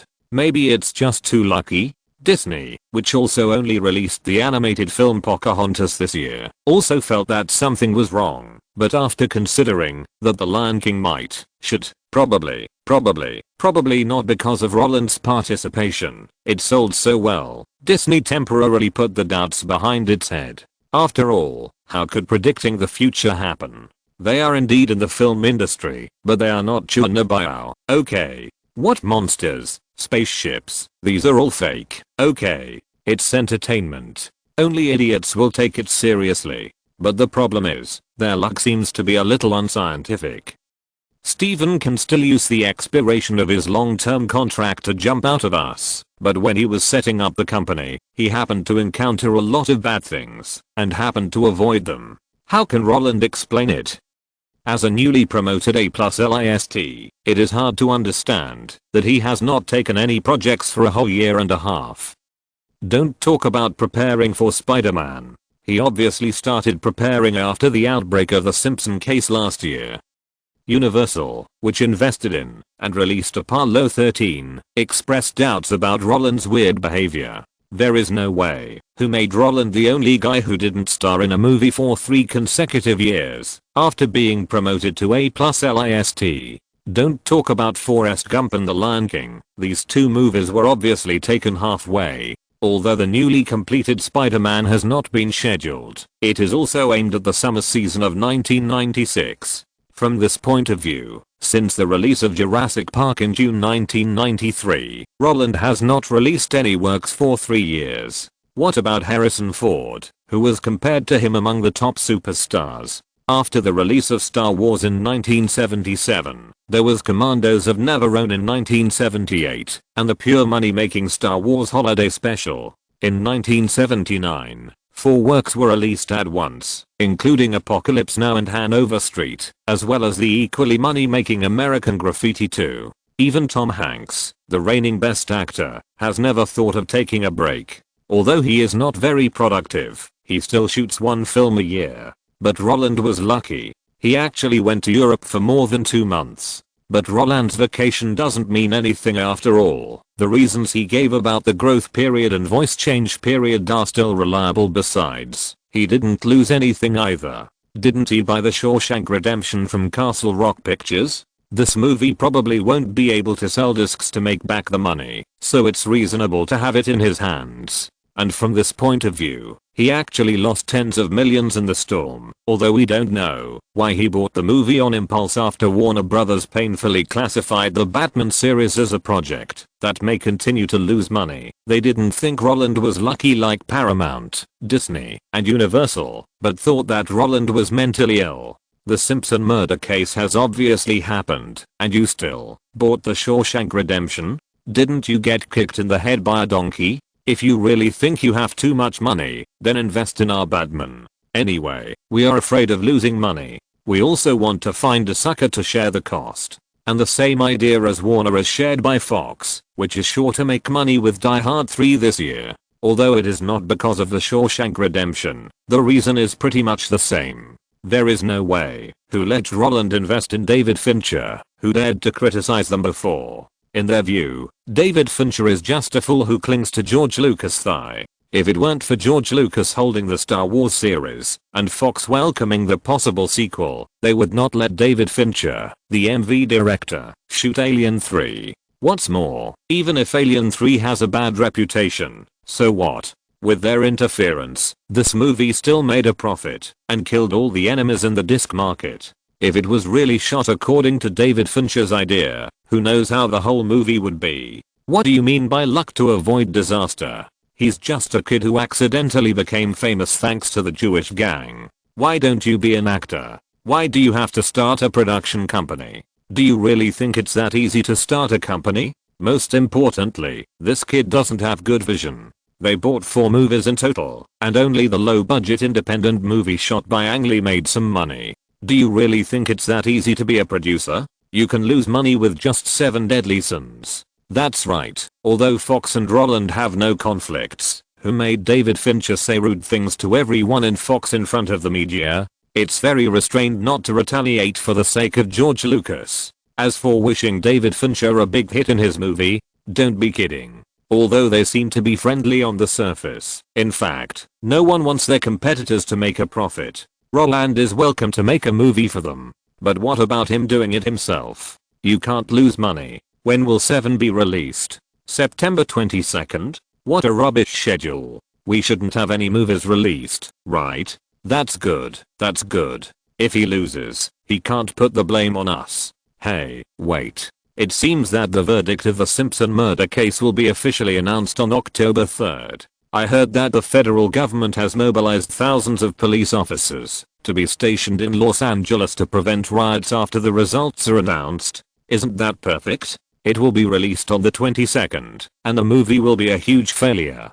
12 days later, the verdict will be announced on the 3rd, and Simpson will be found guilty. The Shawshank Redemption will be kept in the hands for a long time, and can't sell discs. Even if he has avoided the bleak film and television market for 2 consecutive years, what can he do? He still has to pay. At this point, a goodwill laugh suddenly rang out in the Fox conference room. Outside, everyone is in harmony, and at home, everyone can speak freely. No one thinks that this is a curse on Roland, and no one thinks that they are targeting Roland. They think they are just stating a fact. If it was really that easy to make money in the film and television industry, there wouldn't be a record that in the 100 years since the birth of Hollywood, only the Disney Group has not been traded and acquired. 30 years in the East, 30 years in the West. This is indeed true. But no film company does not lose money in the early stages of development. Amblin didn't do it. Lucasfilm didn't do it. How can you, Warcraft Films, do it? Note, the heat wave in 1995, although it lasted only 5 days, was also a sudden attack, and there were concentrated deaths. According to the recollections of NFL coach Tom Coughlin, he led the players to conduct outdoor training at the University of Wisconsin that year. After the 5-day death heat wave, it was also very hot. No one wanted to go out during the day, because no one knew if they could come back alive. Ice cubes could not be preserved, and the electric fan made it hotter and hotter. It is also true that prices have skyrocketed, and most people in the central region do not have air conditioning. In 1992, the United States introduced the Energy Policy Act, which allowed the sale of electricity on the open market, but because the franchise monopoly made little progress after the heat wave broke out in 1995, the Federal Energy Regulatory Commission in 1996 explicitly required the separation of power plants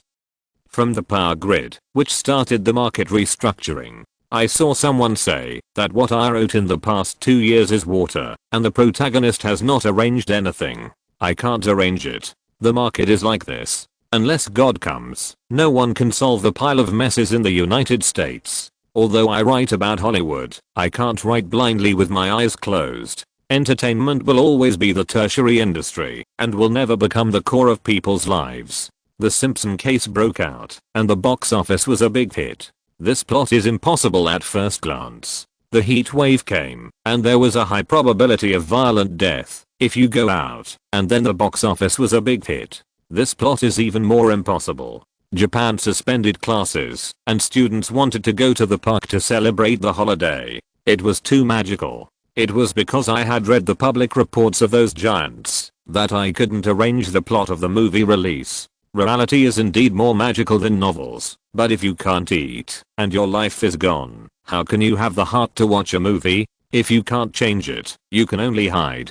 Chapter 164, The Development Ideas of Racing Backwards, Traditional Education and Shameless Ideas. Roland didn't know that when the disaster broke out, those guys who were clearing their losses would actually think of him first. Can you please be reasonable? He is just a newcomer who has been in the industry for 5 years. He is just lucky enough to have a few big legs. There is no need for those guys to target him like this. Besides, the movies he bought and invested in are all junk that no one wants. Since you regard the project as dung, why do you laugh at his upcoming losses?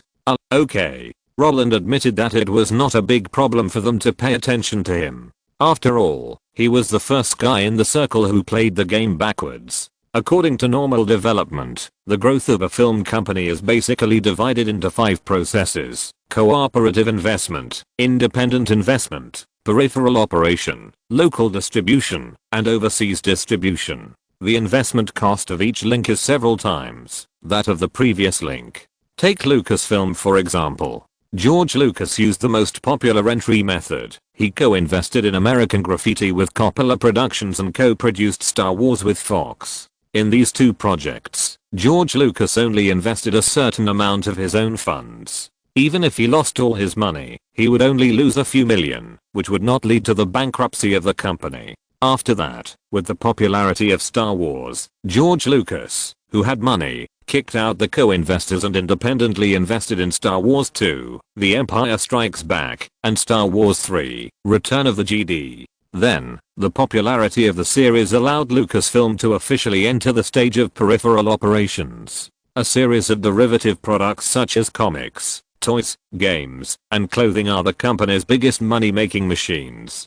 Because George Lucas is too lazy to beep, he has no consciousness as a filmmaker at all, and never tries to show his sword to the giants, so the development of the entire company has stagnated. Let alone the local and overseas distribution of the fourth and fifth links. Even the normal film and television investment is centered around the two types of Star Wars and Indiana Jones. This guy's too lazy to even do new projects, so no one expects him to challenge the 7 majors. What about the Warcraft film and television created by Roland? To put it nicely, it is called a film and television company.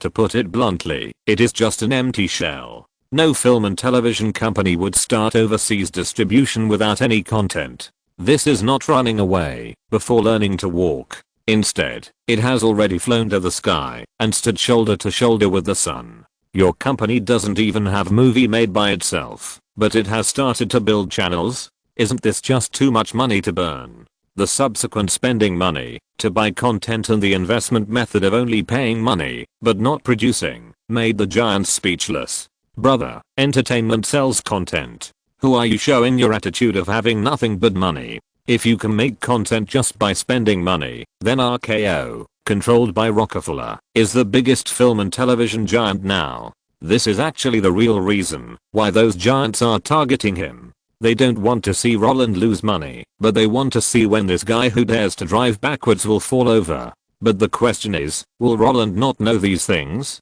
What a joke. Even if he didn't understand all this in his previous life, and only knew the operation method taught by success studies, but in this life, there are too many bigwigs who can tell him that there is something wrong with your company. But, there is no need. The perfect company production system is simply a burden for Roland now, because he makes the final decision on film selection and copyright purchase, and outsources production operations to Catherine Kennedy, and Sony can take over the distribution. In the face of this assembly line operation mode that can be sold, what's the point of having a system of their own? As for the incidents of being strangled by others that those film companies are worried about, Catherine Kennedy, the president of Amblin Entertainment and vice president of Lucasfilm, would not stab him in the back, and Sony, not to mention the issue of issuing company shares, they are now counting on the two big guys to take them flying in terms of their own profits. Therefore, the outsourcing links that the film companies think will have problems are actually the safest for Roland, because he does not have to worry about hiring some idiots to manage the company. Not only that, Catherine Kennedy's fees are also the average price in the industry, and he is so stingy.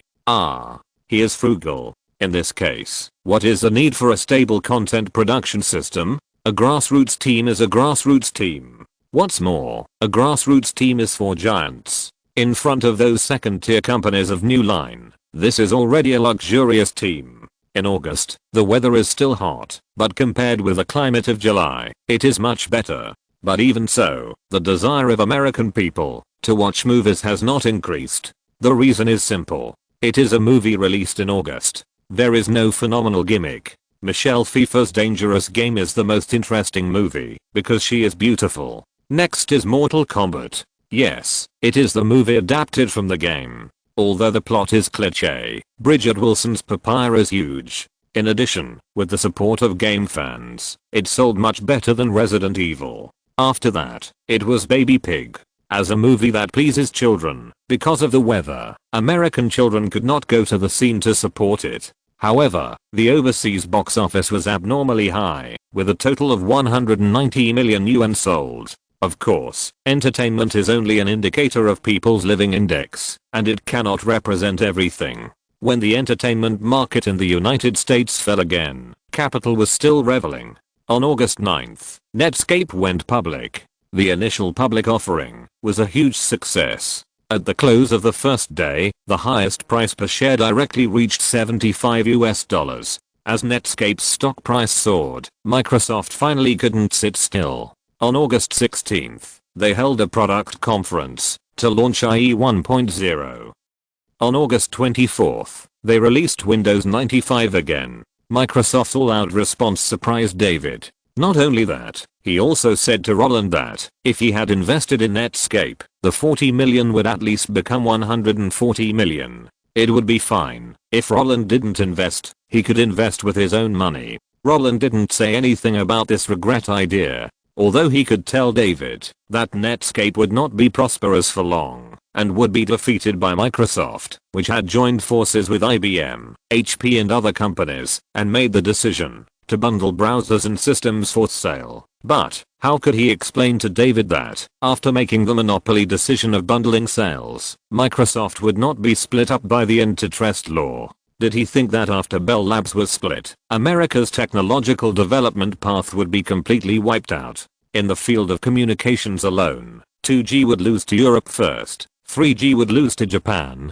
4G would take a breather thanks to Google's group of internet companies, and 5G would be sold out again. In the face of the bitter fruit of the gradual loss of high-end technological competitiveness caused by the split of technology companies, in order to complete the antitrust bill, emerging technology companies would not tell the other party about the results of the split, unless it was absolutely necessary. This was too troublesome. Besides, Roland couldn't explain why he could see the other party's failure after Bell Labs was officially split off this year. He couldn't find anyone to take the blame for this matter that most experts agreed to pass. So, in the face of David's complaint, he could only shrug and say, "Oh, then you think I made a mistake in judgment?" Such irresponsible words made David shake his head again and again. Although he didn't care much about missing out on Netscape, he cared about Roland's attitude towards spending money. Oh, Roland, I can understand your previous investment ideas, but recently, it may be because you make money too easily, so I doubt whether you have seriously considered the profit and loss when investing.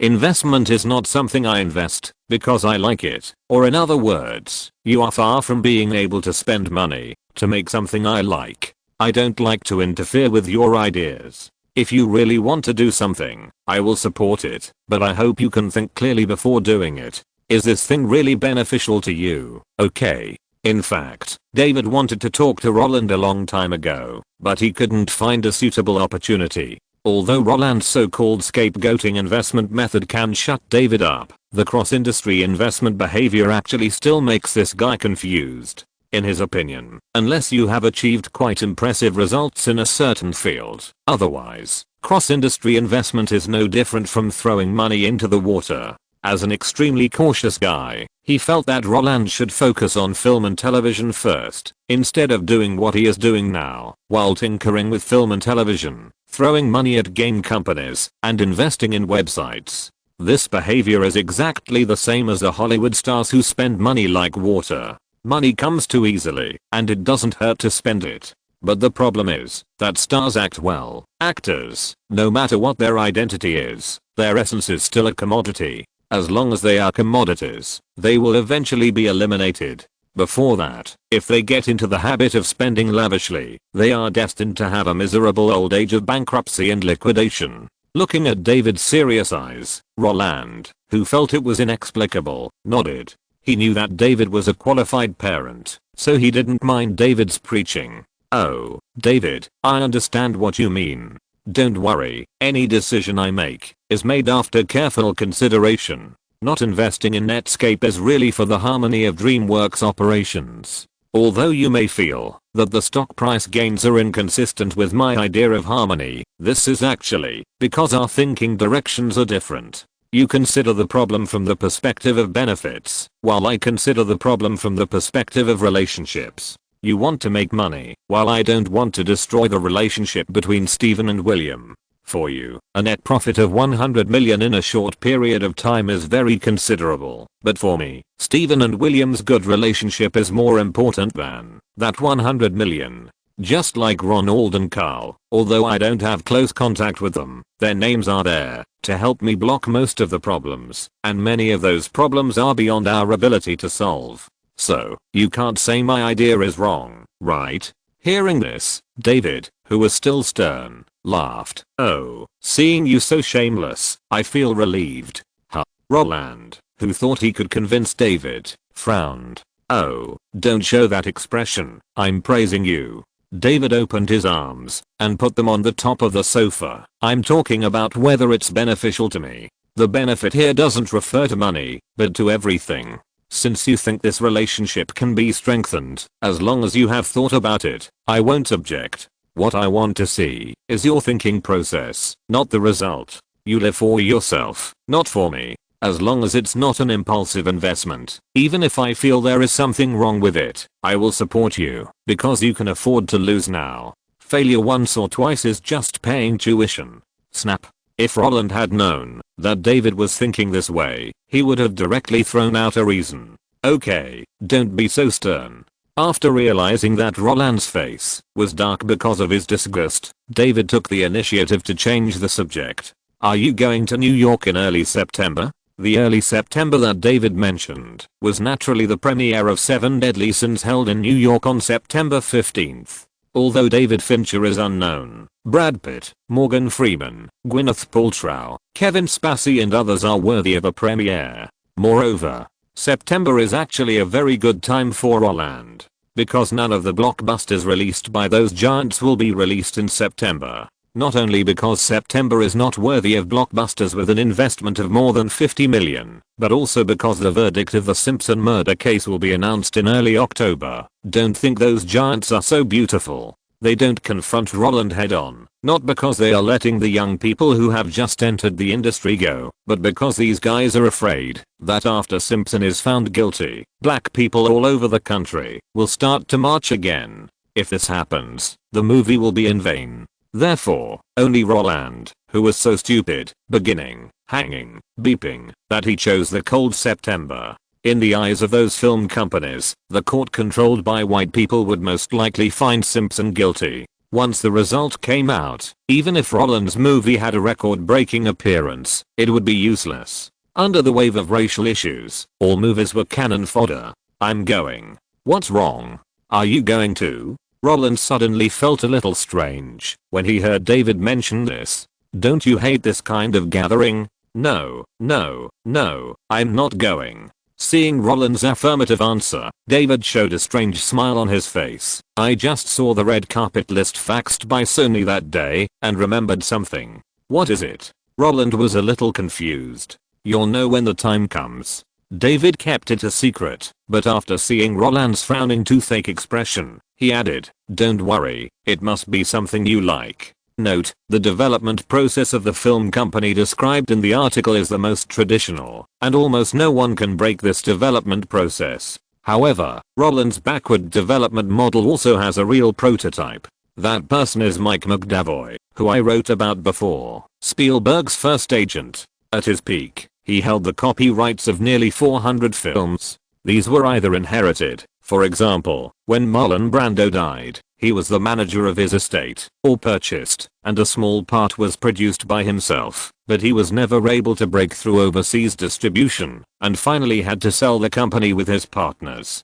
Chapter 165 Your good fortune has arrived. The temperature in New York in September was just right, and the sun was shining brightly on the 15th. Roland got up at 6 o'clock as usual, washed and brushed his teeth, then leaned on the sofa and listened to the morning news on NBC. During this time, he did not stop drinking green smoothies to fill his stomach until the show ended at 8 o'clock. Then he went to the top floor swimming pool of the hotel and took a short swim for an hour when no one was around. Then he went back to the room to take a shower, put on a suit, and let his long-term stylist comb his hair into an adult look. Unlike those companies that like to turn premieres into dinner parties, the premiere of 7 Deadly Sins was scheduled at 1:30 in the afternoon. They did not invite anyone to eat or drink. It's not that Roland is stingy, but at his age, it's not easy to eat and drink. According to American law, people under the age of 21 cannot publicly possess alcoholic beverages in any way or for any reason.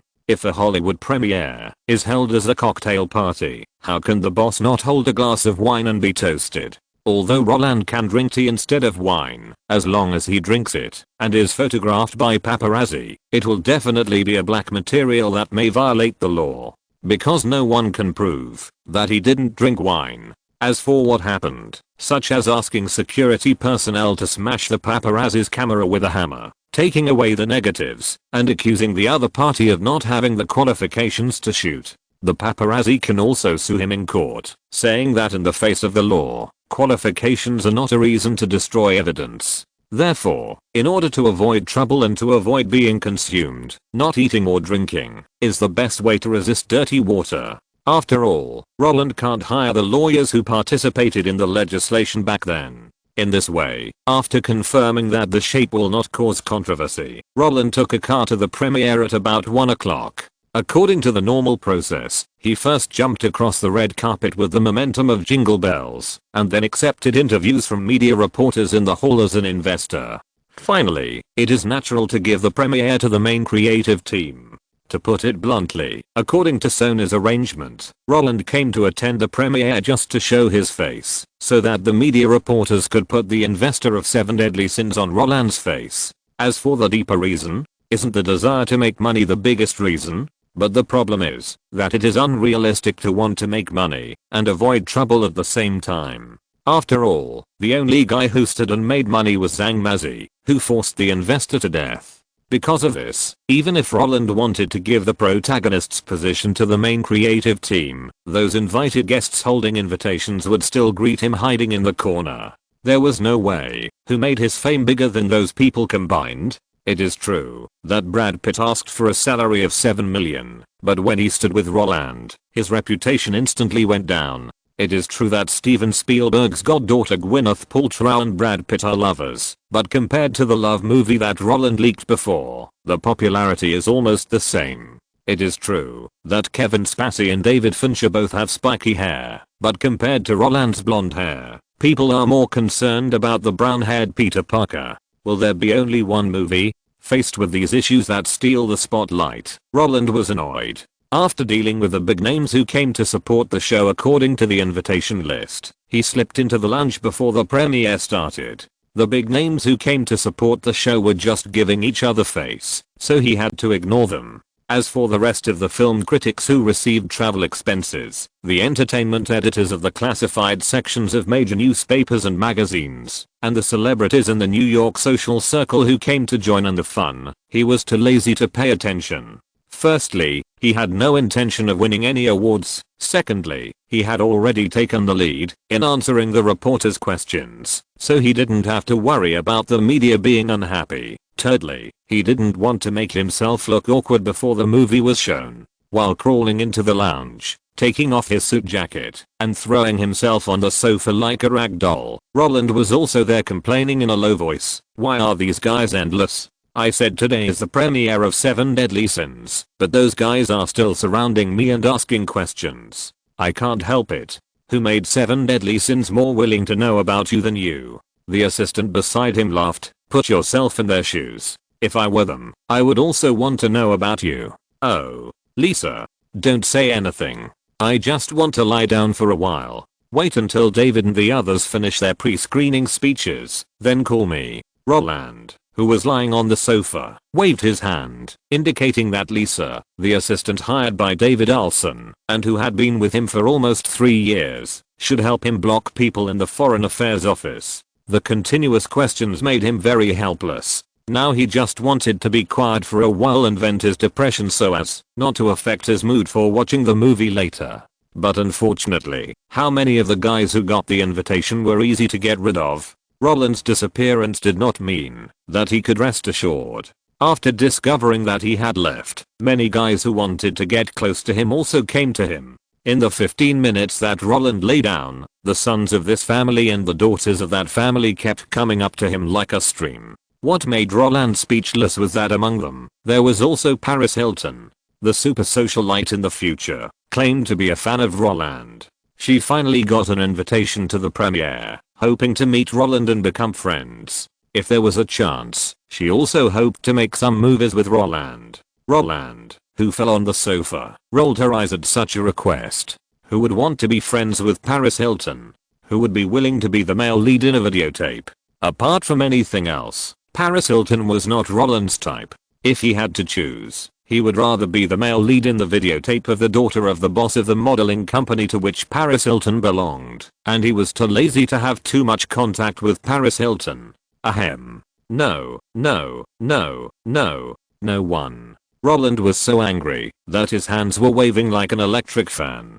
David told me before that, after reading the list provided by Sony, he found something I should like. But what about now? I'm very upset. Yes, if it wasn't because David was keeping Roland on suspense and refused to tell Roland what he found, Roland wouldn't be so anxious as he is now. After all, he has been holding it in for nearly half a month. He came here with hope, but all he saw were a bunch of old acquaintances. If he didn't get a little emotional when his expectations might be dashed, then there would be something fishy. Not only that, Roland was secretly thinking in his heart that if he didn't find any surprises today and David didn't tell him the reason after he went back, then he would coax Elizabeth to move to the next door, to his own house. However, just as he was thinking about it, the assistant who had just been out for a while came back.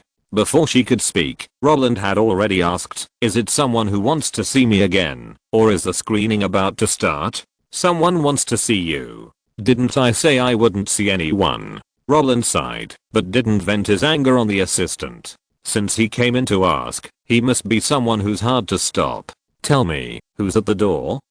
I don't know him either, but they said the invitation was from director Francis." "Francis? Isn't that guy filming Jack in the House with Robin? I invited him, but he didn't come. In this case, who else can he give the invitation to?" Roland curled his lips. If it weren't for the Jewish gang's group of big shots making movies and post-production, and no one came to support him, he wouldn't be like this, surrounded by a bunch of people. The older one said her name was Melanie Sloan, and she's also a producer. Melanie Sloan. Roland was sure that he had never heard of this name. But under the banner of Francis Coppola, it's better to meet him. After all, in New York, no one dares to cheat under the banner of Francis Coppola. At least before the millennium, Coppola, the big beard, was still very popular in New York. In this way, Roland, who had not rested well at all, stood up again. While sitting on the sofa, he also picked up the cup and gestured to the assistant. "In order to avoid being beaten by Francis next time we meet, you let them in." The affirmative answer made the assistant turn around decisively, and as she went out, Roland also shook his head lightly and drank water. This is really a case of good people being bullied and good horses being ridden. If it were those A+lists with bad tempers, these guys would never flock here like this. Only Roland's good temper could cause so many troubles now. Just as Roland was drinking water and muttering, what kind of person could Francis Coppola, the bearded man, give the invitation to, and when would the good things David mentioned come true? With the sound of footsteps, 3 figures gradually appeared in front of Roland. When the assistant made way and wanted to introduce the 2 figures behind him to Roland, who was looking at them lightly, suddenly raised his eyebrows. His eyes, which were originally scattered, instantly focused. The first person who appeared in front of him was a middle-aged woman with black hair. She had long hair draped over her shoulders. She didn't look very good, and she was wearing heavy makeup, so the estimated age was probably around 40 years old. Anyway, Roland didn't know her.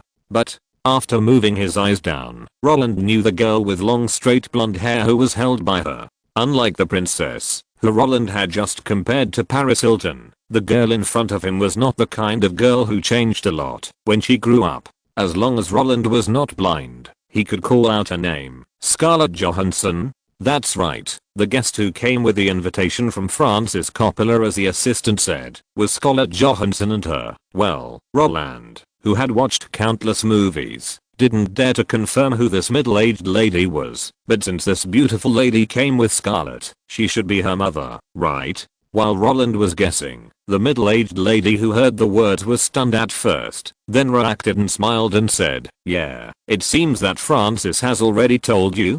I'm really sorry to meet you at this time. Originally, I wanted to take Kate to Los Angeles after filming Justice for the Lost Affair, but Sarah's When Lucy Comes happened to be filmed in Brooklyn, New York, so it just happened to coincide with the premiere of 7 Deadly Sins. Maybe it was because she had been in the circle for a long time, or maybe it was the big beard Coppola who instructed her to come." In short, Melanie Sloan showed a very cheerful personality in front of Roland. If Roland hadn't watched enough movies in his previous life, he would even be confused by the strange movie titles. The Justice for the Lost Affair she mentioned was the movie of Spielberg's wife, and When Lucy Comes was actually the movie of Sarah Parker, the heroine of Sex and the City. Of course, she was also Robert Downey Jr.'s ex-girlfriend. As for how she knew Scarlett's mother, because after breaking up with Robert Downey Jr., Sarah Parker dated Nicolas Cage for a while. Well, Roland admitted that this was not something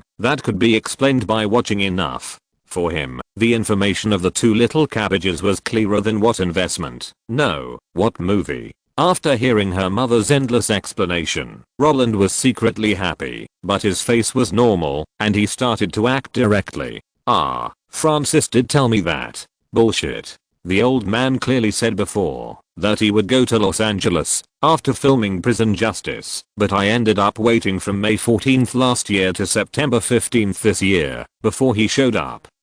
Career is more important, I understand. Let's make movies first, it's okay. Nonsense. I thought those old guys had forgotten that Scarlett had sent her to work illegally in the children's clothing store of my future father-in-law's daughter's family. Sit down, sit down. Oh, by the way, have you contacted my uncle before? Is this the good thing David mentioned? The look of instant understanding in the familiar words made Scarlett's mother smile. After letting her daughter greet Roland, Melanie Sloan took her daughter to sit down and said, "Yes, Francis told me before that Steven found a stable job for Scarlett and asked me to bring her here to try. And then, when we were filming Ozark, I asked Kate for David's phone number. I have contacted your uncle many times, so he should know mine, right?" Yes, after George Lucas's 50th birthday last year, Francis Coppola returned home and briefly told Melanie Sloan about what happened at the party. After learning that Steven Spielberg's student's clothing brand might, probably, seem to need a stable model, Melanie Sloan agreed without saying a word and contacted David Olson while her daughter was not filming. After listening to the story, how could David Olson not know the details? Although he is not involved in Hollywood, Roland and his daughter have been together for so long. He naturally understands that this is the Jewish gang's move to kidnap people in depth. Roland is not Jewish. It doesn't matter, his child is. That's right, after struggling in society for so long, David is no longer surprised by the secret matchmaking between Jews. What's more, if those old men don't have these ideas, why would they suddenly introduce a model? There is no reason. Moreover, after seeing the photos sent by the other party, his eyes lit up. Wow, this girl is good. It is precisely because of this mentality that David told Roland in advance, "Your good news has arrived." Note, after filming Legends of the Phoenix, Pitt's salary ran up to $5 million. When filming Seven Deadly Sins, Fincher and Spacey shaved their heads together. Pitt's relationship with the Queen of Water was brought together by Fincher. This is what he said himself. As written in the article, no one dared to cheat in New York under the name of Coppola before the millennium, because after filming The Godfather, Brando and Coppola had a very high reputation in the New York gang. The movie was filmed in Little Italy in New York, where the Gambino family lived.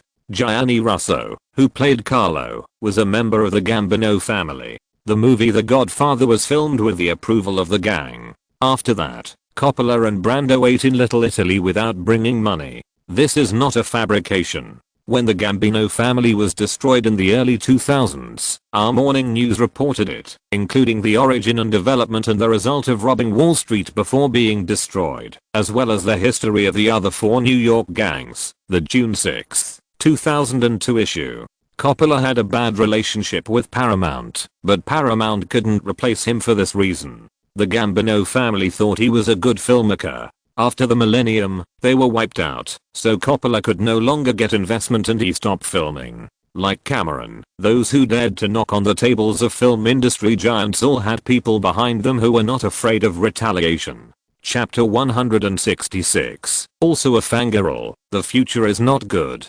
America is open and conservative. American Pie tells the story of four boys who want to say goodbye to their virginity before graduation, in order to get rid of the ridicule of their peers. The 40-year-old virgin tells the story of how a 40-year-old bachelor with no experience harvests love under the guidance of an experienced single mother with 3 children. Even in Disney's The Princess Diaries, Princess Maya, played by Anne Hathaway, will talk to her mother about her parents' love history, and the female version of Lin Yangjian turns a blind eye to the public love affairs of students in the school he manages. They are actually quite twisted. If they fall in love too early, they think it's not okay, and if they fall in love too late, they are very anxious.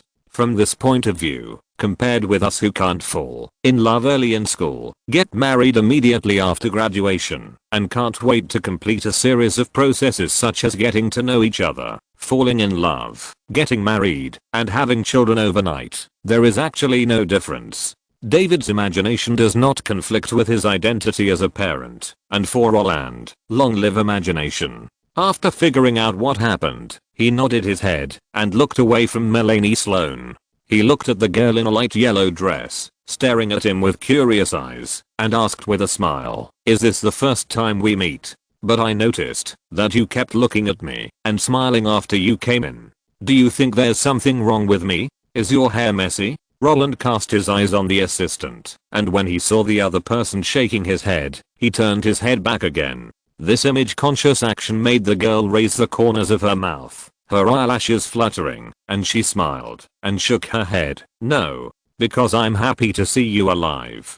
"Live me?" Roland blinked his eyes, thinking that the girl's description was very strange. "Have you seen me dead?" The puzzled face and the ambiguous question instantly made the girl realize that she had said the wrong thing. He shook his head violently, and his face, which was still smiling, flashed with annoyance and regret. "Oh, sorry, that's not what I meant. I was talking about you in real life." As if she felt that her explanation was not strong enough, while emphasizing real life, she opened her hands that were originally in front of her body, touching her fingers together, and said nervously, "I have seen all your movies. Starting from Home Alone. I once thought about how I would greet you if I ran into you in Hollywood one day. Should I ask you for an autograph first, or ask you to take a photo first? But now, I can't remember all the plans at the beginning. So." At this point, the girl bit her lip embarrassedly. Although her eyes were always focused on Roland,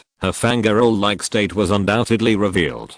This made Roland laugh even more. "Then I can understand that you liked me before, so you were a little excited when you saw me?" "Ah, yeah." Scarlett was stunned at first, then nodded, but while admitting it, she tilted her head to think for a while, and continued to explain, "It's not that I liked you before, but I like you now." The affirmative answer and straightforward words made Roland smile. "Well, it seems that my appearance is higher than that of Tang Bohu, who is known as a handsome man who is better than Panan and a pear blossom that overshadows a crab apple." He raised his hand and made a camera gesture to the assistant, indicating that the other party should find a Polaroid camera to satisfy the little girl's wish. This kind of straightforward display of love is too normal for Roland, because his accumulation over the years alone is enough to harvest the hearts of a lot of girls in the circle in the future. If he takes one of his current works alone, the box office is definitely not as terrible as The Big Ship, but all his works combined together, the lethality to children is huge.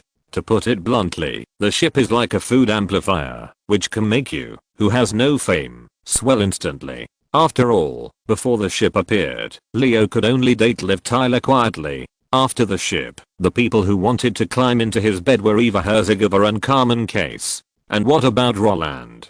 That's different. His works are a set of combined punches, which can hammer his peers into his own image. Don't talk about the princess, Paris Hilton, who just wanted to visit, and Scarlett, who now wants to ask Roland for an autograph and take a photo. These girls have the means to enter Hollywood. Even many guys who can't reach Hollywood will have ambitions for him, including the guy whose dad works at Merrill Lynch. Roland believes that if Taylor Swift meets him now, maybe he can become famous 10 years earlier. After all, it's easier to get that guy to write songs. Just talk about it for half a year, then break up with him, and the album will come out. As long as she can be signed to the company, the performance of Star Records will rise. Hiss, something is wrong. Roland came to his senses and felt that something was wrong. Anyway, that's what he meant. Even without using rejoice, Roland was still confident in his charm. After learning that Scarlett was also his fan, the feeling of alienation that Roland didn't want disappeared directly. After saying, "For your uncle's sake, I'm willing to take a photo with you," the girl who got the photo signature kissed the photo directly. Her lively reaction made her mother laugh so hard that she couldn't close her mouth. Scarlett's mother is a girl who wants her daughter to become a phoenix. She has the same temperament as Natalie's mother. Of course, there are differences between the two. Natalie's mother is willing to wait and can give everything to seize the opportunity to soar to the sky, but Scarlett's mother thinks that time cannot be wasted. If there is no opportunity, then create it yourself. That is why Natalie turned down a lot of female lead scripts after playing Leon, the professional, and went to play supporting roles in A+ list and A-list movies until the arrival of the Star Wars prequel trilogy, while Scarlett, during her blank period of clinging to her mother, accepted a lot of scripts that were difficult for outsiders to understand according to her mother's wishes. Among them was Manny and Sisters. And Scarlett's family also appeared in the film. Of course, what does her mother's idea have to do with Roland? After seeing the little girl smiling and thanking him, Roland, who thought the premiere of 7 Deadly Sins was really boring, felt much better. After chatting for a while, when the assistant came over and said that the movie was about to start, he took the initiative to invite the two of them. Let's go to the movie together. After the movie is over, I will help you ask when models are needed for the new seasonal products. Is it okay? Scarlett asked with wide eyes after stuffing the photo into her mother's handbag. Of course it doesn't matter. I'm not sitting in the front anyway. Roland shrugged his shoulders, looking indifferent. Just as he raised his hand to hold the little girl, this guy, who was born in 1984 and is not yet 11 years old, is a little short. What Roland is most helpless about is that if you want to be short, then you should be shorter.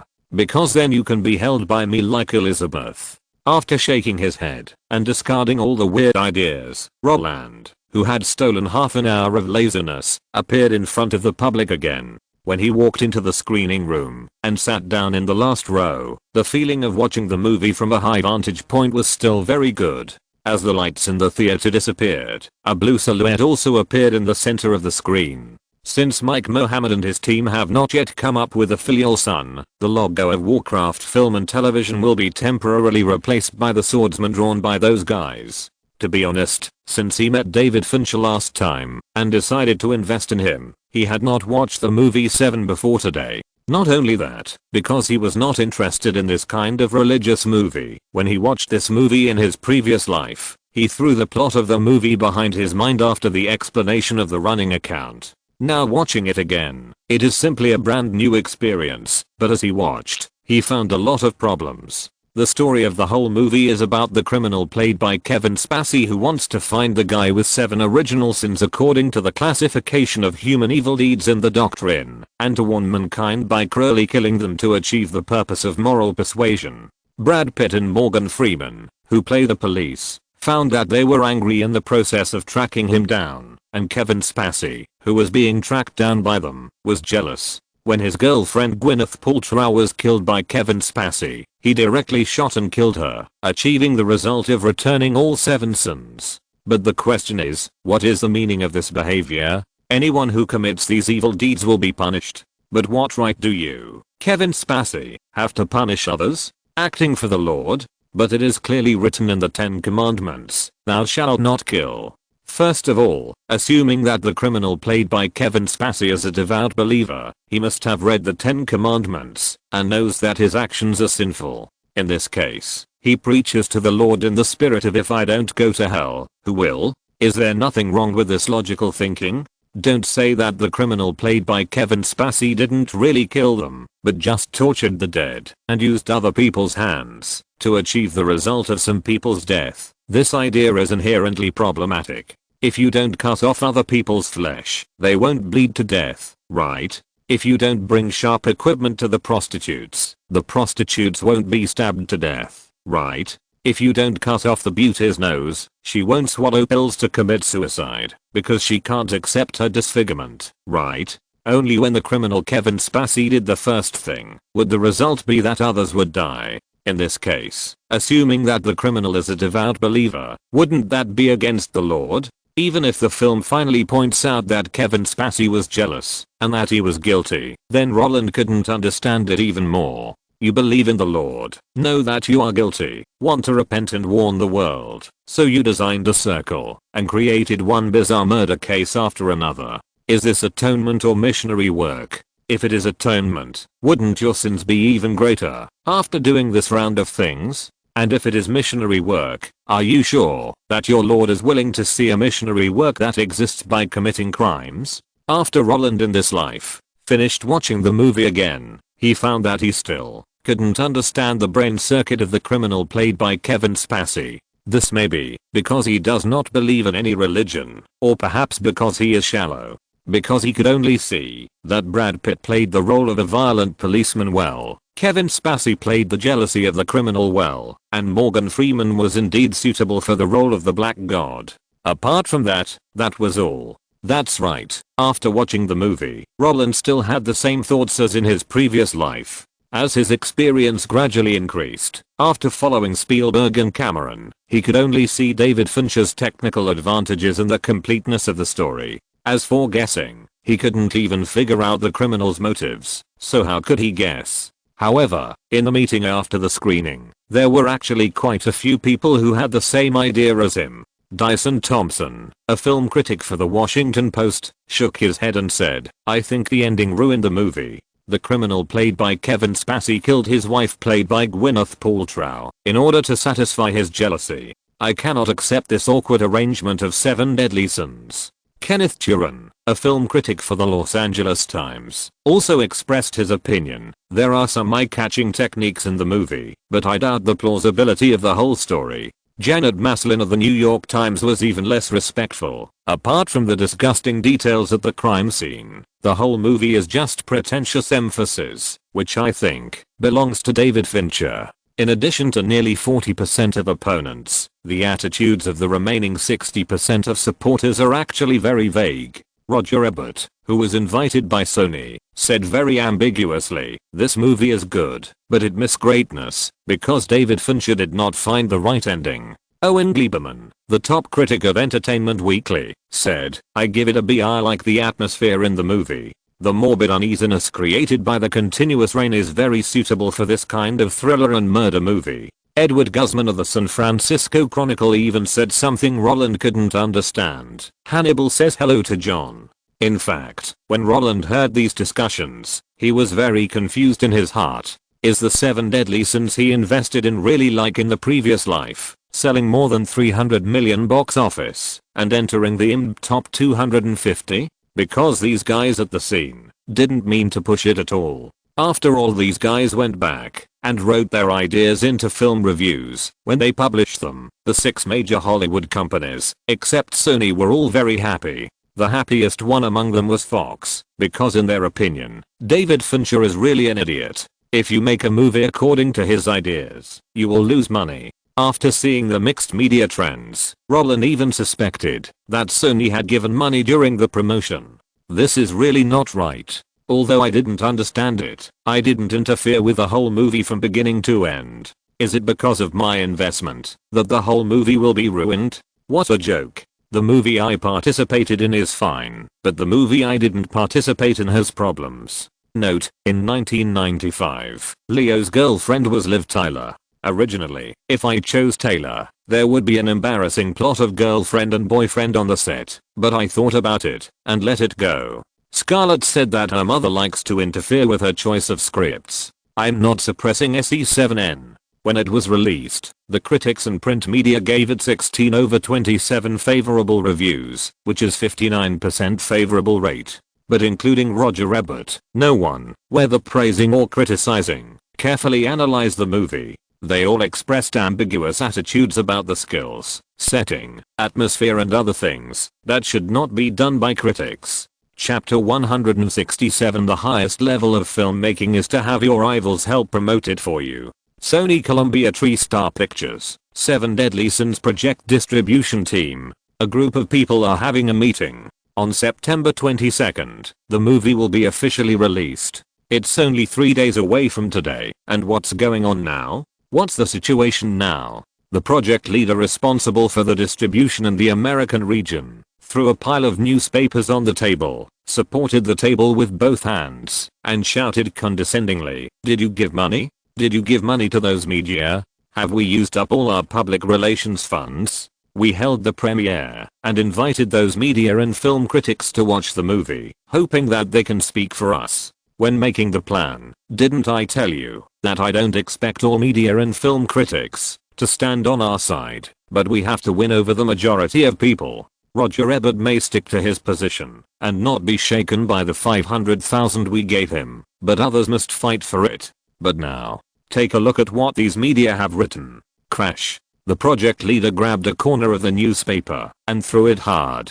The next second, a rain of flying papers fell in the conference room. Although the project team members were standing on both sides, motionless, the newspapers and magazines scattered on the table revealed their ideas. Newsweek rated it as a Nike advertisement. The Chicago Tribune told the public that it was a good movie if some details were ignored, while the Seattle Times said it was difficult to accept. The Philadelphia Daily News mentioned Brad Pitt, who had nothing to do with the movie, and said he was very handsome in the movie. Does this content have anything to do with publicity? No. Is this how they get paid for publicity? Or do you just hand over such promotional texts to those media? They're always like that of a head of state, sweeping the scene. If the doang stunts were added, perhaps the guys sitting on both sides would have been blown away by the sudden whirlwind. Although the movie 7 Deadly Sins was not invested by them, Sony also spent a lot of effort on publicity and promotion, and the publicity and promotion expenses after the loss were borne by them, so no one hoped that the movie they promoted would flop.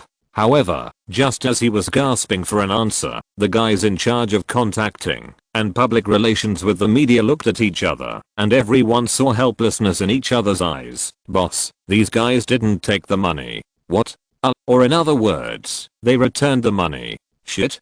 Dare you say that again? Faced with the name of his boss, the public relations who said to return the money smiled bitterly and nodded. After taking a deep breath, he said, "Boss, when we sent the premiere invitations to these media critics, we did provide checks as usual, and they accepted it. But the problem is that after the premiere, they returned the checks one after another. At first, only the guys who wrote bad reviews returned the money, but later, even the guys who wrote good reviews returned the money. I asked them the reason, but no media or film critic was willing to tell us." That's right, when the news of the premiere of 7 Deadly Sins was announced, all the media that had received money returned the money. According to industry rules, it is extremely normal for a distribution company to buy positive reviews from the media, but it is rare to return the money in the opposite direction. Most of the time, there is only one possibility for the media to return the money, that is, which one is messing with us? The project team leader who reacted frowned. He did not get angry again, but squinted his eyes and said, "No, all the media are returning the money?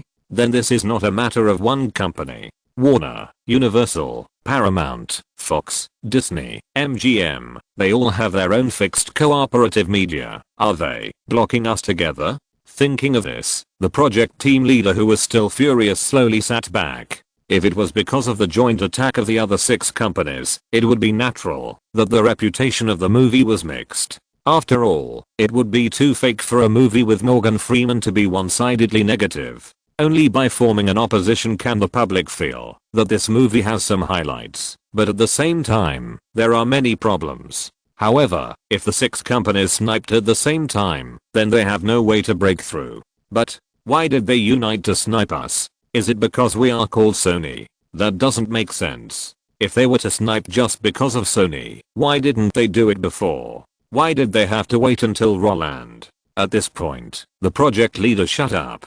Because he had guessed a possibility, that is, the formation of DreamWorks was tied to Sony. If it was for this reason, the other 6 companies boycotting Silicon Valley and overseas capital would be justified.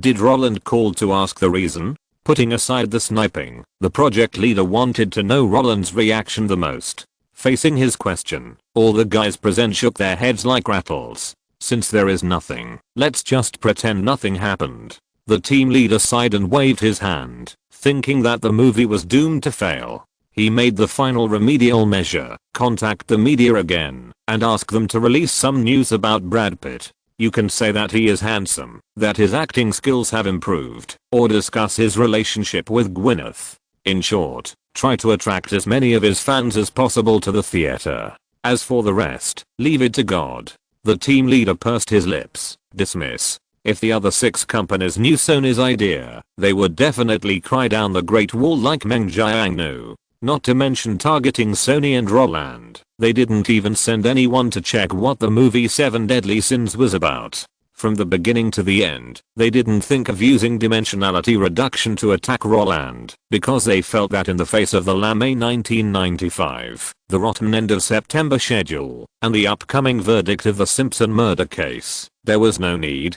to use small tricks at all. This is already difficult mode. There is no need to spend resources to buy out the media and raise the difficulty to hell. As for why the media returned their money all at once, they hadn't even seen the movie. How could they know? Maybe it was because David Fincher made the movie so bad. In short, no matter how Sony imagined it, the 6 companies had no intention of joining forces to become the big boss. As a result, when Sony bought Brad Pitt's PR press release again, the attitude of buying it and leaving it alone even gave them an illusion. Did we analyze it wrong? But even if they had guts, they didn't have time to consider these things. So, starting from September 20th, a lot of promotional soft articles appeared in the public eye. After interview with the vampire and Legends of the Condor heroes, Brad Pitt once again contributed his soulful acting skills and 7 falling in love because of the play. Gwyneth Paltrow fell in love with Brad Pitt during the filming of 7 Golden Boy and Jade Girl. David Fincher tells the love story of Gwyneth and Brad behind 7. After this series of marketing soft articles were released, the project that was supposed to be promoted in the name of a religious movie directly became a Mary Sue love drama in the entertainment industry. What is 7 about? No one knows. Who is 7 suitable for? From now on, it is of course the fans of Brad Pitt and Gwyneth Paltrow. Is there a problem with promoting a thriller suspense film as a youth romance film? Blair Witch also tricked people into the theater. As long as they can make money, capitalists will not care about the problems behind it. After all, only the directors, actors, and screenwriters standing in front of the stage are the targets of people's anger. In this way, when the hype soft articles appeared everywhere, the boring September had a touch of entertainment. New York, University campus. When the students who had finished their classes passed by the newsstand on the corner, the conspicuous newspaper headlines attracted the attention of many people. 2 blonde girls who were walking together paid a few big coins and took the newspapers from the boss. When they opened the entertainment section, their eyes were immediately locked on that face. The guy wearing a suit, tie, and shaved head was smiling. Although the style was not exaggerated, he was still sunny and handsome. 7 Deadly Sins? Is this a religious film? I don't know. It says police here, so it should be a crime film, right? Crime films? I don't like them. I don't like them either. Just think of it as going to see Brad. He and Tom are so handsome in Interview with the Vampire. California, Silicon Valley. The engineer who was about to get off work was humming a song happily. Just as he was thinking about where to go in the evening, a magazine was suddenly placed in front of him. Do you have a date tonight? If not, how about we go to the movies together? What? Why did you suddenly think of going to the movies? I'm just bored. The only good movie I've seen in the past year is Forrest Gump, so. Okay, whose is it? David Fincher. Another engineer pointed to the magazine in his hand. David Fincher? He glanced at the magazine and confirmed that it was not someone he knew. What movies has he made? Alien 3. No. Alien 3. You want to watch a movie directed by a director who makes such bad movies? I remember you rented a disc to watch this movie, right? After watching it, you dissed the whole movie in front of me, saying that compared with James' previous work, it was simply garbage. But this time it's different. The cast of this movie is pretty good, with Brad Pitt, Morgan Freeman. Wait, Brad Pitt? I heard this morning that he was in a relationship with, who was he? Gwyneth Paltrow, Steven Spielberg's goddaughter. She's also in this movie. They play a couple. Oh. Then you can go and see it. Don't look at me like that. I just think Gwyneth is good. Although the media and film critics have mixed reviews on the film, those people's reviews actually only affect the core fans. For many fans of the actors, although these comments will make them lower their expectations, they will not prevent them from going to the theater. Without overwhelming praise, the first day market will definitely be affected, but the real support for the first day box office is actually the fans of each company. When these guys are attracted by the romance and the linoop, and are ready to go to the theater, to contribute their own strength, the current situation is still very scary. After all, after the release of Thelma and Louise, Brad Pitt's face and figure have attracted a lot of attention, and after Interview with a Vampire won $200 million box office worldwide, the number of fans who are attracted by his looks has increased several times. So, with Roland holding the view of what the hell is going on, Sony holding the view of we are sanctioned by 6 companies together,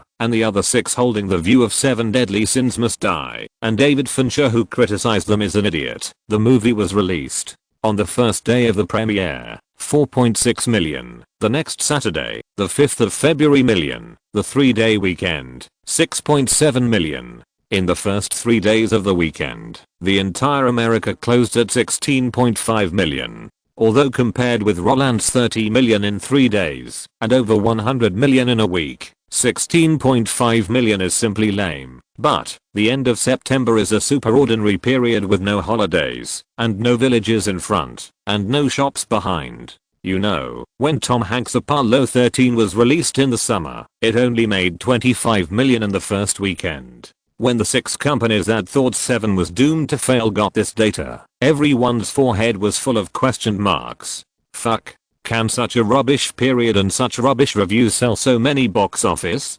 16.5 million in 3 days. The North American box office is definitely over 100 million. Roland can make back its investment just by relying on the North American market. Not to mention, there is also the overseas distribution that Sony has been eyeing. Hurry up. Organize people to watch this movie. I want to know what this movie is about. Is it that Brad Pitt's fans are powerful enough, or is this movie really good? Sony, who thought the movie would definitely fail, couldn't believe this result. After getting the box office data, the project leader in charge of publicity and promotion was not surprised. But, did Roland buy the box office? This data is unscientific. Don't think that ticket subsidies are only available in the East. In fact, Hollywood is even more ruthless in raising the box office. They don't implement ticket subsidies at all, but directly spend money to buy box office, then stimulate the audience to go to the theater.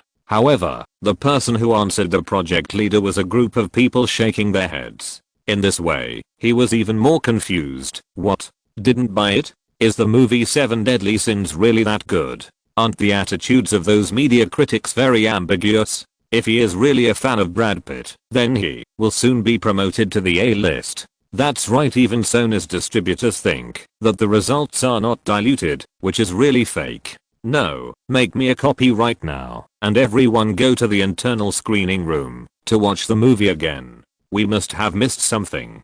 Just when Sony felt something was wrong and wanted to remedy their wrong distribution method, Roland, who also felt incredible, was not as troublesome as them at all. Although Roland also felt that this box office trend did not conform to the market rules at all, and there must be someone behind it, but he could only seek help outside the venue because he could not understand it. Since Spielberg could not spare the time, Roland was embarrassed to go to David Fincher, so he got a copy and rushed to the truck driver's house to hear his opinion. The truck driver, who wanted to sleep, and his fiancée Linda Hamilton said goodnight to each other and sat in front of the screen with gloomy faces. They felt that Roland was annoying, but they had to watch the whole movie. When they saw Brad Pitt shot Kevin Spacey to death, the old man slapped his thigh and shouted, "Who shot this? David Fincher? The guy who took over the Alien series and messed it up. It's great. This guy's awesome." Roland was stunned by the shouting.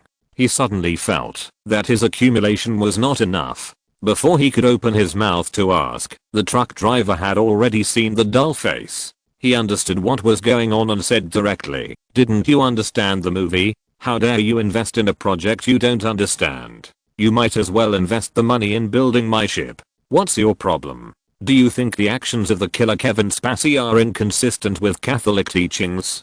Do you think he is making up the 7 deadly sins? That's right.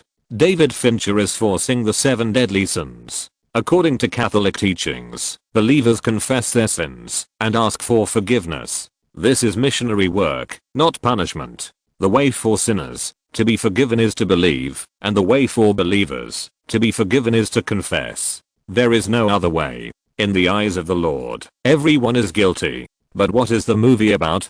People. Are all people guilty? Yes, this is the most obvious point. But fundamentally, he is criticizing the 7 deadly sins. If Kevin Spacey is a devout believer, then the way for him to be forgiven is to confess his sins. But he didn't. What did he do? He preached in the name of the Lord. And as long as the act of preaching is carried out in the name of the Lord, it is not jealousy, but arrogance. Because he is disrespectful to the Lord. This is arrogance. And if he is arrogant, then it is repeated with the arrogance that was killed before, which is inconsistent with the 7 deadly sins. Since it is inconsistent, why did he kill Brad Pitt's wife and then force him into anger? Let him beat himself to death.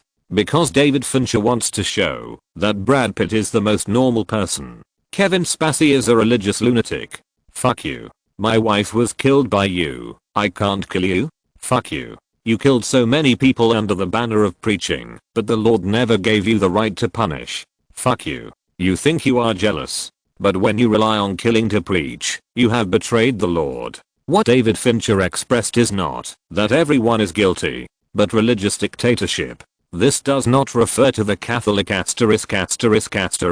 but the dictatorship over people's spirits including after *****. What he wants to say is fuck Catholicism. This kind of movie can't be sold at a high price in America. That's hell. Well, when the truck driver said fuck Catholicism, Roland understood how this movie was sold at a high price in a garbage schedule. Is it because of the actors? Of course, without Brad Pitt, the movie might have died. Is it because of the director? Indeed, if there was no David Fincher, the ending would not be like this. In addition, what else is there? The time is not right, but the place and people are right. If this movie was shown in the Vatican, David Fincher's head might have exploded long ago, but in America, this is the best irony, because most Americans believe in Protestantism. Among so many presidents who have come and gone, only John F. Kennedy believed in Catholicism. The contradiction between Protestantism and Catholicism cannot be discussed in 3 days and 3 nights, but there is a number that supports the sales of 7 deadly sins in the garbage season during the summer and Christmas seasons. Protestants in America account for 60% of the total population. Non-believers account for about 10%.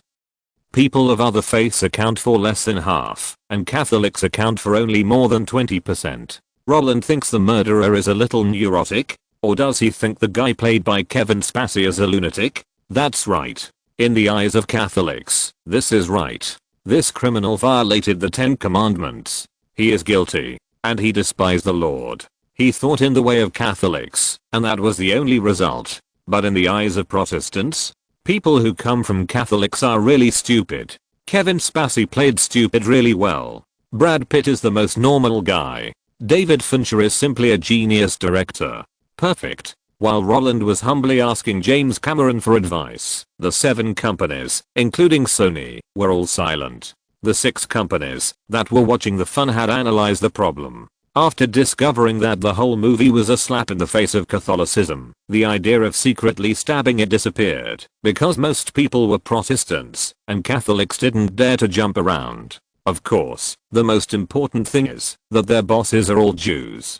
The mess of Judaism, Protestantism, and Catholicism, that can't be finished, even if you talk about it for 30 days and 30 nights. At this moment, they could only envy Roland silently in their hearts. The first movie invested by this kid wielded the most commonly used stick of public opinion by the giants, using the grievances between Protestants and Catholics to fire the first shot of the film company is really too cunning. While they were envious, one instruction after another came down. Hey. But, bye now. The big boss who heard the news liked this kind of face-slapping movie very much, and the media controlled by them reported the box office situation of 7 Deadly Sins almost at the same time. Although there was no direct hype, the free promotion hit all parts of the country. As for Sony, since the script had never been passed by their green light committee, and the subsequent submission for review was done by Kathleen Kennedy, they knew very little about the core of the whole movie except for watching the trailer and synopsis. But when they reacted, everyone had the same idea: it's a real loss to release this movie in September. If it's released in a different schedule, it will definitely sell better. Hey, I thought Roland was just playing around with investing in movies, and it would be best if he could get his money back, but I didn't expect. If I had watched the whole movie earlier, this wouldn't have happened.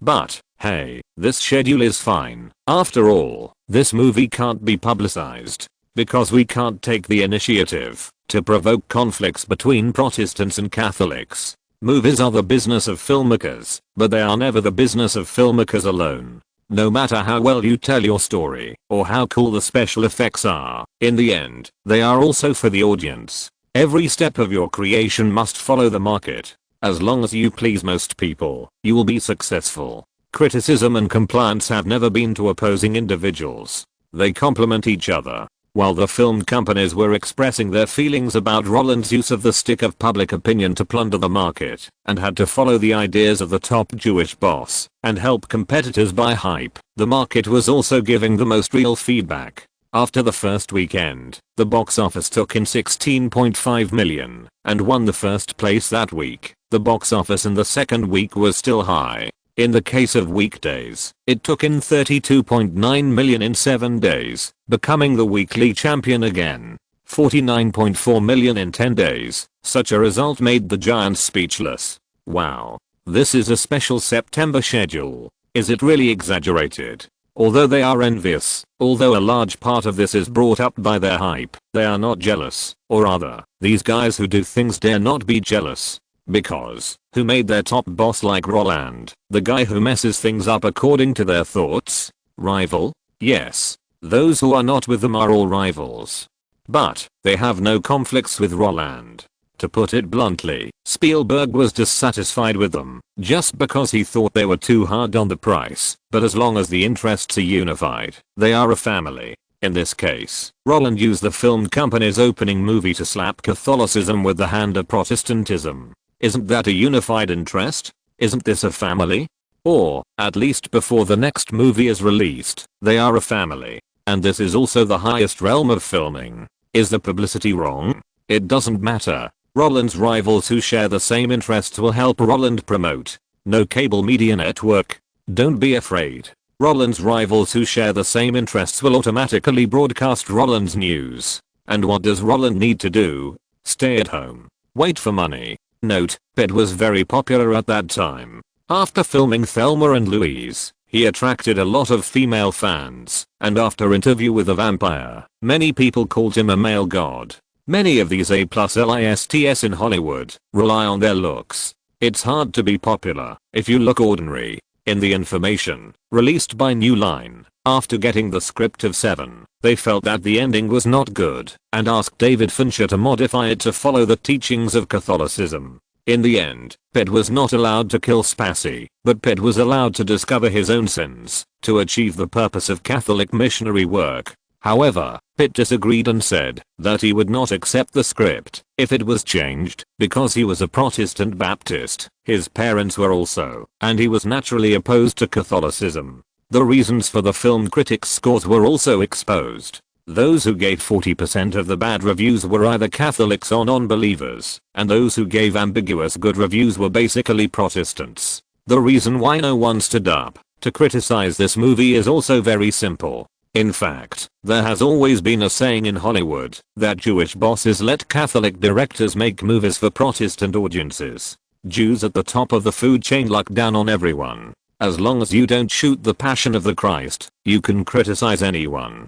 Chapter 168. They don't want to see you lose, and they have the ability to prevent you from losing. I always felt that I didn't understand this movie. According to the current situation, I really didn't understand this movie. Brad Pitt is a Baptist? Then I can understand why he insisted on not changing the plot. The doctrine of the Baptist Church is that all believers are priests. When maintaining the absolute authority of the Bible, they firmly believe that all believers are equal. In this case, Kevin Spacey, the murderer, can kill his wife, so he can also kill back. He is not refuting that everyone is guilty, but refuting the Catholics who use the name of the Lord too. They convicted people of crimes, and they wantonly deprived people of their lives. because the doctrine of the Baptist Church supports the separation of church and state. Looking at the box office distribution data that Sony got from the North American Theater Alliance, and browsing the Film Reputation Sampling Survey report provided by the American International Sampling Survey Company, Roland felt for the first time that Hollywood commercial films really played with human nature to the extreme. What's satisfying and pleasing is just the level of popcorn movies. As long as the right force is used and the right people are hit, a movie that non-believers find boring can shine infinitely among the group of believers. The polarized word of mouth data will not lie, and the curved trend of the praise rate has screened out the types of moviegoers. When the movie was first released, because of the fan effect, the overwhelming praise rate reached an astonishing 90%. As reported by all parties, the number of Catholics attracted to the theater by Seven Deadly Sins increased significantly. With their admission, the praise rate of more than 90 has dropped to more than 50. However, the mixed situation only lasted for 2 days. While the box office continued to rise, the number of fans who walked into the theater out of curiosity increased significantly. Due to the base of Protestants, the situation of two heroes dividing the country is no longer seen, so the one-sided praise is obvious. When the interim report was issued, the praise rate returned to about 70%. Looking at the wave-like trend, Roland was somewhat emotional. When the Seven Giants thought that he had wielded the stick of public opinion and made a good start for the opening of the film company, only he knew that all this was fake. He was just lying on the credit book of memory to cheat for food and drink. If he really wanted to analyze it from beginning to end, he, who had no religious beliefs, would not know what was going on. However, what's wrong with cheating for food and drink? As long as it succeeds, it's fine. What's more, he is now receiving the tuition for success. Many times people say that it doesn't matter if you make a mistake once, just remember the pain this time and don't make it again next time.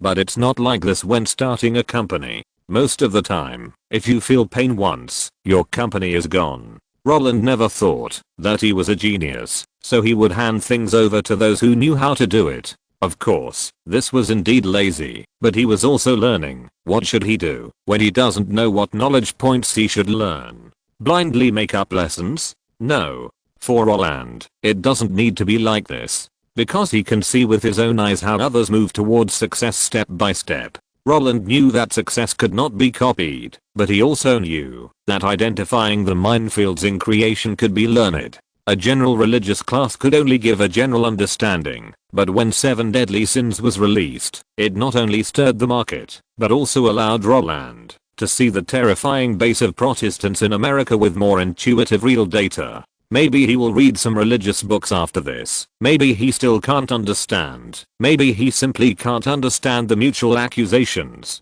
criticisms, and wars between Protestants and Catholics, but the fluctuations in interests that are closely related to him are 10,000 times more useful than Steven Spielberg and James Cameron knocking on the table and telling him, "You are wrong to shoot like this. You can't please this group of people." For the seven majors, Roland made a lot of money, but for Roland, the most valuable thing is actually the experience that can't be bought with US dollars. The experience of discerning the market. Okay, thanks James for helping me answer the question. It's just that this guy has a bad temper. After pushing the data aside, Roland, who was staying at home, leaned back in his chair and read the book he had brought from the truck driver's house. In the old man's words, what they had taught Roland before were all creative knowledge. As for how to make your creative ideas meet market demand, this is actually a gradual process. It doesn't matter if you can't distinguish them now. You will understand them after reading more.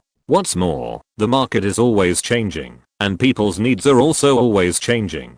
In the current environment, computer special effects are still the most popular, so Roland can read the books he gave him and the analysis he wrote, but after reading them, just remember the examples. Things like religion that have been argued for many years and still cannot be clarified. Just don't touch them often. What's more, every time a new work is produced, you have to analyze the current environment again according to the market, unless it is love, that never goes out of style. In the eyes of the Seven Deadly Sins, although the method of using the power of others to fight against the power of others is awesome, they will not copy it.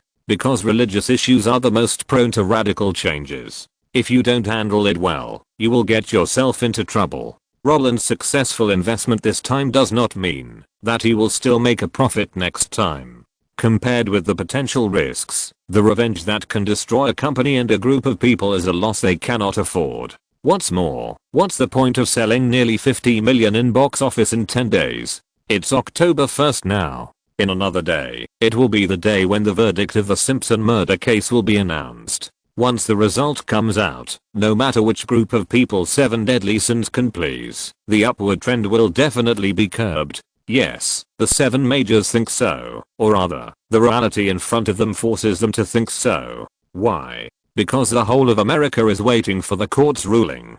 The president turned down military affairs. The former Secretary of State postponed his speech to make way for the ruling. The number of transactions on Wall Street that used to fluctuate has disappeared. Even the long-distance telephone lines where people gather the most on weekdays are silent. Not only that, on the morning of October 3rd, Roland was just running and exercising on the small paths in the villa area as usual, but the armed policemen guarding the major intersections still made him smell the gunpowder of racial confrontation. Since those guys were very familiar with Roland and liked to greet Roland when he was exercising during patrols, when faced with Roland's questions, those guys were so annoying that they pointed out 3 fingers. Although they didn't say it explicitly, Roland could understand that they had at least 3,000 more brothers in Los Angeles. Are you scared? Roland handed over a pack of cigarettes. Although he carried cigarettes with him, he didn't smoke. The biggest use of them was to keep them from getting bored when chatting with them.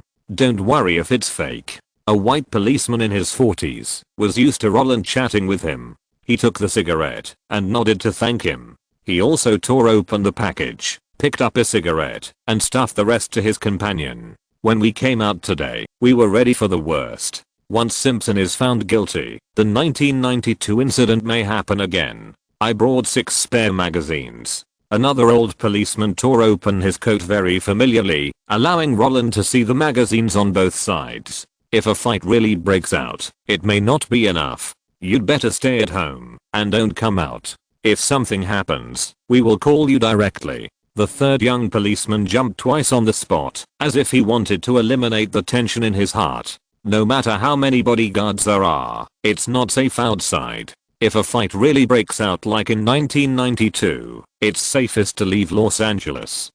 Don't go to Texas. Although their tone was calm, their wording showed tension. In the face of this state of preparation, Roland didn't stimulate them too much. After asking about the situation, he went home directly. Of course, unlike the nervous guys, Roland, who had already read the answers in advance for the open book exam, was not panicked at all. He ate, drank, and studied, and the TV set, of course, it was turned on the CNN channel, and then left there. As time passed, at 10 a.m. Pacific time in the United States, CNN turned the camera to the verdict scene. Under the attention of 140 million Americans, the jury announced the verdict. Simpson is not guilty. When this result came out, the excited blacks sang loudly, and the angry whites smashed the things at hand. The blacks who were supposed to march and protest took to the streets to hug each other, while the whites who were supposed to resist them stayed at home and said nothing.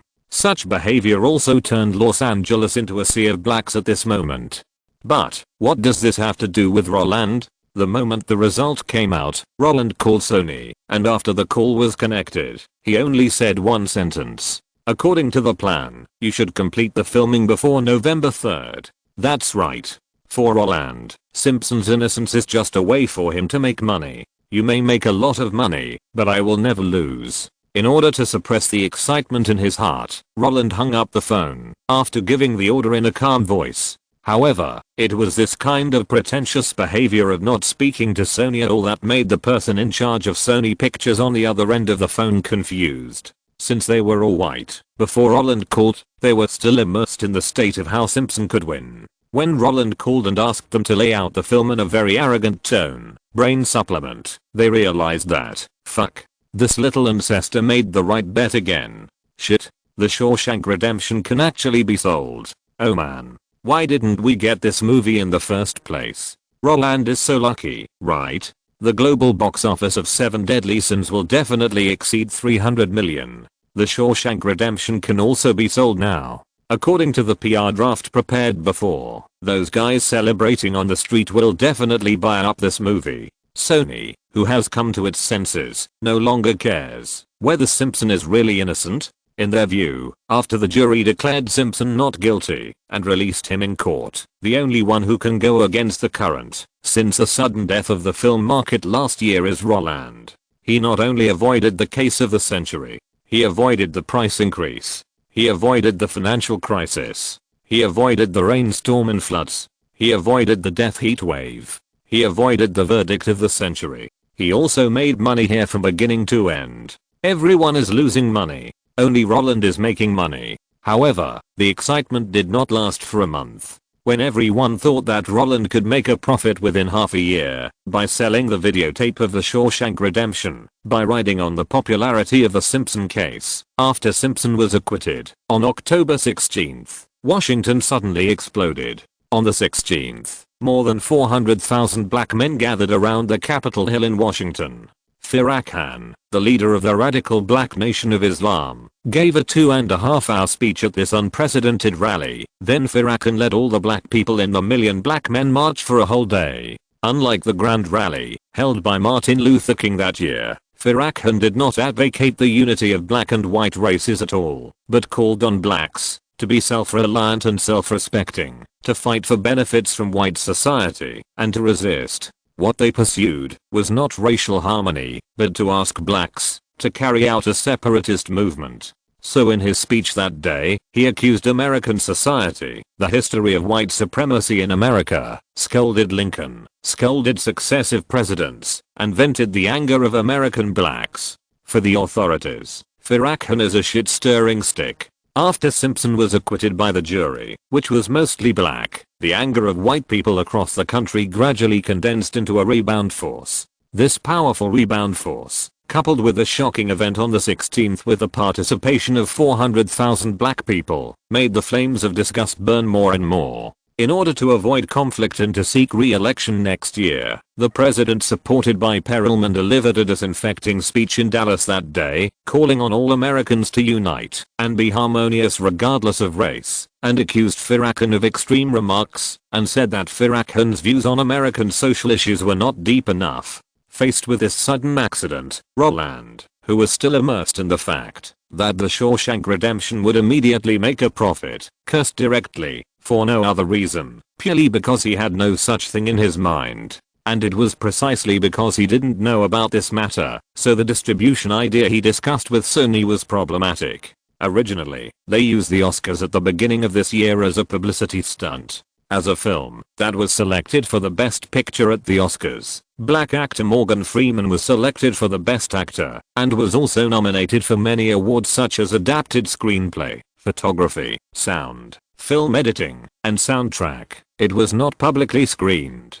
This is unscientific. They hoped that after the Simpson case, those black people who discovered the film would feel that the Shawshank Redemption was suppressed because it was speaking for them, thereby stimulating the shipment of videotapes. But now, if it is still released in this way, wouldn't it be a call for blacks and whites to fight? If it really comes to that, no matter whether it is Roland or Sony, they can't take the blame. So, when the situation was not right, Roland was directly taken to the office by Sony. And just when they got together to discuss, the guy in the think tank suddenly said, "How about we carry out propaganda under the banner of whites and blacks working together to regain freedom?" Anyway, both whites and blacks are dissatisfied with the judicial system. Whites think that in the Simpson case, the reason why Simpson was declared not guilty was not because the police obtained evidence in an illegal way, so the verdict was invalid, but because there were many blacks on the jury in the Simpson case.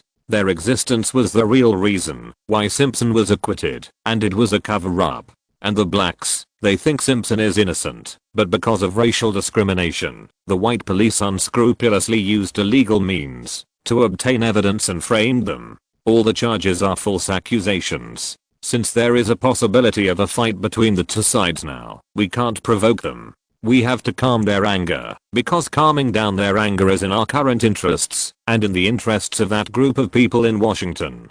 In this way, we can, under the banner of white people being wrongly accused and framed, they tried to appease the black people, and then use the content of the white prison warden who broke the law and committed suicide to divert the conflict. This is not racial confrontation, but the stupidity of some people, which has led to the current situation. As for who is stupid, I don't know. Anyway, our current goal is to divert racial conflicts, not to create conflicts. The friendship between Red, played by Morgan Freeman, and Andy, played by Tim Robbins in the film, the friendship between blacks and whites, and the mutual redemption between the two races, are the things that can best achieve our interests. We have to change the distribution idea, hide the influence of Simpson on the film, and emphasize the concept that blacks and whites are one family. Both sides can chat together, drink together, talk and listen to each other, and pursue freedom together. Anyway, now it's not one party that is dissatisfied with the judiciary, but everyone is dissatisfied with the judiciary.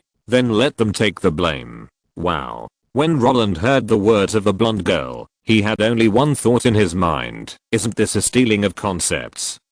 Is the Shawshank Redemption about whites and blacks being one family? Isn't it faith, hope, redemption, and freedom? Although there is friendship, it is the friendship between men in prison. The friendship under the high walls is purer and cleaner than the friendship in the complicated secular world. Besides, thinking about it, if we must say that white people and black people are one family, there is actually no problem. Andy and Red help each other and redeem each other. Also, at the end of the movie, there is a scene where the two meet and hug each other. In fact, it can also be understood that, after leaving the high walls, they have faith, hope and freedom. Are they still good friends? Roland thought about it, and felt that it didn't seem to be a big problem. If it was another movie that was selling dog meat under the guise of sheep, he would definitely be very cautious. But the Shawshank Redemption, since the other party was able to stand up again under the flood of the times, then, what do you think is the probability of success of this approach?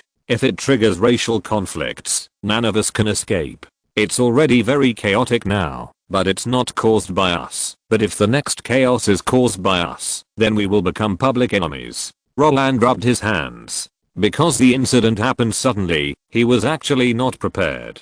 In addition, in his previous life, he knew only about movies. These things that happened in the United States would not even be recorded in the modern history of the world. So, this time there was no answer for him to copy. But in response to Roland's inquiry, the Sony press release girl who proposed the concept of black and white people being one family raised her hand to put her golden hair behind her ears and explained her thoughts very seriously. If it was Castle Rock, they would definitely cover it up, but you have no problem. A lot of the news about Seven was reported for us by cable TV networks, and we didn't spend a penny. If we go to them to buy PR articles now, most of them won't refuse. Because their boss will like you for the time being. It's been less than a month since Seven officially broke out, and your relationship is still in the honeymoon period. At the same time, Shawshank Redemption is indeed an excellent movie, and its interpretation is in line with the current social environment. Of course, the most important thing is that it can extract the friendship between blacks and whites, and this is what Washington wants most. And between you and him, isn't there a LUO Ronald Perelman? Ronald Perelman is his campaign fund contributor. They are seeking re-election next year, and you have a good working relationship with Ronald. Next year's Spider-Man will be the Marvel promotional film he wants most. At this time, a movie you own the copyright to propose the concept of black and white family. Who are you helping? This is to help Ronald. This is to help the one in Washington. This is to help them solve the problem and distract the public's attention. We pay for the PR manuscripts ourselves, promote the upcoming videotapes, and propose black and white friendship. At this point in time, they will be very happy. Plus the villain in the movie is the warden, so they will want the videotape to sell better than we do, to be seen by more people. As for party disputes, do you know what will happen if 1 million blacks and 1 million whites really fight? That would be more terrifying than the Los Angeles riots in 1992. They will indeed fight, but no one dares to bear such a consequence. Their ultimate goal is seats and votes, not to ruin America. If anyone wants to ruin America, his colleagues will be the first to kill him. If it was someone else, it might be over. But if the boss is you, in front of the bosses who control the media in the case, that we will not interfere with you for the time being, with those guys in Washington and Wall Street who hope that the videotapes can sell better, our propaganda effect will be better than the previous plan. They don't want to see you lose. They also have the ability to prevent you from losing. Note, religion is just a brief introduction. The issue of faith is too complicated. Secondly, why do Jewish bosses let Catholic directors make movies for Protestants? It is still a question of winning over a group and releasing a group. It is in the interests of businessmen to satisfy Protestants. For example, when George I inherited the throne, the British Parliament issued a clause: the King of England must believe in Protestantism and cannot marry Catholics. This clause has been used to this day. With it, the identity of most British audiences has been determined. The end of the Simpson case was the beginning of the Million Black Parade. At that time, both white and black people felt that there was a problem with the judiciary and that they were being targeted. On the day of the parade, due to the unprecedented scale and momentum, Clinton could only urgently deliver a speech on unity and harmony regardless of race. The concept of white and black being one family was the right one at that time. You should know that Clinton was forced to publicly admit that there were racial discrimination, racism, and worsening conflicts between black and white in the United States, and that they must be resolved. The Elephant Party, which controls Congress, was still cutting welfare benefits at the beginning and strongly advocated changing and abolishing equal rights. But when there was a possibility of fighting, they stopped making a fuss. As for the view that no matter how much you argue, you can't ruin the existing system in America, refer to the nearly 20,000 pages of Sanders hacked emails. This year, it is also a question whether the guy who wasted 500 million yuan is really wasting money.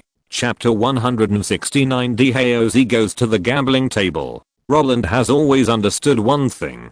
The quality of information is uncontrollable, but the person who releases the information is controllable. Many people who watch movies and TV series often exclaim that the scale of Hollywood is too big. In order to seize the market, Netflix has produced a series like House of Cards to attract attention. Isn't it afraid of retaliation? Of course they are not afraid, because they also have their own stance. Beau Willimon, the chief screenwriter of House of Cards, has worked as an assistant to Charles Schumer, Howard Dean and Hillary Clinton.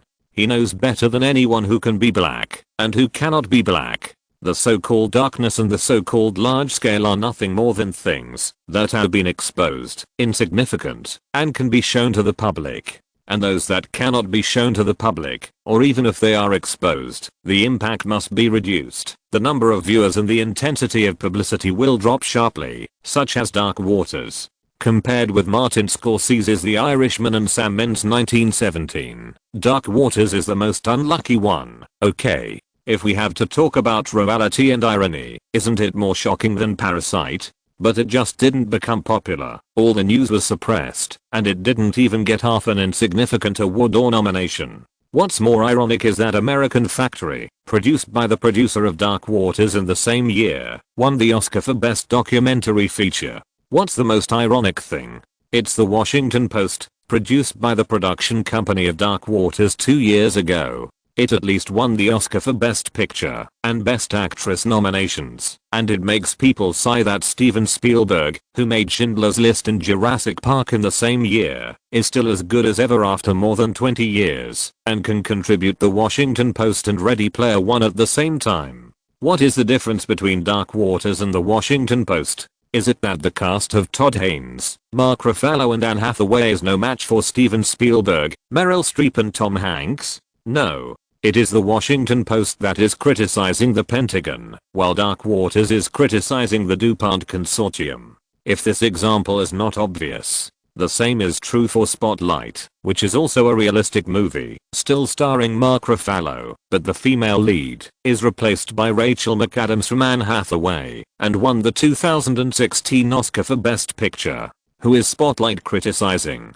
Catholicism. Many people think that Hollywood is the biggest, but even if it is big, it is not as big as the financial sponsors on Wall Street. The Pentagon can be criticized, Catholicism can be criticized, but the consortium cannot be criticized. So, no matter when the truck driver took him to meet the bald Perelman after the premiere of Terminator 2 to discuss Spider-Man, or when Fox called to say that the filming location of Home Alone 2 had to be moved, Roland had no objection. Why not cooperate with these guys to gain both fame and fortune? In this circle of people who are fighting for their lives, who are you trying to be noble for?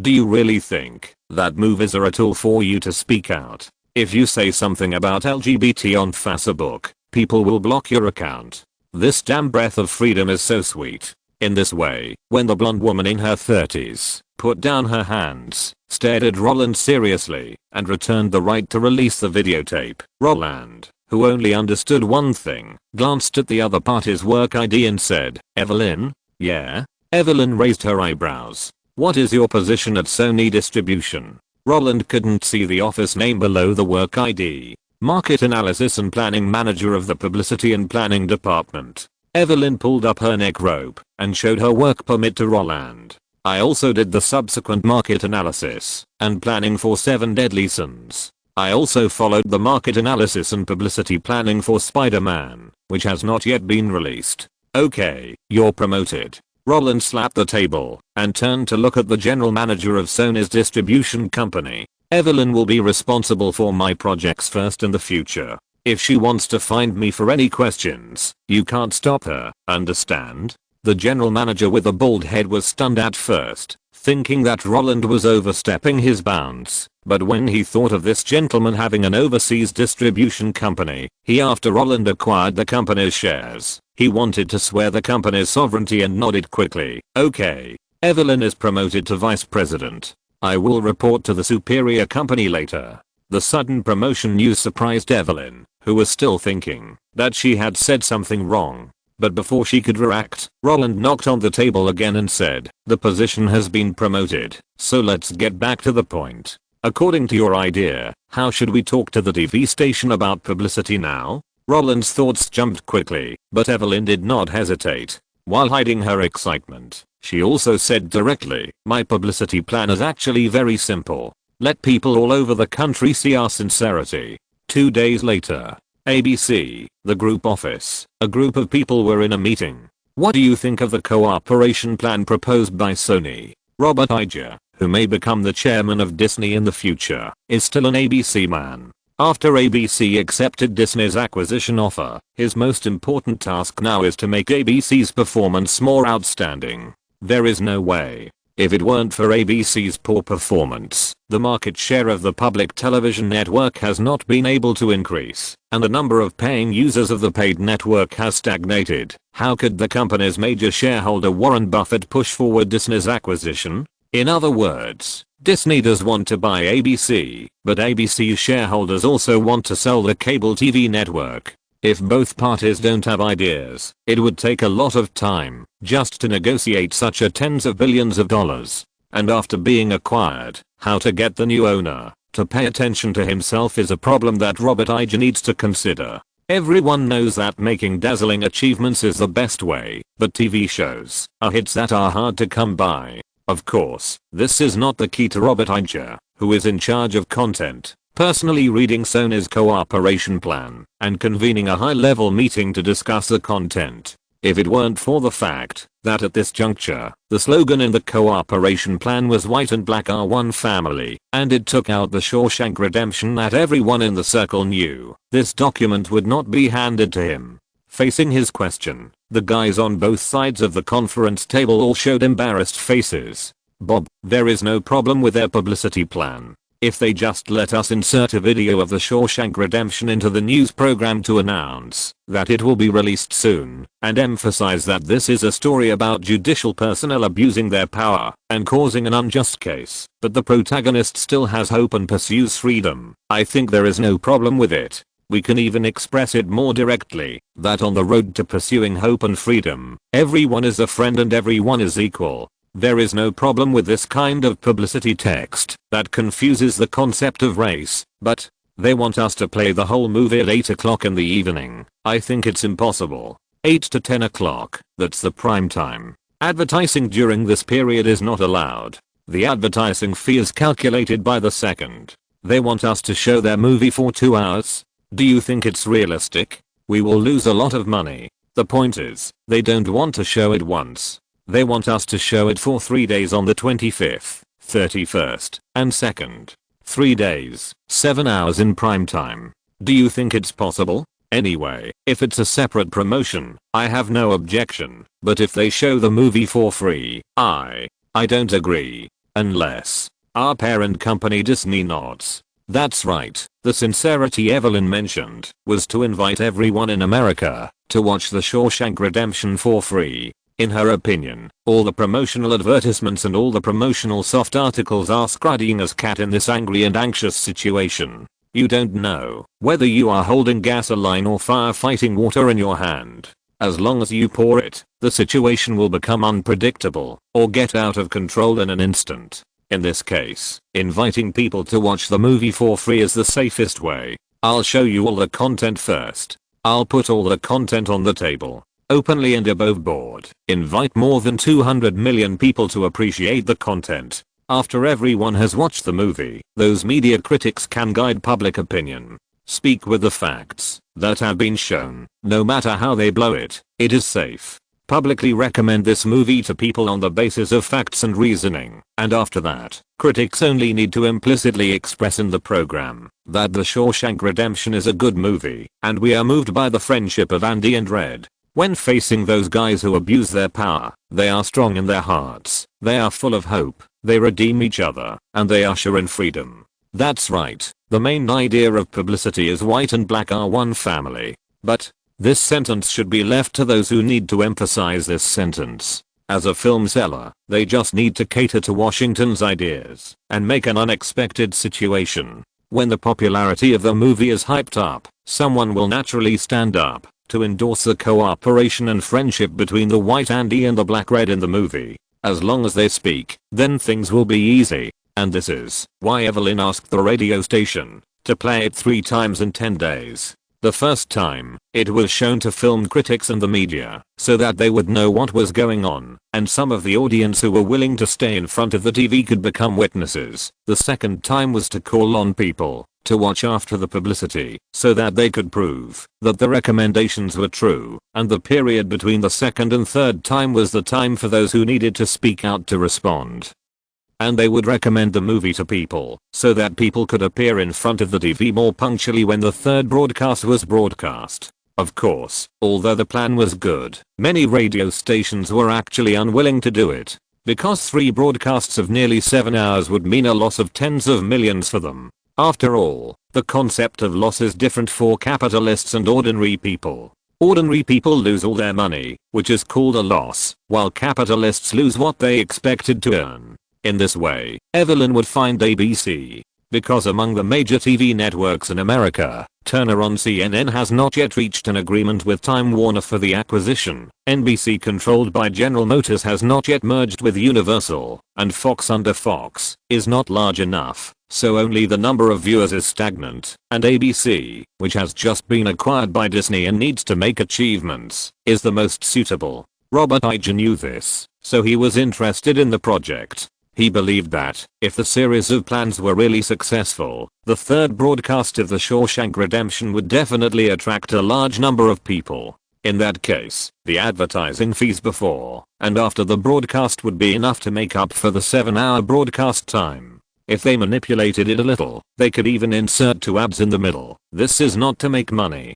It's for the audience, to give them time to go to the bathroom. Of course, everything is a gamble, because no one knows the final situation before the result comes out. What do you mean? After listening to an opposing point of view, Robert Iger also turned his attention to others. The company has just been acquired. I think it's better to be cautious. I think so too. Yes, it's better to be cautious. I also want to take a gamble. After all, the number of our users has stagnated, but whether to take a gamble should be left to Disney. After all, the Million Black Men parade was too big, and we, as a commercial company, we shouldn't touch this thing. If there is a problem, none of us can bear the responsibility. Just as a group of conservatives voted against it, another voice attracted everyone's attention. I admit that Sony's idea is good. With Roland Allen, there is a high probability that Washington will speak out, because this is after all, giving them a way out. But if we only care about the profit on the last day, it is actually unfair to us. I agree with the idea of taking a gamble, but I hope that, before taking the gamble, we can get Roland Allen's authorization. When Robert Iger heard the idea of authorization, his calm eyes also shifted. He asked with a little interest, "Tell me what you think."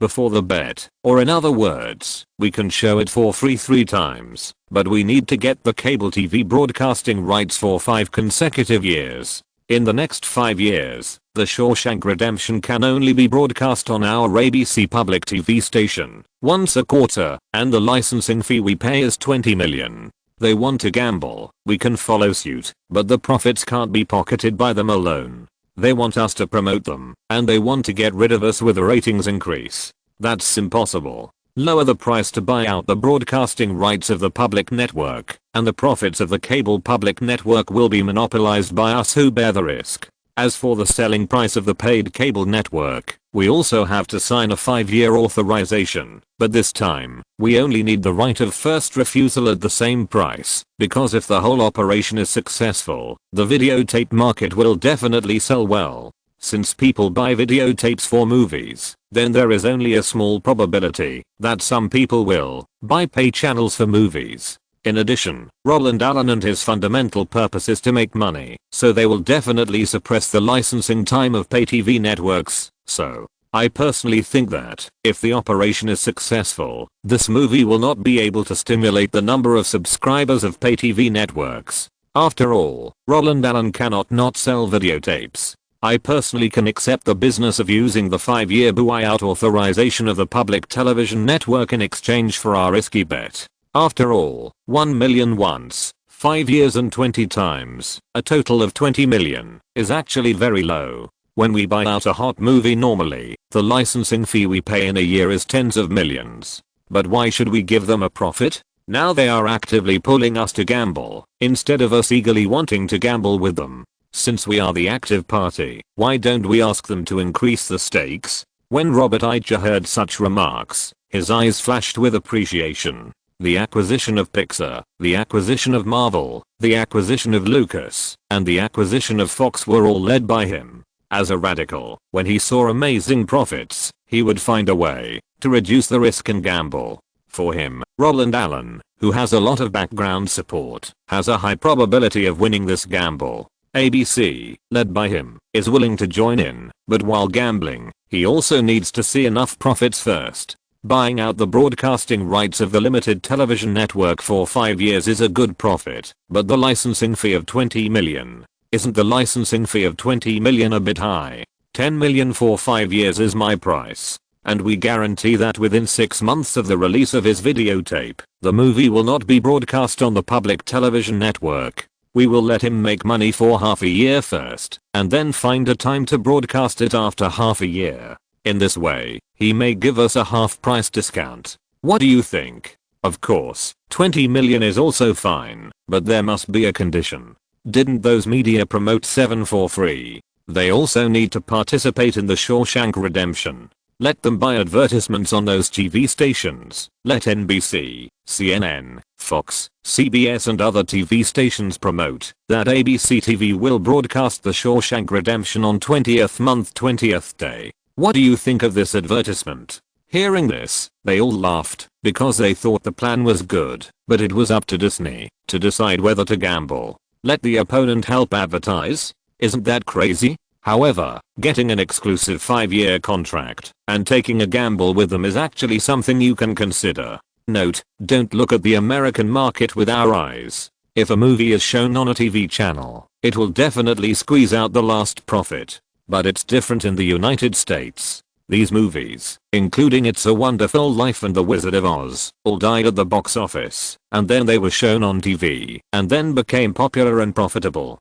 When The Shawshank Redemption was re-released on its 25th anniversary, the leading actors Tim Robbins and Morgan Freeman appeared on a talk show, and Stephen King was interviewed. In the entire report, they themselves said that the movie became popular suddenly. Before the release in 1994, they thought the whole movie might fail, but they were unwilling to give up. So after the Oscars in 1995, it was re-released, but the box office was only 10 million more. However, at the end of 1995, Turner, which acquired Castle Rock, put it on the TV network, and then it suddenly became popular. In a very short period of time, the videotape rental and sales volume exceeded True Lies, becoming the champion in 1995. When the host asked them when they would be put on the TV network, they did not say, and Freeman just smiled and pretended not to hear. However, when I looked up information, I found that a number of politicians including Mandela endorsed it, and the slogan was also very straightforward,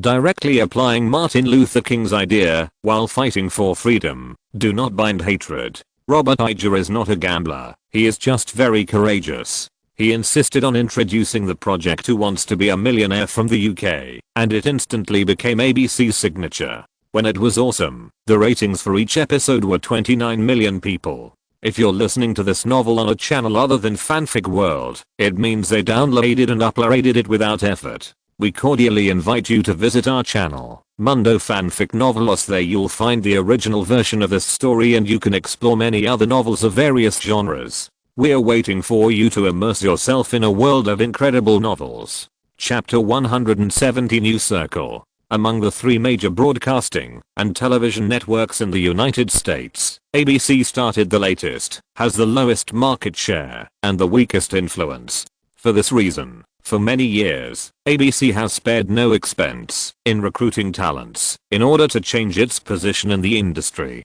After seeing the great success of Who Wants to Be a Millionaire on ITV in the UK, ABC spent money to introduce it. When they found that the average number of viewers per night could reach 29 million, they crazily extended the program time. At the craziest time, the total broadcast time in a week was even accumulated to 4 hours. It is equivalent to broadcasting 2.6 episodes of Happy Camp a week, and there are no repetitions. It is this crazy exploitation that makes the audience tired of watching it. Within 2 years, it was defeated by CBS's Survivor, and then it was completely crushed by Fox's American Idol, and finally it was surpassed by NBC's The Apprentice, and was completely swept into the garbage dump of history. Of course, ABC never regretted it. As long as they can consolidate their market position and guarantee the growth of ratings, no matter how much money they spend, or how much risk they take, it doesn't matter, as long as they can make money. What does the public opinion mean?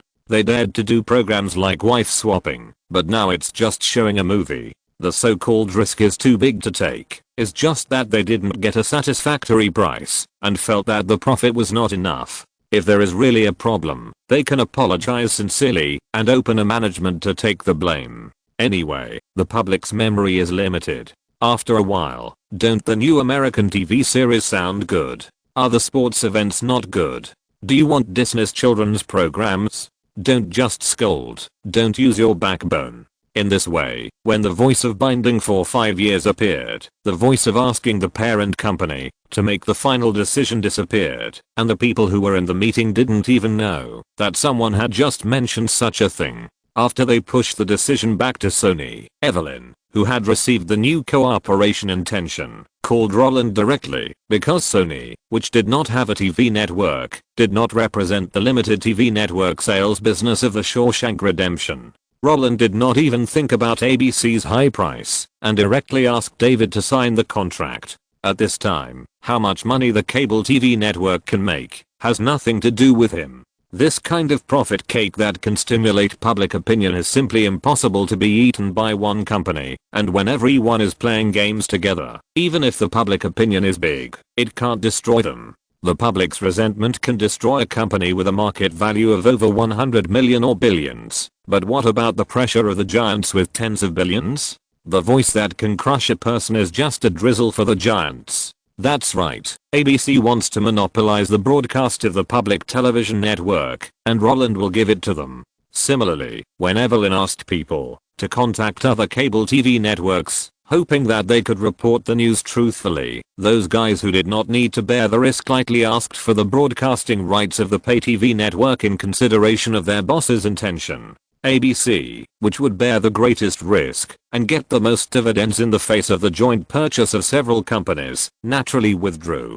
In the end, ABC spent $20 million to purchase the broadcasting rights of the public TV network for 20 times in 5 years. What they had to pay was to broadcast the movie 3 times within 10 days, while the other companies invested a total of $10 million to buy out the broadcasting rights of the pay TV network for 5 years. Whether it was on demand or subscription, the profits generated from it had nothing to do with Roland. For others, it was a fantasy to negotiate such a contract. Cable TV networks were all competitors. Every fight was a life and death struggle. How could they unite to release a piece of news? But for Roland, it was just a family sharing a piece of the public opinion cake. Take Fox for example. $75 million had been paid to James Cameron at the hottest time of the year, but Roland had not signed the contract yet. In this case, it is in their best interest to praise the movie as he wants. Besides, they are not praising for nothing. The 4 companies paid $10 million to buy the rights of the pay TV network for 5 years. It is $500,000 per person a year, $500,000 to let the popular movie be released in their own pay film library. It is just like picking it up for free. Of course, whether it is a free gift depends on the final result. If the publicity effect does not meet the expectations, even if it is $500,000 a year, it will be a huge loss for them. Therefore, in everyone's expectation, from the day the contract was signed on the 23rd, ABC TV immediately changed the program schedule that had been prepared long ago, and released the news that ABC Public Television will broadcast The Shawshank Redemption, the winner of the 1995 Oscar Best Picture nomination, at 8 o'clock in the evening on the 25th. The Shawshank Redemption? What kind of movie is this? Why is ABC suddenly going to show this movie? A puzzled voice came from a white family in Central America. Nominee for the Best Picture at the 1995 Academy Awards? Is this movie included in this year's Oscars? The white old lady lowered her neck slightly, raised her eyes, and through the gap between her reading glasses and eyebrows, she asked her husband a soul-searching question. Isn't the best movie this year Forrest Gump? Tom Hanks. Facing her inquiry, the old man in his 70s shook his head, closed his eyes and thought for a while, and after slowly opening them, confusion was revealed in his dim old eyes. It seems, yes, but I'm not sure. Because I only remember Forrest Gump, What Lies, Pulp Fiction, and For Weddings and a Funeral. What is The Shawshank Redemption? A religious film? Oh, no. I remember it seems to be Hope of Spring in Stephen King's Tales of the Seasons. In New York, a white-collar worker who had just got off work went into his study and found Tales of the Seasons among his collection of books. When he opened it, the story called Hope came to his mind. That's not right. I remember that Tales of the Four Seasons was the top-selling book on the bestseller list. How could the movie adapted from it have no news at all? The most important thing is that The Shawshank Redemption was nominated for this year's Best Picture. But the problem is, I seem to have never seen this movie in a theater before. I really haven't heard any news about it. Has this movie really been released? Damn. Can't ABC produce more entertainment programs? Why does it have to show such boring Oscar movies? Isn't it better to show Pulp Fiction? Isn't it better to show The Mask? Isn't it better to show Sister Act? Why do you have to show The Shawshank Redemption? It sounds boring just by hearing the name. I really don't know what these big companies are thinking. You said ABC was acquired by Disney, so of course it should be entertainment oriented. Why is it like those old people's channels, showing some dull movies?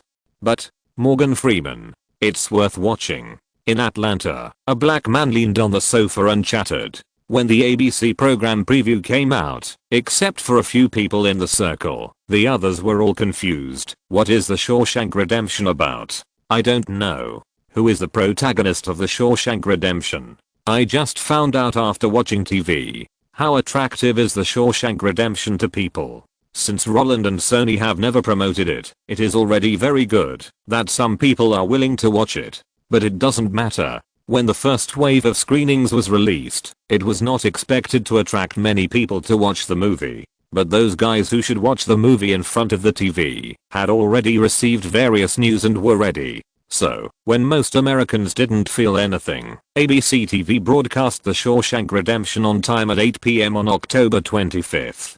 After the movie was over, those writers who had received money immediately started writing, adhering to the development policy of peace and friendship, and wrote hundreds of words of film reviews within 2 hours. Then, they immediately sent it to the paper media that had been waiting for a long time, so that those daily newspapers, post offices, and newspapers printed their film reviews overnight, spreading the latest news all over America on time. So that the next morning, almost all the guys who were used to reading newspapers could find the same news on different pages. The Shawshank Redemption, the best movie I have seen this year. This is a story about hope. In addition, the major cable news stations that could also share a share of the subsequent profits inserted a positive recommendation related to the Shawshank Redemption in their morning broadcasts. On the 26th, what no one expected was that ABC, which could get the most money, directly invited Roger Ebert to its studio to do a review. Unlike other prison movies, The Shawshank Redemption is about the continuation of friendship and hope in the ups and downs of life. The protagonist is Andy, played by Tim Robbins, who has been sentenced to life imprisonment twice for murdering his wife and lover. Although he is the protagonist, no movie shot is from his perspective. From entering the prison to the end of the film, we can only see other people's views on him, and those views moved me. The fragile Andy has never fought for anything. He is just loyal to himself. At all times, he has hope, waits patiently, sets an example, and waits for the opportunity to act. Compared with those movies that can bring sensory stimulation to people, The Shawshank Redemption has a bad title, does not attract young people's prison themes, and there is no action scene in it. The fame of the leading actor is also quite limited, but this is still a very good movie. Shawshank Prison is a place that destroys humanity. The long-term mental torture in the dark has institutionalized every prisoner. The guys living in it are depressed, desperate, and numb. But with the arrival of Andy, he sticks to his humanity and always has hope and imagination for freedom. While pursuing freedom, he also gives his companions a new life. Of course, he is not a morally noble person. He also has his own emotions and ideas. In pursuit of freedom, he can escape from prison. In order to teach the warden a lesson, he exposes the other party's crimes and steals the warden's ill-gotten gains. While he brings hope to people, the response that follows is full of reality. Although there is no physical revenge, it is this feeling of stopping at the right time that is the most real place. Because Andy has never been blinded by hatred. He understands better than anyone that what he pursues is freedom, not endless hatred. Almost overnight, news about The Shawshank Redemption spread throughout America. No one knows how a movie shown on ABC suddenly caused so many critics to discuss it. No one knows how this movie, which has been released for a year and had no highlights at the Oscars, suddenly became popular. The sudden love even made many people feel that they had lived a few days less. But it doesn't matter if there is an accident,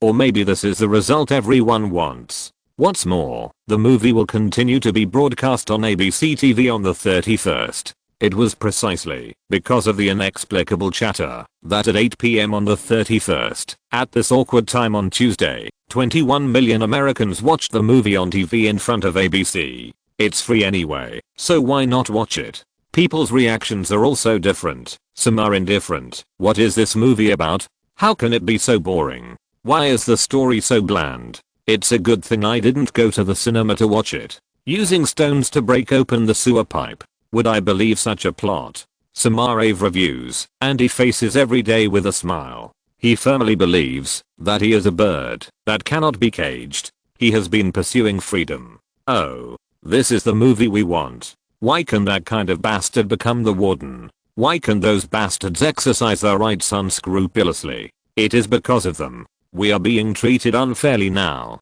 No wonder the media and film critics are strongly recommending this movie. Because we once had hope like Andy, but over time, we all became red. We used to believe in them.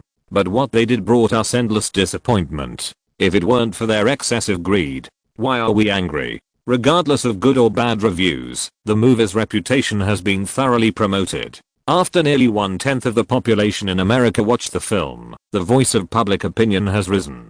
Under the analysis of the media and the recommendation of film critics, many black people no longer care whether white people are exploiting black people in America and whether they need to continue to fight like the million black men march half a month ago and use more intense methods to seize the interests that should belong to them. Instead, they focus on the white police who tried to deprive Simpson of his freedom by perjury, just like in the movie. The white people who were already dissatisfied with letting Simpson go also saw the news revealed intentionally or unintentionally by major media when they learned that the policeman foreman, who was convicted of perjury by the court, actually accepted an interview with a female playwright for money and told the other party about the process of solving the case in his career. The flames of anger were also directed at him. As a result, on the afternoon of November 1st, a comment came from Washington. Although Roland didn't listen, he did understand the general idea. It was nothing more than saying that The Shawshank Redemption was a good movie. And he held on to hope, yearned for freedom, and gained friendship, and when facing injustice and pursuing freedom, he was not bound by hatred, but turned hatred into motivation. The whole movie also reminded him of Foreman. Although the whole case is still under investigation, he believes that with the efforts of all people across the country, the light of hope and freedom will surely come to the world. In fact, these are all known things, but there is no way. Who makes the plot of the movie so similar to reality? Blacks and whites, no one likes each other, and at this time, a guy who obviously did something wrong was pushed out. Then you should bear this part. Who made you a stumbling block on the road to freedom? Although there was only one day between the second and third broadcasts, unlike the 5-day interval between the first and second broadcasts, with the recommendation of a bunch of big guys, the number of people who watched the movie in front of ABC on the third night reached 30% of the total number of Americans, that is, more than 50 million. What is the concept of 50 million? Compared to the number of viewers at the Super Bowl, and compared to the number of people listening to the verdict of the O.J. Simpson murder case, more than 50 million moviegoers are simply not enough. But this is a movie, not a game. Even though there will definitely be people who hate this movie, it doesn't matter. In the absence of public opinion, the so-called resistance will eventually be dispersed by the anger against those who abuse their power. Long live freedom. While ABC was rejoicing about the 50 million viewership, and several other networks were waiting to put the movie on pay TV, Roland, who was staying at home pretending to be the boss, also received a call. Hello. Who is this? I'm Ronald. Oh, thank you. We are just doing business. Business? Yeah. Business. You're doing great business. I'm deeply honored to be praised by a Forbes listed billionaire like you. Really? Then can you honor me once? If I remember correctly, the next time you come to New York should be the premiere of Spider-Man. So, it's about June next year. Yes. Is there any problem? If you need it in advance, I can also discuss it with Sony. In advance? No. I just want to tell you that next time you come to New York, I invite you to dinner. Carl has always wanted to meet you, but he has never found a chance. Also, I heard from James before that you hold 20,000 shares of Berkshire Hathaway. Oh. Their total share capital is less than 2 million. You already hold more than 1%, and Warren didn't invite you to the company's annual meeting. That's really unreasonable. But it doesn't matter. Next time you come to New York, arrange a few more days. I will take you to ask Warren what's going on. Of course, I have many friends who want to meet you. When Roland hung up the phone, his excited face was full of excitement and joy. The Shawshank Redemption is known to the American people. What does it have to do with him? Even if this movie can shine in the videotape market next, Roland doesn't care. Earn 100 million a year. He doesn't care if he earns 1 billion. Because compared with the invitation from Ronald, the bald man, isn't money just like paper. The Shawshank Redemption is expected to be a big hit. Wall Street's wealthy circle. Note, in 1995, the radio broadcast of The Shawshank Redemption was 1 million. This is not an exaggeration, but ridiculously low. When ABC promoted Who Wants to Be a Millionaire, the cost per week was more than 1.4 million. The average production cost of 1 hour is about $500,000, so the purchase price of 1 million is actually the cost break-even. The assertion that no one will buy the videotape if it is shown 3 times in 10 days is also a market difference. Although Warner has never disclosed the film's revenue, the US Securities and Exchange Commission announced the film's annual revenue when it was checked. In 2013, 16 cable TV networks played the film 64 times, and the licensing, videotape, and online revenue exceeded 100 million. After 19 years, it can still make a net profit of 100 million every year. When it was just popular, this number has increased exponentially. Compared with the rhetoric of recovering the cost in more than 10 years, I choose to believe the secretary data. And it is precisely because the income of cable TV networks is so terrifying that Roland does not have to pay for the promotion himself in the article. Sony does not have a TV network. According to US law, cable TV networks must be owned by the people of the country, so Murdoch moved News Corporation to the United States and changed his nationality, because if he did not change, he would be forced to sell it. Foreman, who was written as the scapegoat in the article, did share his career experience with outsiders. It was also because of this that his discriminatory remarks were recorded, and his testimony was eventually ruled invalid. Chapter 171 LUOBE. Fuck. Fuck. Fuck. How can Roland be so lucky? Why? Why did the Simpson murder case have such a big chain reaction? How could that damn policeman leave evidence of racial discrimination? He is such an idiot. Why did those black people march? Even if you want to march, can't you do it earlier? Why do you have to wait until the case is over? Shit. The Shawshank Redemption is obviously the movie we have obtained the copyright for. It is obviously the movie we invested in. It is obviously the movie we filmed. Why? Why did we get nothing in the end and lost 5 million for no reason? Why is this? Just when Roland was excited about getting a ticket to Wall Street, the founders of Castle Rock Pictures were going crazy. No one expected that the century-long case that smashed the summer season of 1994 with one hammer would have a shocking reversal at the end of 1995. Of course, if it was just a reversal, it would be fine. Simpson was found not guilty. Due to the influence of public opinion, The Shawshank Redemption, which was not released that year, is now back on the market. Relying on the derivative market such as videotapes, they can slowly make back their investment. They will accept it. But what about now? This is not the rhythm of releasing videotapes for a few years to slowly make up for the losses of that year. If they had known that things would be like this, they would not have sold the movie at all. Although from the original environment, their selling of The Shawshank Redemption was definitely the wisest bloody move, but people in the future will never think so. They will definitely be nailed to the pillar of shame in history, warning future generations. The Castle Rock Pictures you see now is the company that sold The Shawshank Redemption to Roland Allen at a low price, making Roland Allen a huge profit. What they did tells us that in the field of entertainment, we must be patient. Although the current wind is not right, we can wait. Because the wind can't always blow against us. When the founders of Castle Rock Pictures thought of such humiliating remarks, they jumped in anger. But after taking a few deep breaths, the reality before them made everyone suppress the urge to find Roland to argue. Well, the contract has been signed, so it's sold. Even if we want to argue, no one will help us. Find a lawyer to sue and declare the contract invalid?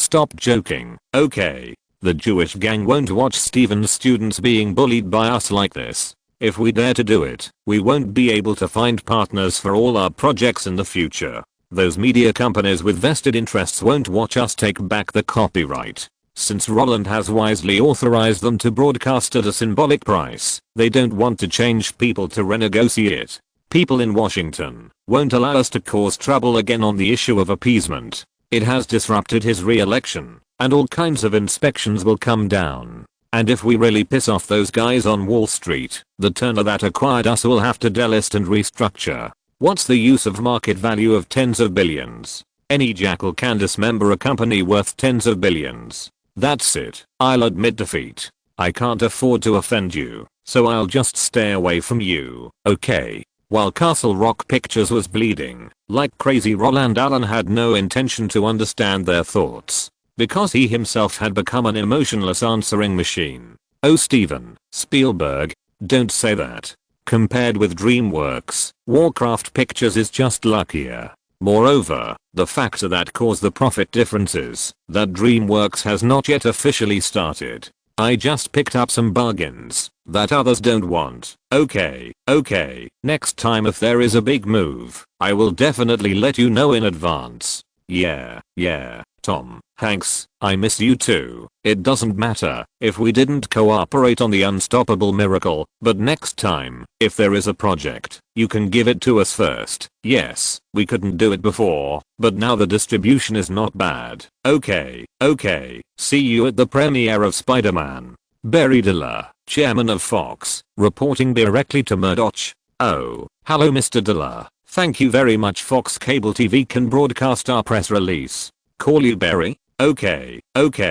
I do have the script of Titanic that James is preparing. Yes, I'm interested in acting in it. No problem. Let's meet and talk after I finish all the things I have. Probably. January. Hi, who is this? Image Comics. What can I do for you? Want to talk to me about the film adaptation of Spawn? The total investment of the trilogy is $120 million.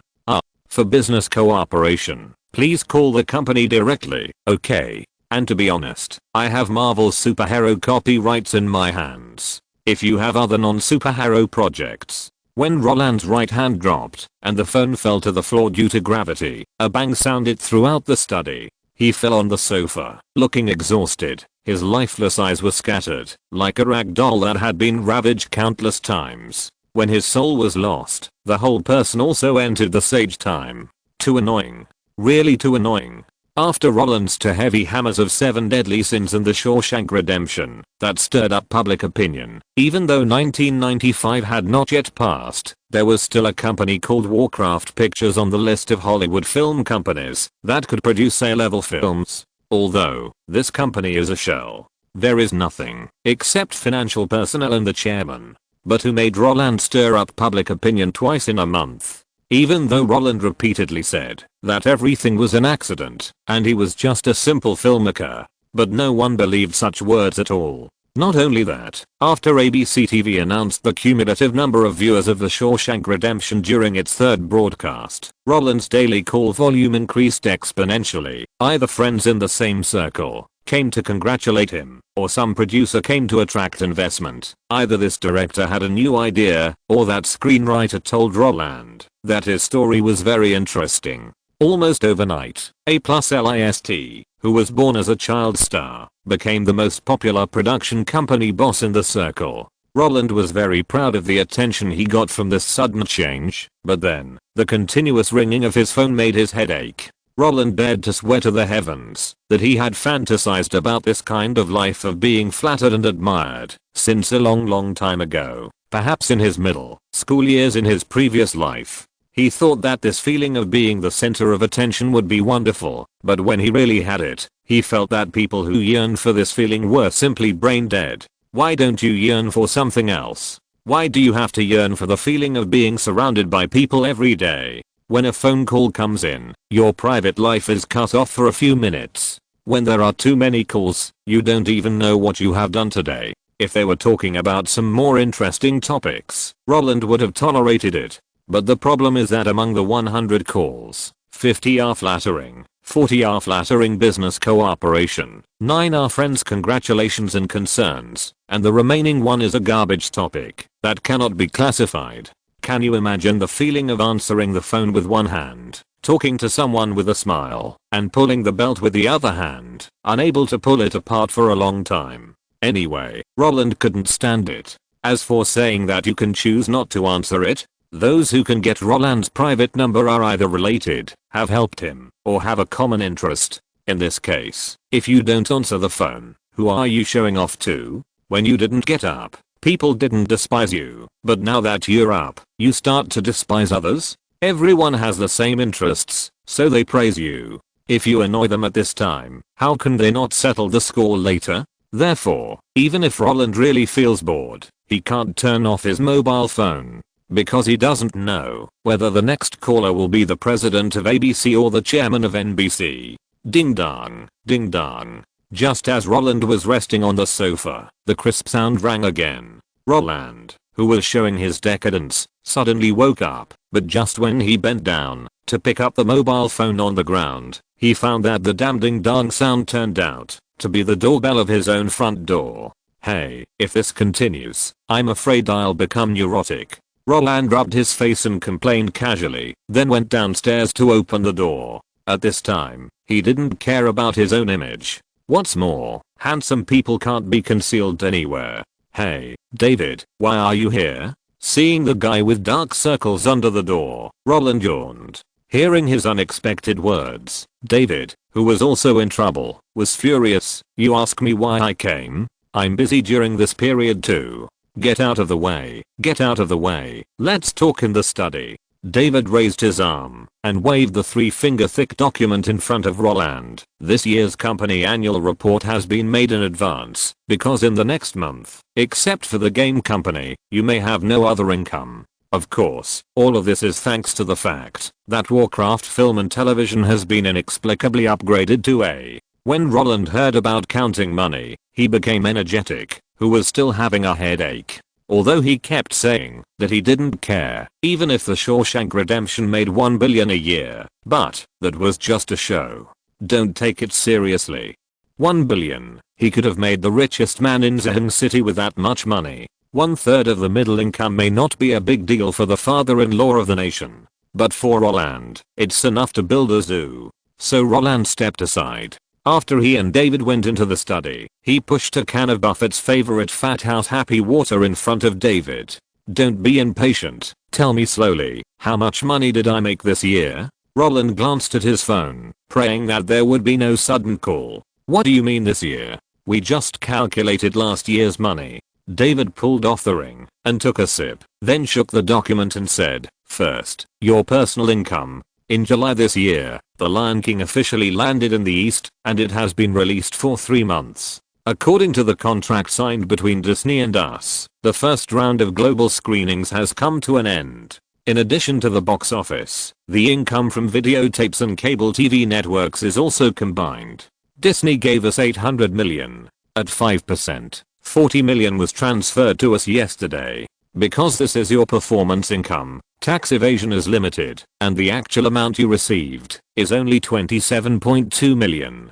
$27.2 million. This number is not bad. Roland's eyes lit up, which means that at least he did not have a negative income this year. Next, it's the company income of Warcraft Pictures. 7 Deadly Sins has been released for more than 2 months, and the cumulative box office in North America has exceeded $100 million. The overseas box office will have to wait until next year to settle, so the first batch of revenue sharing we received is only the North American revenue. The share amount given by the theater is $64 million. After deducting Sony's publicity and distribution expenses, $20 million, and their 10% commission, we got $37.6 million. Then, after deducting the 5% that Kathleen Kennedy has to take, our net income is $34.4 million. Of course, we still have to pay taxes. After paying taxes, we will suffer losses. Losses? This is also okay. Anyway, in the entire Hollywood film realization system, box office revenue generally only accounts for 20% of the total revenue of the work.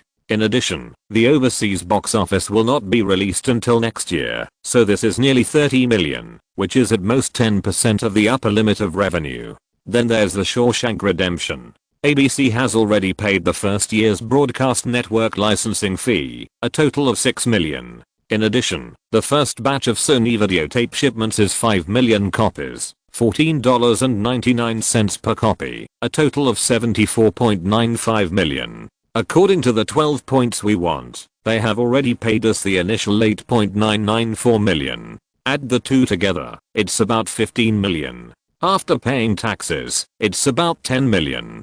$10 million? Roland can accept this. There's no way. Who let Hollywood's videotape revenue have a variety of calculations? The 7 major names all have their own videotape sales and rental stores. It's convenient for the left hand to the right hand. For example, a movie is produced by Sony Pictures, and then they commission Sony Audio and Video Products to make videotapes, and then Sony Audio and Video Products will sell the finished videotapes directly to the major videotape sales stores under Columbia TriStar Pictures. In this way, the transaction has been completed. They only need to pay a lump sum to Sony Pictures according to the transaction amount. Apart from that, whether the physical store adds a price or a discount, it has nothing to do with the copyright owner. Of course, there is another way to play, which is to sell the videotapes to their own rental stores. Then the rental stores will rent them together. In this way, the rental income of a certain disc depends on whether the account is recorded correctly.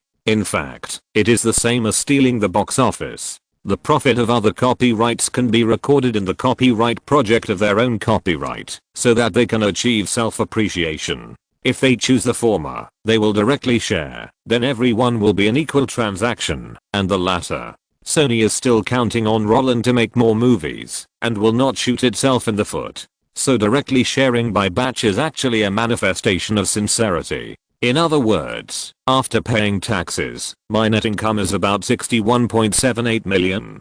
To be honest, this income did not exceed Roland's expectations, because he knew that the entertainment industry was slow to share the profits. For a newly opened company, the net income of more than 60 million a year for projects plus artists is already a lot. Well, considering that he only spent 2 weeks dubbing in 2 years, and just gave the money to David Fincher and Kathleen Kennedy to let them do it themselves, and just bought The Shawshank Redemption at a low price, 60 million is simply given for nothing. It seems that Roland has done a lot, but he feels that he has done nothing. 2 years and 730 days, but the working days that can match the 60 million income are less than 20 days. If he was not afraid of being beaten to death by Disney, if he told others, Roland really wanted to show off in front of that rat. Looking at Roland's serious calculation with his fingers, David, who was no longer sensitive to numbers, rubbed his forehead and curled his lips and said, yes, more than 60 million, but this is only your after-tax income from film and television. What? Do I have money from other sources? Roland, who thought that more than 60 million was a windfall, looked up in surprise. Did you forget to authorize your image? Roland, who didn't know his family background, gave David a headache. He found the profit sharing report belonging to his own company and directly slapped it in front of Roland. Here, take a look for yourself. I have been giving you a share of the profits since 1993, okay? That's right. Since the release of Jurassic Park, Roland only knew to shoot commercials for the clothing company managed by David every year. Apart from that, he didn't have the consciousness of being a spokesperson at all. How much did the brand clothing earn?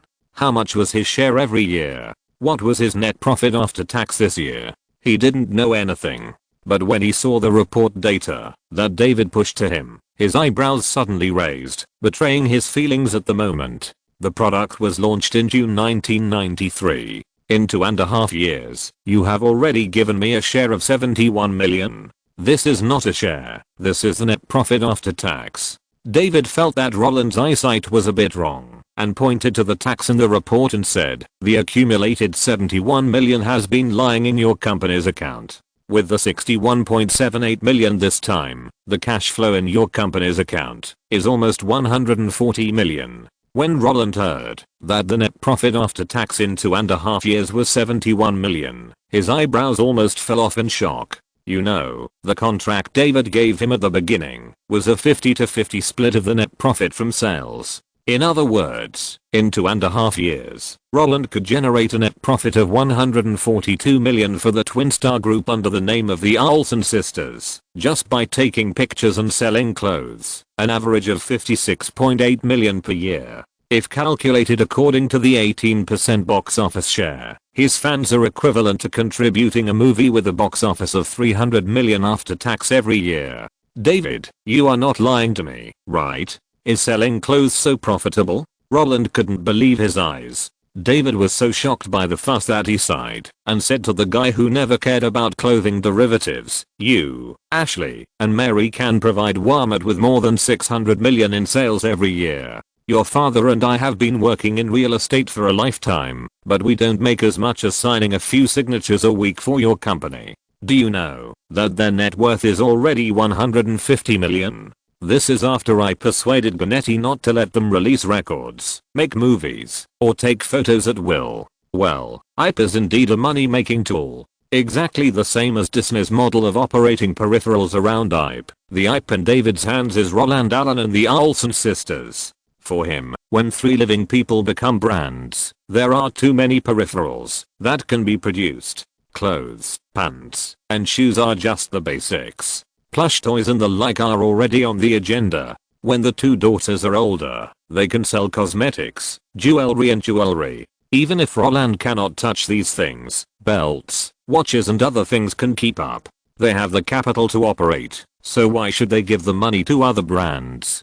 To put it bluntly, even if the double-star company founded by David for his 2 daughters did not receive any financing, with the Olsen sisters and Roland's long-term endorsement contracts, the company's valuation has already exceeded $1 billion. It's just that David doesn't want them to operate for a long time, otherwise the annual income can at least double. Just like printing his own head on his own real estate company, investment company, brokerage company, property company, publishing company, food company, beverage company, beauty company. If he really wanted to squeeze out the popularity of the 3 of them, David would have been like that long ago, selling mineral water, bedding, chocolate bars, steaks and other fast-moving consumer goods. It's not that he doesn't want to make money, but he wants to work hard to make money without affecting the main business of the 3 people. To put it bluntly, fans should not be made to feel that they are greedy. Take it slow, step by step. Fans are cash cows that need to be nurtured. Okay, then what other income do I have? Roland felt a little confused. The money came too easily, giving him an unreal feeling. If the time for taking pictures is included, the working time to match the 400 million is only 30 days at most. Does Blizzard Entertainment's profit of 1.7 million count? And the Berkshire Hathaway stocks you bought, according to today's closing price, their share price has reached 31,300 yuan per share. You hold 20,000 shares, with a total value of 626 million. Hey, after working hard for a year, I didn't make as much as other stocks in half a year. Add to that your cash, your total net worth is 766 million. If you include the messy copyrights, it must be 800 million. At this rate, next year Spider-Man once it's released, you'll be able to cross the billion mark and be as rich as me. Oh, by the way, Yahoo is seeking financing again. I didn't invest immediately as you said, but asked them to find other venture capitals. We only chose to follow the investment, and a 20% stake is enough. According to their thinking, the sooner it goes public, the better. Although the financial statements are not good, they have a large number of customers. Maybe once it goes public, you will instantly be richer than me. Okay, I don't need to listen to anything else. Roland made a stop gesture. He felt that he couldn't listen anymore. When he went to Europe in early 1994, he said he wanted to build a zoo for Elizabeth, and now he has completed 80% of it. The point is, Roland knows his own business. What Imp, Blizzard and other things, they haven't been rolled out at all. Just by burning money to support them, he has become Luobe. Oh my god. Is it so easy to make money with a name? Note, A-level production companies never look at profits. Even though New Line released Teenage Mutant Ninja Turtles, The Mask, and Dumb and Dumber, it still relied on 7 Deadly Sins to become an A-level company. The most important thing for A-level companies is to make topical movies. If you only look at profits, companies that make horror movies and bloody movies can make a lot of money in a year, but if you can't get into the mainstream, you can't become an A-level company. I calculated the price of videotapes, based on Terminator 2. 5 million copies are purely videotapes. Hollywood always sells garbage first, just like the current HD and VD versions. VCDs were available in 1995, but they still released videotapes first, then VCDs. Anyway, they just make money in waves. The giants all have their own videotape sales and rental stores. This is the easiest part to get, left and right hands. I wrote before that when Sony acquired Columbia TriStar, it was cheated by Warner, but Warner would rather take half of the equity of the videotape company under Columbia TriStar than accept $1 billion in compensation, because the profit is super huge. In reality, in 1995, the Olsen sisters sold clothes in Walmart alone, with annual sales of 300 million, not including other places. Only the poor without capital accepted endorsements, while those with capital operated on their own and made a lot of money selling clothes. Image Comics Company, the representative work is The Walking Dead. Chapter 172, Still Losing. 2 games, 2 movies. Roland actually overlooked a problem. When he was worth $300 million, the most valuable asset in his hands was Berkshire Hathaway stock. When he was worth $800 million, the most valuable asset in his hands was still Berkshire Hathaway stock. In 2.5 years, Berkshire Hathaway rose from $15,400 per share to $31,300 per share, and the net profit of more than $50 million from the distribution of Jurassic Park he originally obtained was only turned into $140 million in cash. He felt that this kind of income was already very considerable, but the speed of asset appreciation did not run faster than the stocks that did not need to be taken care of. After all, out of the $140 million, more than $90 million was his own endorsement value and the distribution of The Lion King. If you calculate carefully, the more than $50 million he got at the beginning, after 2.5 years of operation, he turned it into more than $40 million. The operation was as fierce as a tiger, but a closer look showed that it was still a loss. Compared with the stock increase, it was still a blood loss. This is such a sad story. Although Seven and the Shawshank Redemption can bring him a steady stream of income and tickets to other circles, the bookkeeping algorithm that playing with film and television will result in long-term losses is still valid. The production cycle is too long. The capital recovery speed is too slow. There are too many force majeure factors, and the risks cannot be controlled. In this case, using your own money to make a movie is simply stupid. Calm down. After reading the report brought by David, Roland decided that, if he starts a project in the future, he must not do the same as Seven, and spend $30 million real money out of his own pocket to give to David Fincher. Must go to the bank for a loan, or set up a film production project fund, borrow other people's chickens, to lay golden eggs for yourself, and invest your own chickens in the internet field to lay nuclear bombs. Put the $140 million in the company account first. It seems that there is no need for money recently.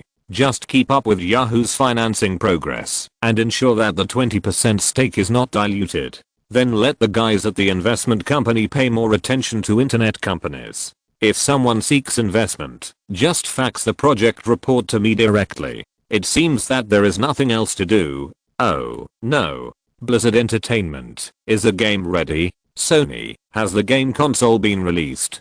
Don't look at the fact that Roland has spent most of his time at home in the past 2 months. But he is not playing, but focusing on the promotion and distribution of 2 movies. So much so that he ignored the fact that PlayStation had landed in the United States on September 9th this year, and forgot what the development of Blizzard Entertainment's Spider-Man was like, and whether Warcraft 2, Tides of Darkness had started production. He didn't know anything at all. Looking at Roland, who was slapping his forehead, David, who was leaning on the back of the chair, yawned. After searching through the documents for a while, he threw out a book and threw it in front of Roland.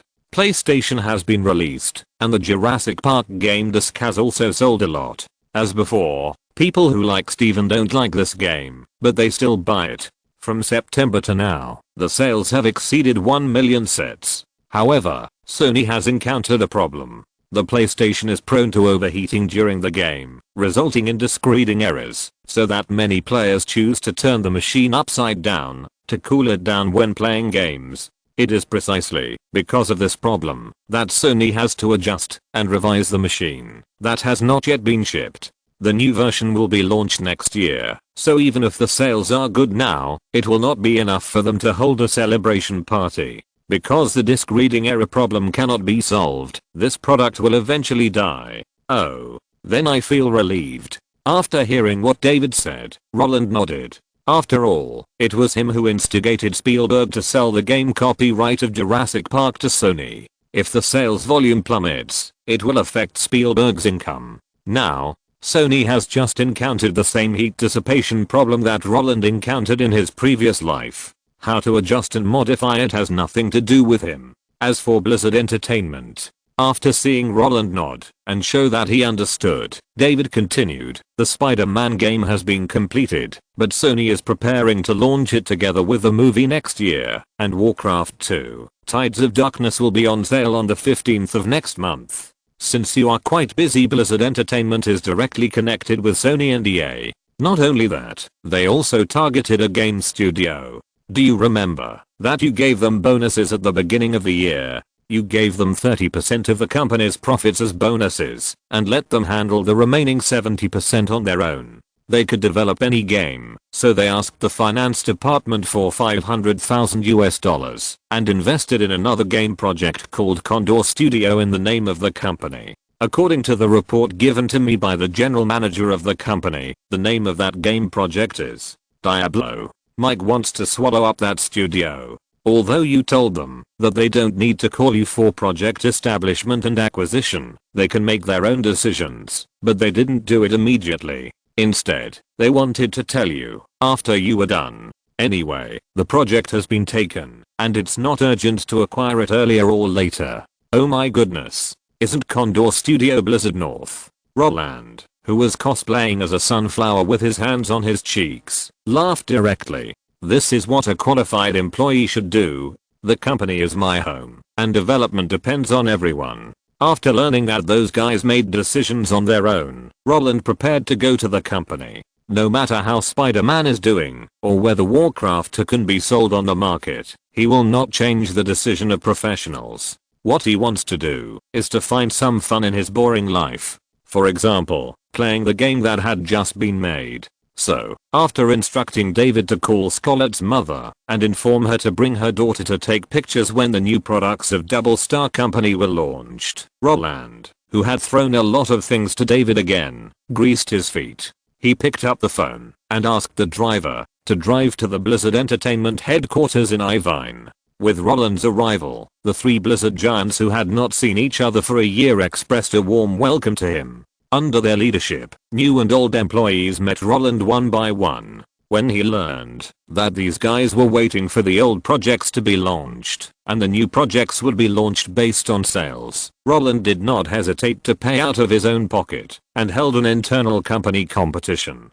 The competition items, of course, were Spider-Man and Warcraft 2. Employees can choose the competition items by themselves. All registered players can receive a participation award of $1,000, and the individual champion can get a huge reward of $100,000. The runner-up and third place on both sides also have bonuses of $50,000 and $20,000. Of course, the prize money for the first, second, and third place does not overlap with the participation prize. To put it bluntly, Roland was annoyed by those flattering calls, so he paid his employees to play games with him. But for the staff in Blizzard, this is simply the boss's way of giving benefits. Programmers in game companies are indeed popular these days, but that is also relative to fresh graduates in other industries. After all, video games these days are not the money-making tools of the future. Although the salary of programmers is high, it is still unimaginable to earn $100,000 a year. In addition, many guys are self-employed, so everyone is fighting for their dreams. As for money, under Roland's decentralization, Blizzard's treatment is already in the first echelon of the industry. Roland knows better than anyone that it is better to do things well than to sing well. In the case that the game company is not expected to make any profit now, giving benefits to these guys is actually helpful for the development of the company's products. What he wants is actually fun games and IPs.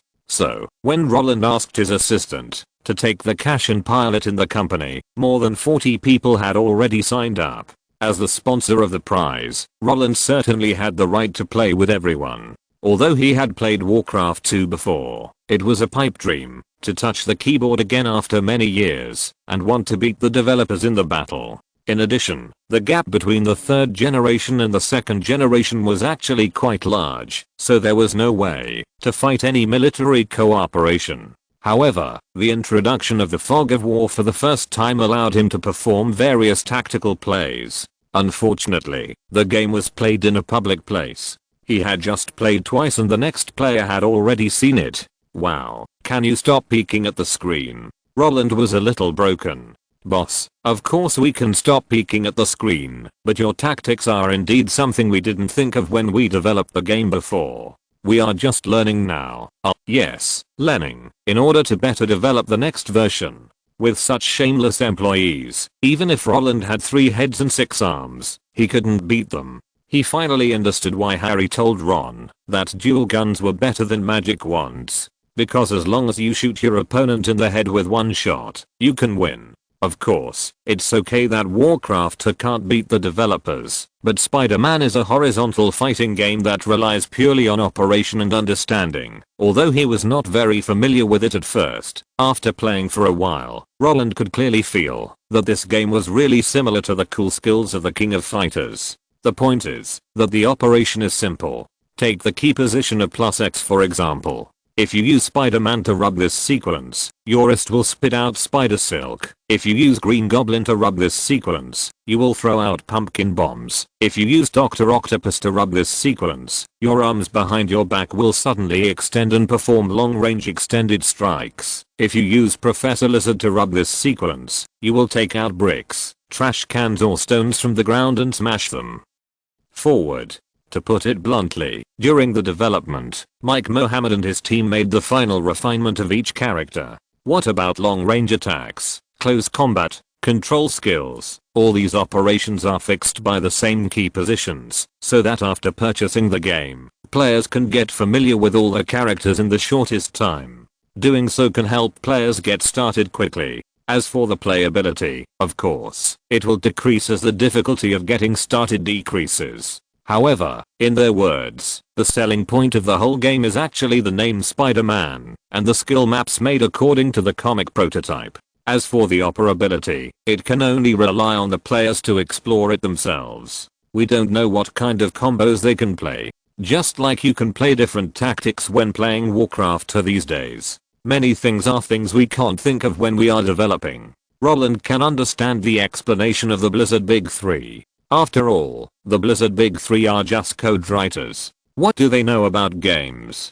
Dota was born from the Warcraft map editor, but it was taken into the pocket of Gabe Newell. Isn't the act of throwing away the money that others put in your hand enough to prove that the Blizzard Big Three don't understand games at all? Roland could understand that the guy who didn't understand the game said that the players should explore the game on their own. Of course, for him, he was already very satisfied with the current level of Spider-Man. Easy to get started, fast battle. This is the core of the game. There is no need to make it like Street Fighter, where you need to charge up to rub a skill. The King of Fighters 97 is Roland's favorite difficulty. After all, the threshold is low, the audience is wider, so the number of people willing to pay to try will increase accordingly. Unlike traditional fighting games, Spider-Man is sold as a derivative product developed by IPE, not a simple fighting game. After spending a week hosting the first internal game competition of Blizzard, Roland, who was annoyed by the phone calls, finally left feeling refreshed.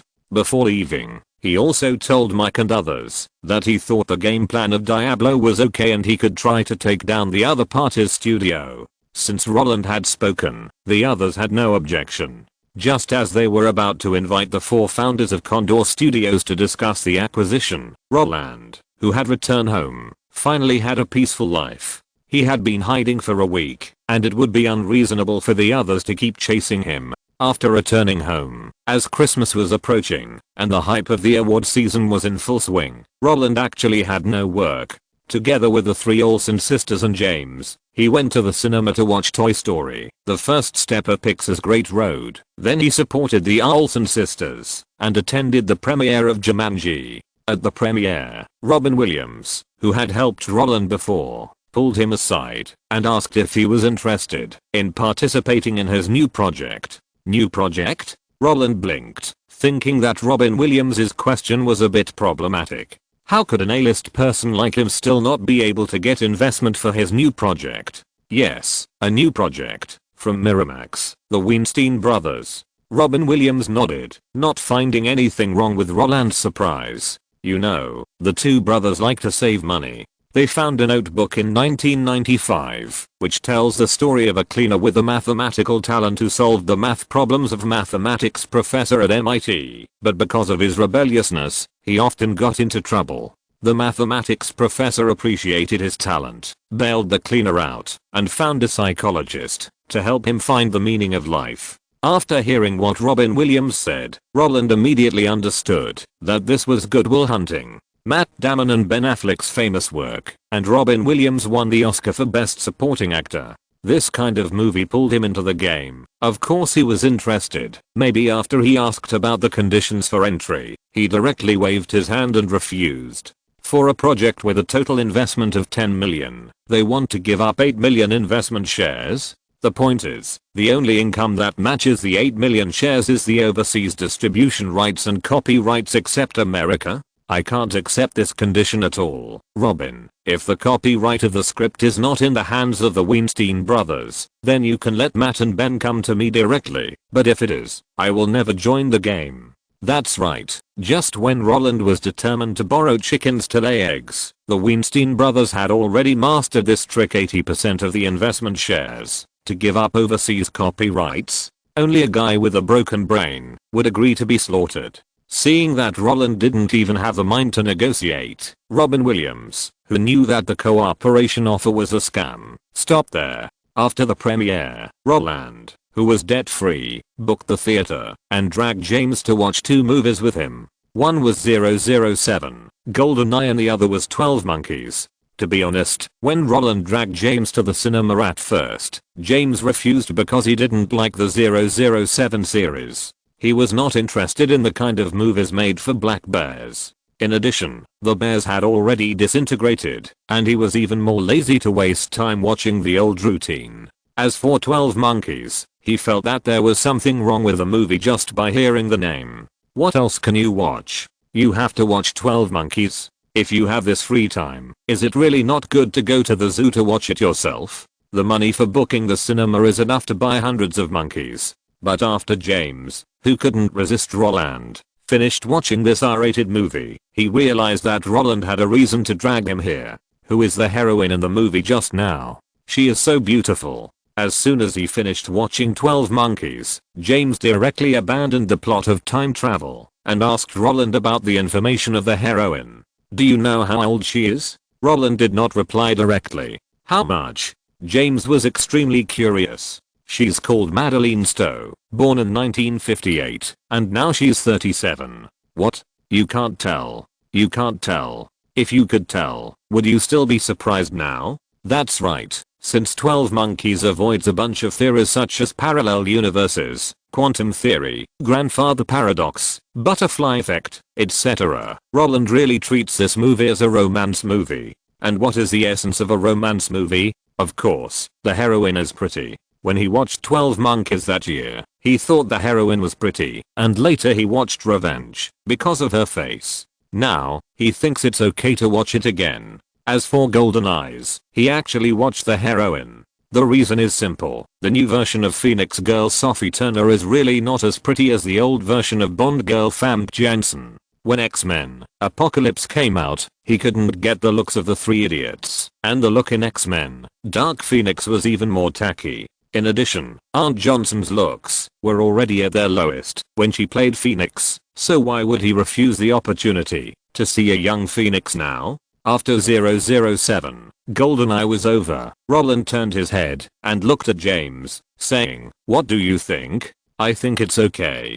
James pursed his lips and nodded, on par with Madeleine Stowe. "Oh, by the way, why did you suddenly remember to watch these 2 movies?" James came to his senses and felt something was wrong. "I was choosing actors." Roland shrugged and used a legitimate reason to evade the question. "I have a lot of copyrights in my hands." Choosing actors? James' voice suddenly rose after hearing Roland's words. "What movie are you going to make? My dad told me before that you have no intention of starting a new project recently." Note, when PlayStation was first launched, it did encounter overheating, and once it overheated, it would read the disc incorrectly, so Sony urgently repaired it. Less than 3 months after it was launched in North America, a restored version was released in 1996. The copyright of Good Will Hunting was taken away by the Weinstein brothers in 1995. They are also famous for using other people's money to do their own things when making independent films.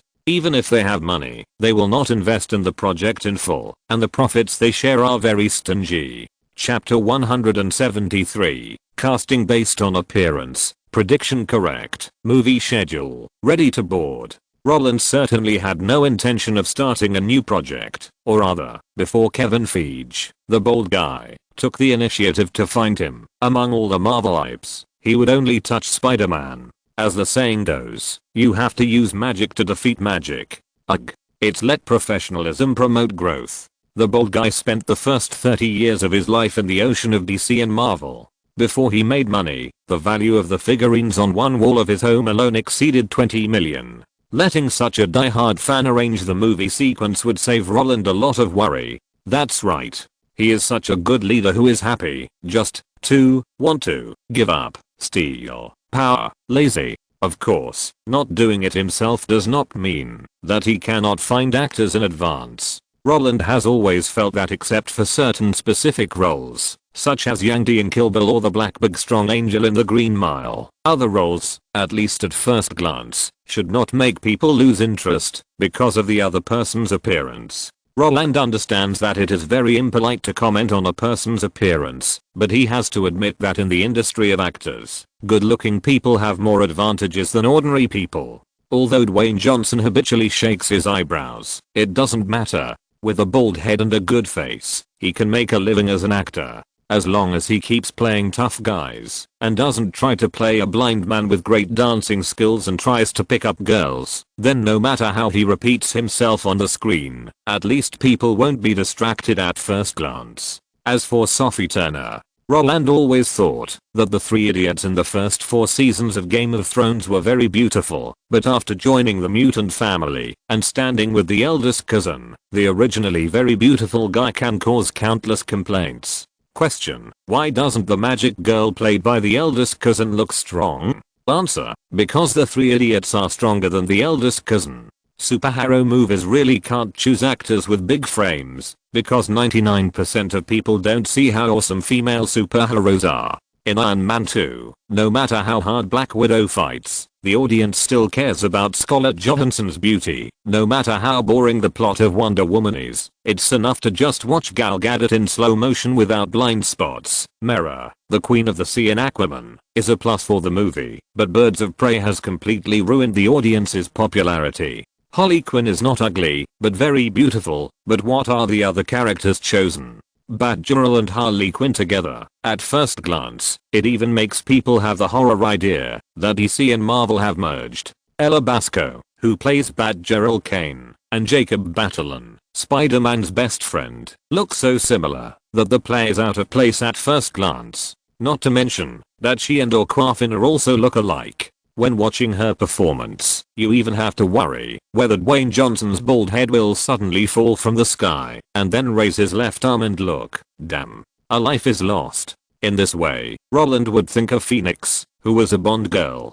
If we want to shoot mutants in the future, Aunt Johnson is still quite suitable. Although Roland, like James, doesn't like to watch the 007 series and thinks that the unchanging plot is not as fun as the Mission Impossible series, at least in terms of selecting actresses, 007 has not missed. You can give more meaning to the heroine in commercial blockbusters, but the premise is that she has to be good looking. If she is ordinary, you have to try to reduce her appearance time. Of course, even if Roland told James about the idea of looking at beautiful women to clean his eyes, that guy couldn't understand it. Not only that, he might also regard Roland as a guy who was plotting against beautiful actresses. So, after finding a random excuse to get away with it, for Roland, the 95 years without any self-production have passed. In addition, The Shawshank Redemption had already applied for various competitions last year, so even if the major organizing committees wanted to support it, the film would not be eligible for any awards. Not to mention Seven Deadly Sins, which had logical flaws that could not be explained, and no major awards would favor it. But it was good. At least it would save Roland money in terms of awards. He himself did not care about the awards, and he was asked to pay for others to publicize various awards.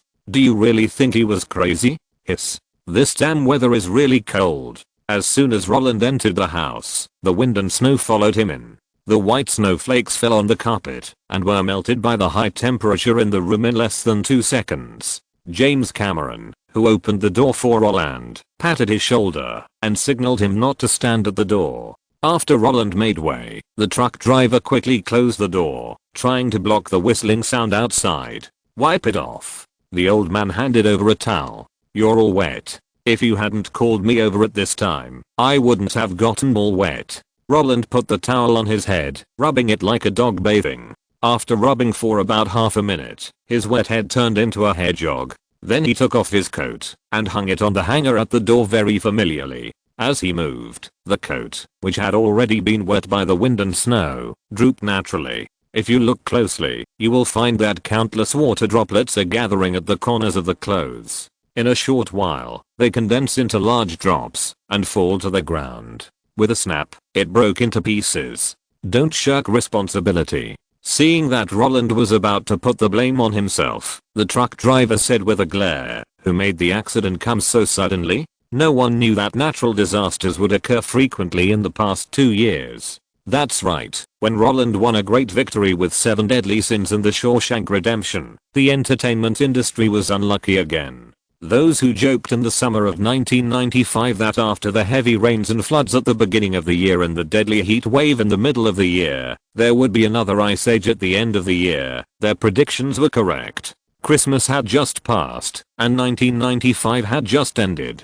On January 6, 1996, a once-in-a-century winter blizzard hit 18 states in eastern America, killing 85 people and causing economic losses of up to $1.8 billion in just 3 days. Starting on January 17th, the blizzard's wind speed reached 115 miles per hour, affecting the entire America. What does 115 miles per hour mean? It's just like in the movie Twister. Even if you hug a tree, when a tornado hits, it can take you away with the tree and the person.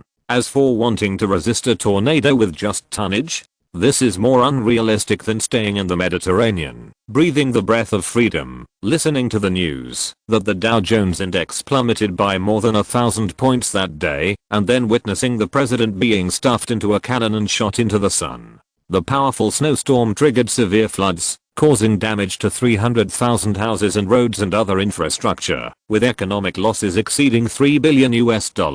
Even with early warnings, the death toll is still over 50. In the case of this once-in-a-century natural disaster, Hollywood entertainment companies that cannot collect payments on time due to natural disasters have died one after another, and the giants find it even harder to accept this fact. The guys who swore and ridiculed at the beginning are now slapping themselves in the face. "You are so mean." If Toy Story had not been released for more than a month, Steve Jobs and Disney would have cried to death, and Jumanji, which was released only half a month ago and encountered extreme weather, made Sony call it a blood loss. They made a lot of money by releasing 7 Deadly Sins and Shawshank Redemption. They thought that after Jumanji appeared again, the financial statements in 1995 would be directly read. Now it seems, it's good to be flat. Of course, compared with these commercial films that eat up traffic, the most unlucky ones are actually this year's award-winning films. Because all the public relations activities during this year's award season were completely washed away by natural disasters.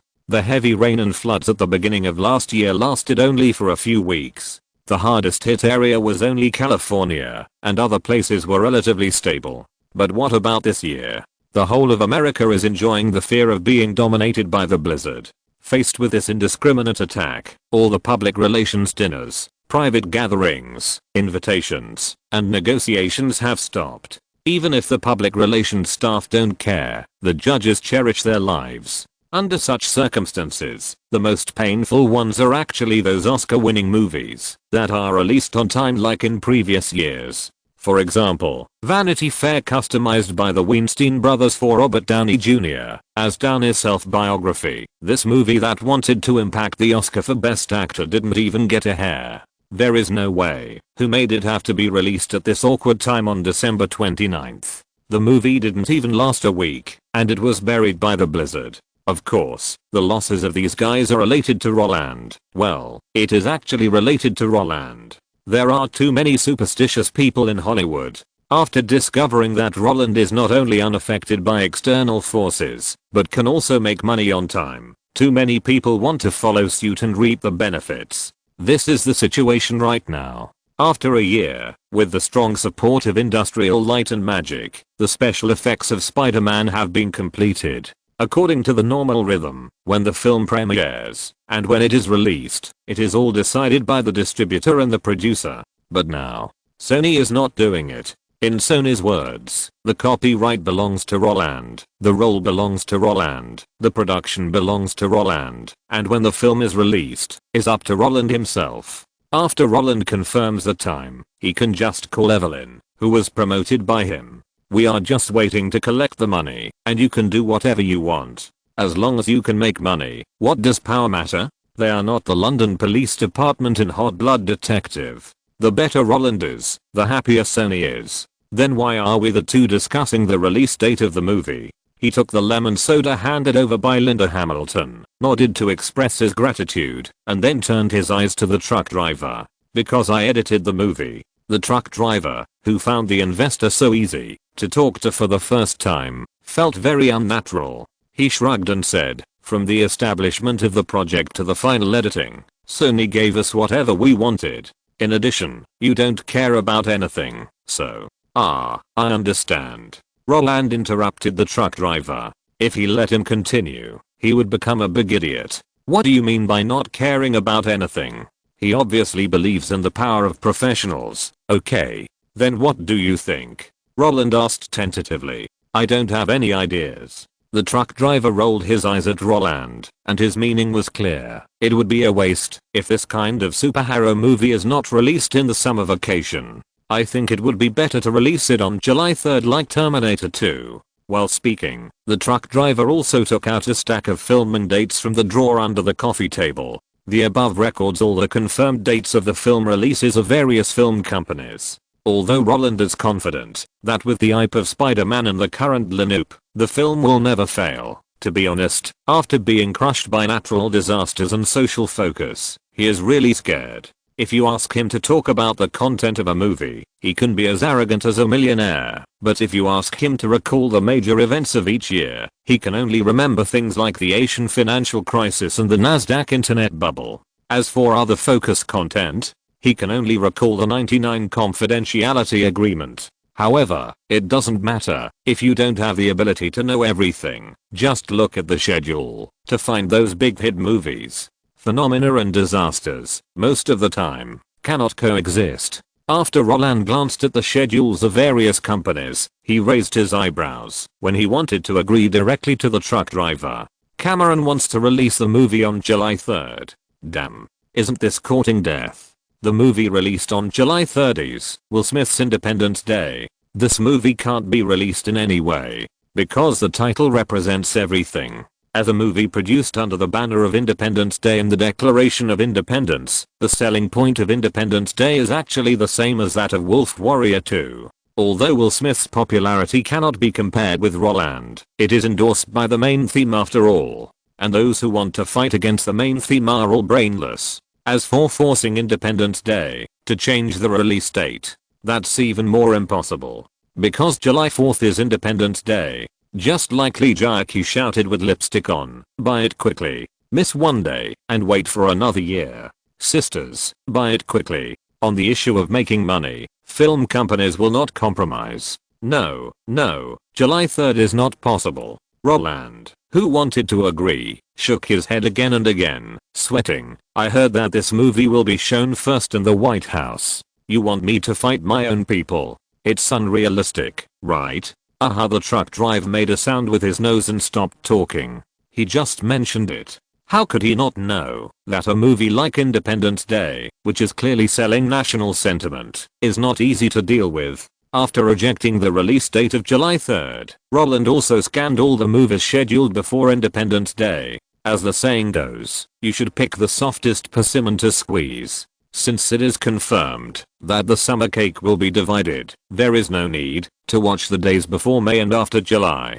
As for June, what do you think of June 7th? That day, there is only one movie, Nicolas Cage's The Rock. Before, it was May 22nd. Tom Cruise's Mission Impossible, and after that, it was June 14th, Jim Carrey's Kingsman, and after that, it was Arnold Schwarzenegger's The Evaporator and Disney's The Hunchback of Notre Dame on the 21st, and Eddie Murphy's The Nutty Professor on the 28th. They are easier to deal with than Independence Day. Puff. After hearing what Roland said, the truck driver laughed immediately. He leaned on the sofa and raised his hand to touch his temple, saying, "In your mind, Independence Day and Will Smith are your own people, but Nicolas Cage, Tom Cruise, and Arnold Schwarzenegger are not your own people. You moved the movie to June 7th. You want to kill a group of them. I can imagine now, if these guys knew that you think they are easier to beat than Independence Day, what kind of expressions would these people have?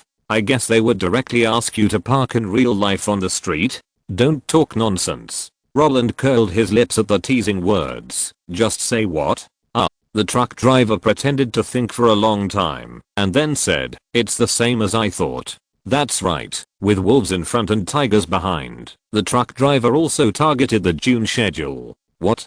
Compared with the tiger behind Independence Day, Mission Impossible is not worthy of the title of a pack of wolves. Right. Mission Impossible is not a pack of wolves, it is just one of the wolves. The real leader is the disaster movie Twister, which will be released on May 10th. What is Twister about? The truck driver doesn't know. But he knows that Twister is a movie produced by Steven Spielberg, and that's enough. Unlike other companies, special effects commercial films led by Amblin rarely fail to be a hit. In this case, it is already very good to get a June slot. After all, this year, the top 10 movies booked by the Jewish gang alone include Twister, Mission Impossible, Ransom, The Rock, and The Fake. It is much better to knock out The Rock than to fight directly with Spielberg, or to be stubborn and go head to head with the main theme Independence Day. There are only 10 movies in the top 10 box office in a year, and the Jewish gang accounts for half of them. Seeing this yield rate, the truck driver said that he was not envious, but that was all fake.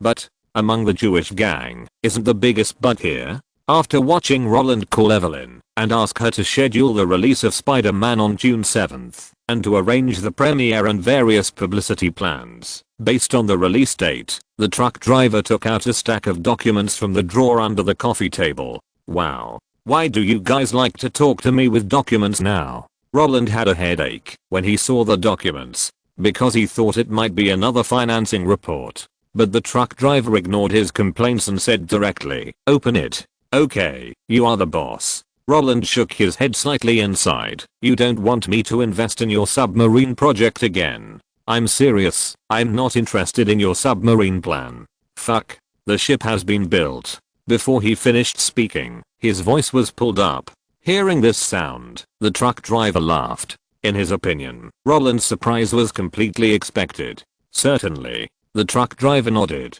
While Roland was staring at the photo on the document, he raised his hand and took Roland's phone and turned it off. "The boat is almost built. Or rather, since the filming of Spider-Man was completed last summer and we separated while you were busy, I used Fox's money to buy land, dug a pit, filled it with water, and built half of a Titanic that could float on the water. Okay, I admit that it was the Titanic suspended on the water by steel wires. But it doesn't matter. People can get on it anyway. Except for some interior decorations that still need a month or two to be completed. Everything else is almost ready. It's already January 1996. According to our original agreement, your time belongs to me. How about flying to Mexico with me? I heard that you are annoyed by those strange phone calls recently. How about boarding the ship with me? I will scold anyone who dares to call me. Roland looked up before he finished speaking. While he was looking around, the truck driver had raised his turned-off mobile phone and smiled at him. Note, in early 1996, from the 6th to the 9th, and from the 17th to February 6th, the entire United States was hit by extremely bad weather, and many movies were affected. Todd Black is the producer of The Magnificent Seven. When making this movie, he complained about Sony. The Green Light Committee commented on his script. "Why do cowboys have to wear cowboy hats and beards?" He replied, "Cowboys don't need revolvers or ride horses," and then it was approved. The director of Whiplash also complained about Sony. Sony asked him to delete the drum solo at the end. The reason for the comment was, we know he can play drums, and there is no need to repeat the plot. He replied, "This is the highlight of the ending," and then it was approved. In 2017, Sony was engaged in new media and wanted to edit the movies in the film library into harmonious versions. Everyone protested. The Directors Guild issued a document asking Sony not to touch those classics, and then Sony handed the power to the directors and let them do it themselves. Sony's decentralization of the release date is not random, but they are a weirdo in reality. Among the top 10 movies in the box office in 1996, 5 were made by the Jewish gang. Many times, they couldn't arrange their own schedules because the yield rate was too high. Independence Day is a mainstream American movie. Clinton watched it in the White House, and he endorsed the movie when he was seeking re-election. Stop saying I got the time of the ship wrong. In reality, digging started in September 1995, and filming didn't start until July 1996. The total filming time was 7 months, and it was finished in February 1997. They said that filming started in 1995. Could you please check the BBC filming schedule? At that time, Winslet was filming Jude the Obscure and Hamlet, and she was in the UK. Chapter 174, Behind the Big Ship, Game of Thrones. In fact, when Roland saw the half model of the Titanic in the photo, his mind was buzzing. What the fuck? The current situation was completely inconsistent with the timeline in his memory. In Roland's memory, Fox, the stingy guy, would not give money to the truck driver cleanly, would not directly let him buy land and build a ship, and would not readily agree to the idea that the truck driver needed customized tabloir, porcelain, and clothing. Fox should have questioned the huge cost of the entire project. They should be stingy and unwilling to pay. Roland had even thought about it. If Fox hesitated about the investment of nearly 200 million yuan, he would immediately take action and spend money on it himself. No, he would take out a loan to spend money on it. And now, the ship has been built. Fuck. Does Fox trust my handsome face so much? Roland raised his hand and subconsciously touched his cheek when he stared, thinking that the way he got up this morning might be wrong. The truck driver, who knew Roland's weird idea, raised his hand and touched Roland's forehead. Hiss. This forehead is not hot. This kid doesn't have a fever. Since he doesn't have a fever, what is he thinking about? Roland, why do you doubt your own influence? As an A+list, isn't it normal for a project with you to get a budget of hundreds of millions? You can ask for 100 million to shoot Spider-Man, and Sony directly gave 100 million. Not only did they not question it, they even didn't bother to care about the project. Then when it's Fox's turn, why can't they just pay the money? That's right, the truck driver thinks Fox's current thinking is normal. Although Roland hasn't made a serious film for 2 years, the influence of the A+list is not only based on the work, but also the sales volume of the endorsed products is also within the monitoring range of various film companies. A barrel of oil can only be sold for 157, while a barrel of Channel can be sold for 1.58 billion.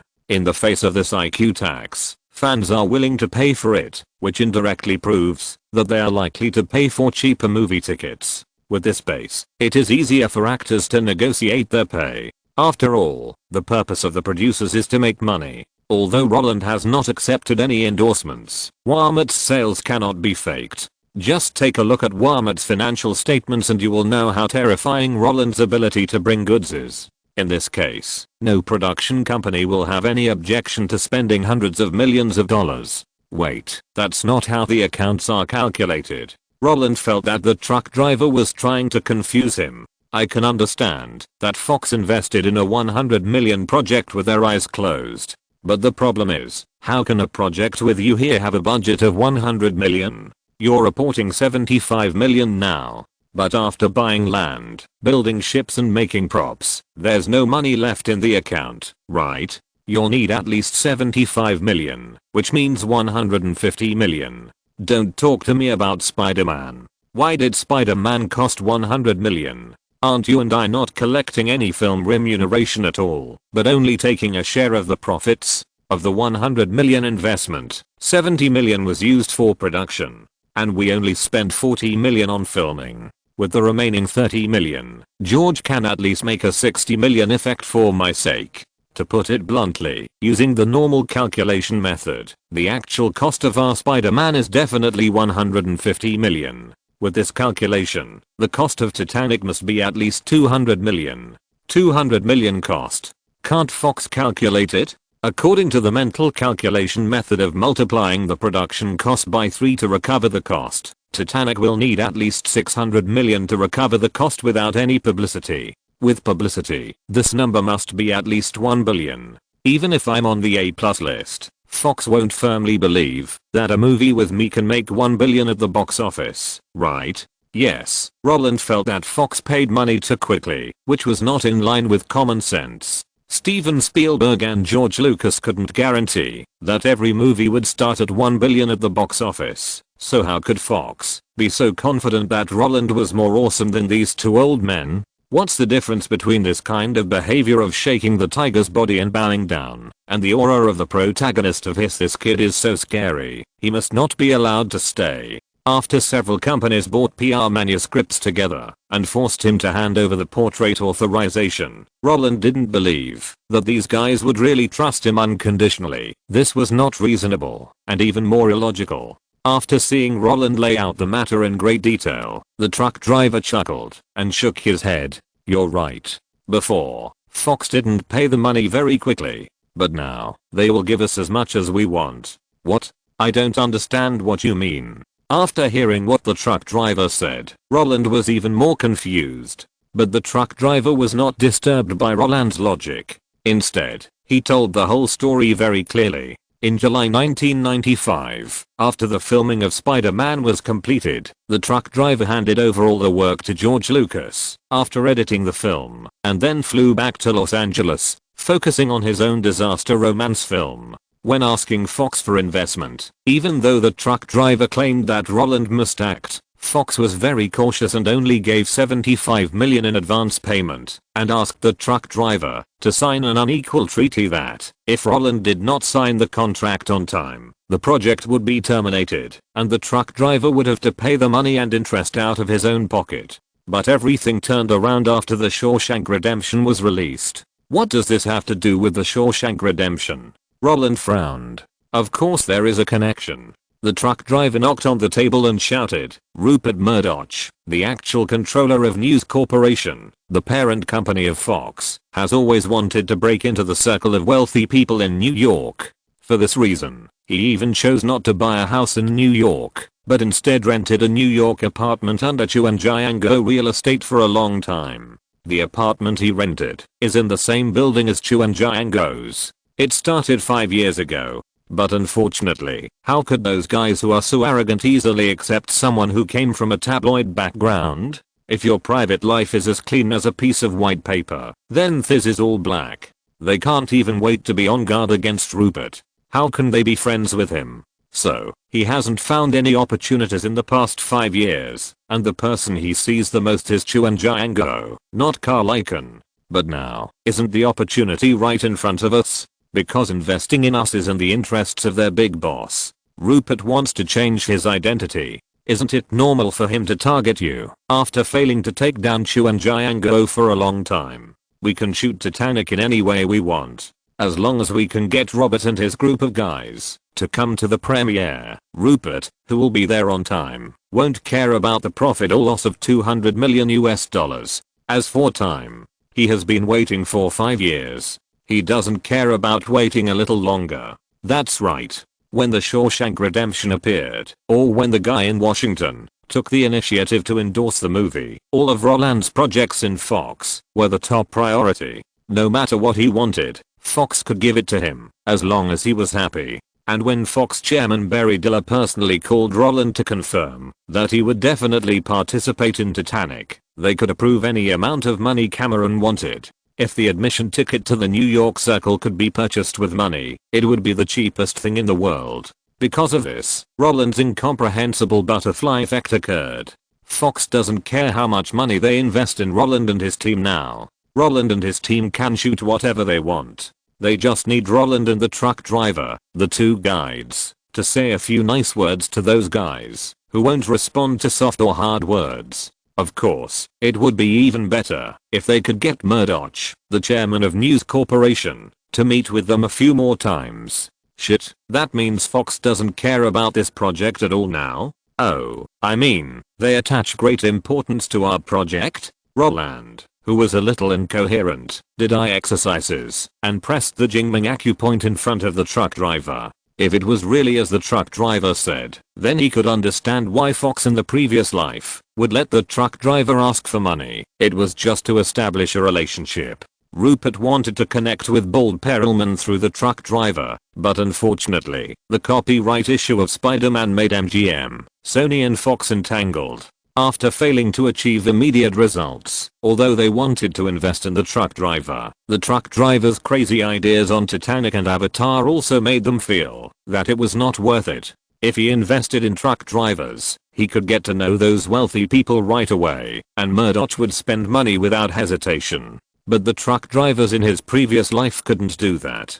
But now, the sensible Roland has been deeply bound to the other party. In this case, no matter how much money Fox spends, they don't feel bad, because they firmly believe that this kind of investment in people can bring them expected huge returns. For these wealthy people, movies are first tools, and then money printing machines. As for art that doesn't make money is dead. From this point of view, the influence of The Shawshank Redemption is really great. Roland, who figured out the cause and effect, shook his head with emotion.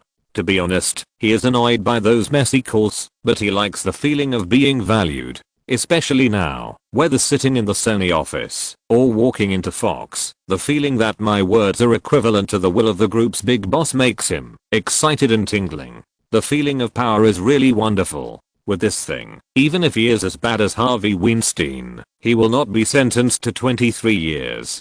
Because no one knows what he has done. The New York Times can double label the same behavior in different places as anti-human rights and noble. Then, what is the credibility of the media? It's just a toy for the rich. Roland hates being fooled, and he is also glad that he has entered the circle of fools. Murdoch also wants to follow in. Wow, this is really beautiful. No wonder so many people are obsessed with power. Roland was a little overwhelmed just by listening to the truck driver's simple words. However, just as Roland was digesting the shocking news brought to him by the truck driver with a smile, the old man who was huddled nearby rolled his eyes and said, okay, don't enjoy yourself here. Okay, if you want to enjoy yourself, wait until we finish the plan in hand before enjoying yourself. This kind of power cannot be put on the table for people to see, but movies can. Don't you like movies? Then just imagine that the movie you starred in is liked by people all over the world. The truck driver put his arm on Roland's shoulder. As a left-handed man, he spread out his 5 fingers and slowly pushed forward, as if clearing the clouds to see the sun. The action of coaxing a child made Roland roll his eyes and said, "Oh, James, don't treat me like a child, okay?" After hearing what Roland said, Cameron was immediately unhappy and stopped pretending. "I'm 26 years older than you. You're just a child in front of me. I'm telling you, you must go to Mexico with me today. No. Before the filming of Titanic is finished, I'll keep your phone. Now, you just go and film." The glaring truck driver made Roland smile. No matter how the other party challenged him, he would not get angry. This was not only because he still liked movies while smelling the breath of power, but also because the truck driver was the original bridge connecting him to New York. After being hit twice by the other party, Roland also raised his hands in surrender and asked with a smile, "So, excuse me sir, where should we start?" Looking at the guy who seemed to be smiling on the surface, but was actually ready, the truck driver was so happy in his heart. He had frequent contacts with wealthy people and never thought that filmmakers should work behind closed doors. If you can't even adapt to the general trend, you will never be able to ascend to the altar. Where to start? Let me think. The truck driver frowned in a pretentious manner, and after concentrating on thinking for a moment, he slapped his forehead and pretended to be enlightened. "Oh, I remember. You should start with a relationship. just as Roland's mobile phone was confiscated by the truck driver, and he and the other party got on the private plane provided by Fox and flew directly to the studio under construction in Mexico. A group of people in Los Angeles were staring at each other in a villa. Can't get through. Can't get through. Still can't get through. He turned off his mobile phone. The middle-aged man in the baseball cap put down his mobile phone very embarrassedly. Hearing this, the companions around him looked at each other in surprise. At this time, a big-nosed man spoke up. "King, does he not want to talk to us?" "I don't know." The middle-aged man in the cap spread his hands and said, "Yuan Lao, I think Roland must have something to do. He has a good temper. He always answered the phone when I called him before. Yes, I can testify to this." Ang Lee, who was sitting next to him, also responded, "I have communicated with him several times, and the transactions were very straightforward. I guess something has delayed him, otherwise he would not have answered the phone. After all, he gave us a private number. Then is there any other way to contact him?" The big-nosed man, who was called Yuan Lao by King, glanced at the two people who were explaining and said, "New Line has been waiting for our call and selling the North American and European copyrights of Rumble in the Bronx to New Line for $5 million is actually quite in line with Golden Harvest's idea." Note, after buying Fox, Murdoch wanted to break into the New York rich circle. Wendy Deng was able to introduce a partner to the eldest princess because Murdoch had been renting an apartment under the name of Chuan Jiango Real Estate for a long time. The so-called Twitter governance is due to the lack of media support, and it is also a smokescreen. When the Financial Times of the United Kingdom released the photo on February 10, 2017, it accused Trump of not being true in his first interview with the British media. The media was the Times, which was controlled by Murdoch, and Murdoch was present, but he did not mention it at all. The interviewer at the time, Michael Gove, a former British cabinet member and Brexit advocate, also confirmed this. During Trump's campaign, Roger Ailes, CEO of Fox News Channel, was dismissed by Murdoch, and Murdoch took over personally. Fox News anchor Megyn Kelly defected to NBC because she did not support Trump, and her successor Tucker Carlson was Trump's man. In the incident where the US military wanted to launch an airstrike on Iran but eventually stopped, Trump also said that he was persuaded by Carlson. After the action was cancelled, Carlson also praised Trump's rationality and put the blame on the hawks who instigated the war. "That's why I wrote that when Roland got the ticket to New York, Fox was already his own. Because Murdoch has always wanted to get in and take root deeply. The special effects production fees charged by Industrial Light and Magic really depend on George Lucas' mood. In reality, in order to prevent Digital Domain from seizing their special effects market, Industrial Light and Magic deliberately underreported the bid price of Titanic by $8 million. They got the order, which made Cameron so angry that he confronted Lucas directly. Chapter 175. A powerful dragon cannot defeat a local snake, and the roots are finally found. It was said before that around 1980, Golden Harvest wanted to send Jackie Chan to Hollywood, but they didn't understand the market, and didn't adapt to the local environment, which led to the high opening and low closing of the movie The Killer Trench. The long-term screening only earned $8 million at the box office, which only made a small splash. Although they later spent a lot of money, an investment of $18 million to make Cannonball Run, the box office performance of $72 million seemed to be very glorious, but Uncle Long was just a dead supporting role in it, and didn't get any credit. And then because of the box office success, the sequel Cannonball Run 2 was mentioned as the third male lead, which was also a big flop. With an investment of $20 million, it only earned $28 million at the box office. Unconvinced, they continued to tinker with the detective. Even though the European and American versions took the route of selling 6, it only earned $980,000 at the box office, so the situation of 3 consecutive career failures was formed. To be honest, in the entertainment industry, if an actor plays the leading role and fails 3 times, no investor will use him. But this was a recipe for market expansion. Uncle Long was still very popular in Hong Kong. In addition, in the same year that Police Story failed, 4 movies, Lucky Stars, Summer Lucky Stars, Police Story and Heart of Dragon were released, making Uncle Long the first guy in the history of Hong Kong movies to take the top 4 spots in the annual box office rankings. While writing a legend, they no longer bothered about Hollywood. Instead, they re-entered Hong Kong and continued to work hard.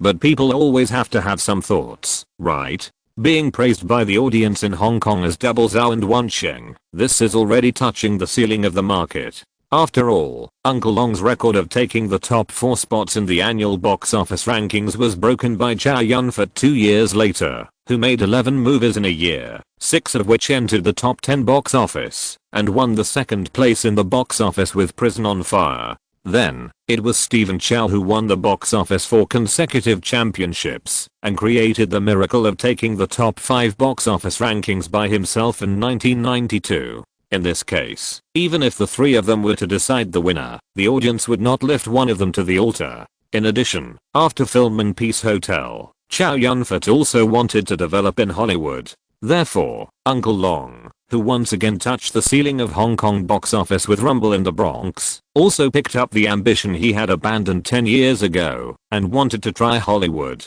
And he learned his lesson and tried again. Of course, he couldn't follow the old path of his failure. Even the high-spirited Zhu Wenqiang knew to ask Wu Beige for help and asked him to find a good script for him. Uncle Long, who had fallen down because of the problem of having no connections, of course, aimed at his own big brother. Many people said that Master Yuan Bei and Uncle Long had a grudge just because the two stopped working together after Drunken Master and Snake in the Eagle's Shadow. And in various public occasions in the future, Master Yuan Bei said that the Kung Fu Emperor Jet Li, who had exchanges with him, was better than Uncle Long. Of course, special venues like Ikea Home Furnishing City are another matter. After all, in the case of a fight using weapons, even if the purple potato demon comes, he has to kneel down to Uncle Long. It is precisely because of this kind of non-cooperation and open derogation that people feel that they have long since stopped communicating with each other. But in fact, the non-cooperation between the two of them was purely because Uncle Long's artist contract was signed with his godfather Lo Wei's company, and Uncle Long's godfather Lo Wei was the one who acted as a firefighter and filmed Fist of Fury and Fist of Fury with Bruce Lee. He was also the only guy who directly pissed off Bruce Lee on the set. When filming Fist of Fury that year, Lo Wei and Bruce Lee each had a throne chair and fought face to face. In the end, it was a full-scale fight. Bruce Lee drew his sword and almost chopped Lo Wei. After parting ways with Bruce Lee, Lo Wei, who continued to make kung fu films, found Uncle Long, who was about to switch to being a chef. Unfortunately, New Fist of Fury, Shaolin Wooden Men Ali and Swordflower Misty Rain in Jiangnan failed 3 times in a row. It was not until Mr. Yuan and his father borrowed Uncle Long from Lo Wei and pioneered the road of kung fu comedy that Uncle Long finally became popular. When Uncle Long became popular, Lo Wei, who thought that nonsense was evil, asked him back. With the constraints of the contract, Mr. Yuan had no choice but to watch Uncle Long live a life of tens of thousands of yuan per play. Yes, he was an adopted son on the surface, but the treatment was about the same as the 95-27 in the house of Master Hua. Due to the low treatment, Uncle Long was taken in by Golden Harvest not long after, and Mr. Yuan, who lost Uncle Long and his boss, Yuan Films, found a replacement, Chinese American Li Yuanba. I don't know if he is the first of the 18 heroes of the Sui and Tang dynasties, the reincarnation of the Golden Winged Rock, who tore apart the second best in the world, Yuan Qingdu, and killed the third best in the world, Pei Yuan King, with 3 hammers, and killed an army of 1.2 million. The name of Li Yuanba is too heavy for his life. After the big hit of Dragon Ninja, he was called the new generation of Jackie Chan. This guy called himself the best hero in the world and said to the producers in Taiwan who wanted to bid for him, "If you can deal with my boss Wu Xian, I will make a movie for you." After hearing this promise, Yuan Bei's boss Wu Xian was beaten seriously by the underworld in Taiwan. In a hurry, Yuan Bei and Wu Xian issued a ban order and banned the second generation of Uncle Long, who was finally found. Even if he apologized, he would ignore it. After all, the act of hiring a thug to beat up the boss is more stupid than Gobbert. After that, Mr. Yuan Bei became a martial arts instructor with peace of mind and cooperated with Golden Harvest for a long time. In 1992, Uncle Long won more than 30 million box office in Twin Dragons, which was the martial arts director of him, and he picked up the kung fu comedy again. The conflict between the two of them was all because of Lo Wen. With Lo Wen's decline, the two had no other scruples, especially after learning that his big brother Mr. Yuan Bei was accidentally hired by Hollywood to be an action director. This guy who wanted to break into Hollywood again naturally targeted Roland, who specially invited his big brother to Hollywood. To put it bluntly, even if Golden Harvest had maintained a good cooperative relationship with New Line before, in front of Roland, New Line, a subsidiary of Warner, was just a younger brother. Being able to get a relationship with Roland is equivalent to getting the distribution resources of the 6 major levels. Although they didn't know the twists and turns in 7 Deadly Sins and Shawshank Redemption a few months ago, it didn't matter. They just needed to know that when Roland released the movie, he could find a bunch of guys who they couldn't afford to endorse it. They just need to understand that if they sell Rumble in the Bronx to Roland, the profits they will get will definitely crush New Line. That's enough. But the problem is, while they are delaying time and visiting Los Angeles to meet Roland, the little sheep, has been fooled by the truck driver and ran away. I can't contact him. This is really annoying. You know, in order to seize this opportunity, Uncle Long went to find his godfather, the founder of Golden Harvest, Ho Kwon Chung. If it weren't for the old man who always hoped that Uncle Long could go out like Bruce Lee, then Rumble in the Bronx would have been sold long ago. Why would he wait until now? What should we do now? We can't just sit here. After making several calls and confirming that Roland's phone was turned off, Uncle Long leaned back and fell on the sofa. At this moment, he was as helpless as Masayoshi-san, who wanted to do good things. I can't even deliver things to someone's door. Is there any justice in this world? Or should we go directly to Sony? Seeing this situation, Ang Lee, who was sitting next to him, suggested. He could understand Uncle Long's feelings at the moment. 3 years ago, when the wedding banquet was seeking a distribution company, he was more desperate than Uncle Long now because he repeatedly hit a wall. Go to Sony. Will that work? Uncle Long, who wanted to seize the opportunity to show his talents, hesitated. After all, New Line is a subsidiary of Warner. If we contact Roland, even if New Line has ideas, they can't touch Roland. If we contact Sony directly and get rejected, it will be difficult to go back to New Line. New Line will think that we treat him as a spare tire. Since we don't value them, they won't value us anymore. I'm different from you. You have been cooperating with Sony all the time. After hearing Uncle Long's words, Ang Lee shut up directly because what the other party said was right. Except for the first pushing hands, the following the wedding banquet, and Eat Drink Man Woman were all bought by Roland at a fixed price and then directly handed over to Sony for distribution. Not only that, Sense and Sensibility, which invested up to $16 million, was also a Sony project. Or, just by the label of Roland likes his work, he can get a high degree of creative freedom from the project. In the eyes of most people, Ang Lee, who has won the best foreign language film for the wedding banquet, is Roland's man. As long as he doesn't waste money, the production director who follows the crew will turn a blind eye. After all, in Sony's territory, no one will go against Roland. Then why don't you call Sony to ask about the situation? Although Uncle Long can't go directly to Sony due to various relationships, Master Yuan understands that just waiting here is not a good idea. You call and pretend to ask about the box office of Sense and Sensibility, and tell them, by the way, that you want to thank Roland, but his phone can't be reached, and ask Sony if they know where he has gone. Yes, this method is feasible. Uncle Long, who reacted, regained hope. Ang Lee, who had helped Roland find Master Yuan Bei, did not hesitate and directly called Sony.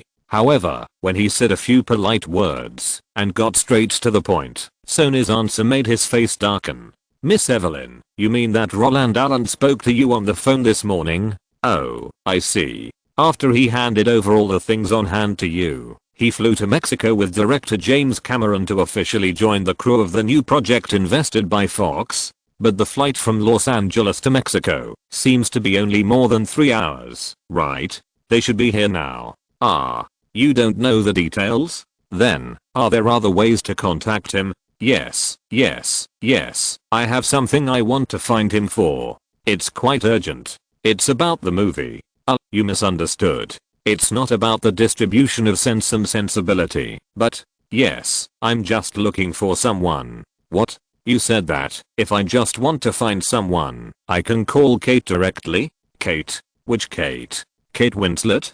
Didn't she just attend the premiere of Sense and Sensibility with me? What? You said she was chosen by director James Cameron. No, that's not right. You said she's already on the shortlist, waiting for Roland and James to make a decision. So, she should be in Mexico too? That's right. When the truck driver told Roland that you should start with a relationship, it means that he has already chosen the actress, or in other words, the shortlist is in his hands. In fact, after deciding that Roland would star in the film, the truck driver arbitrarily modified the script, setting the ages of the male and female protagonists at 17. When it comes to selection, it's even simpler. Can't he just choose according to Roland's age? The first person who caught his eye was Eliza Dushku, who had worked with her in True Lies, and is Arnold Schwarzenegger's daughter in the movie. It was so exciting to have the governor's son and daughter fall in love. Secondly, it was Claire Danes, who won the 52nd Golden Globe Award for Best Actress in a TV series for My So-Called Life, but she had already worked with Leo in Romeo and Juliet, so he didn't know if Roland would mind. The third was Rose Byrne, who has the same name as Rose in Titanic. She was also a child star, and starred in Dallas Dolls at the age of 12. The most impressive role was the heroine in Insidious in James Wan's horror universe and the first love of Professor X in X-Men, Apocalypse. Of course, Christina Ricci, the heroine of Gremlins invested and produced by Amblin Entertainment last year, is also within the truck driver's confirmation range, and people like Carrie Russell, who debuted with Disney's Mickey Mouse Club, and Gabrielle Anwar, who played the heroine who was attracted by Al Pacino's dancing in Scent of a Woman, are also on the list. The truck driver's way of finding people is very simple, that is, just go up according to Roland's age. And there are only 3 standards. Young, meeting the age requirement of a 17-year-old girl. Beautiful, must make the audience exclaim at first sight. So various global beauty rankings have become a real help for truck drivers to browse and search. And while meeting these 2 points, it must also be Roland's favorite.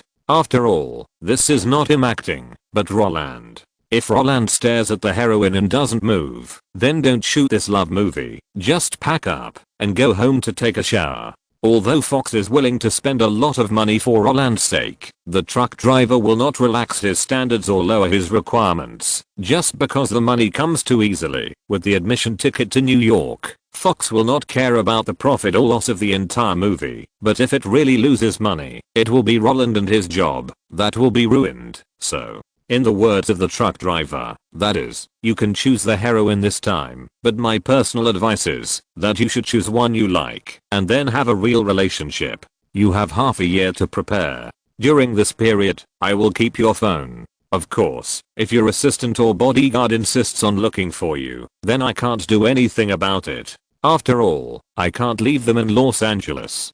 But, I hope you can remember. It's not that we don't want to lose, but that we can't lose. For them, our influence in front of the public is the most valuable thing. Their acceptance of you does not mean safety. Before you officially transform, your fans are the foundation that allows you to stand firm. Our goal is not to surpass Jurassic Park, but to create a century of love that moves the world. Have 2 notes. The first movie that Chow Yun-fat entered Hollywood, The Replacement Killers, was actually guaranteed by Zhang Jiazhen and John Woo. They were the producers, and the investor WCG was this. If it wasn't their own people who invested, how could he be the protagonist in his first movie? The fact that Bruce Lee drew his sword and chopped Lo Wei was not a rumor from the sidelines, but Jin Yang used his own name to prove it in Ming Pao. As for how Jin Yang knew it, Enai Kuang, who wrote for the Demigods and Semi-Devils and Blinded Daisy's Eyes, was Lo Wei's screenwriter, and The Accidental Fist of Fury was co-written by Enai Kuang and them.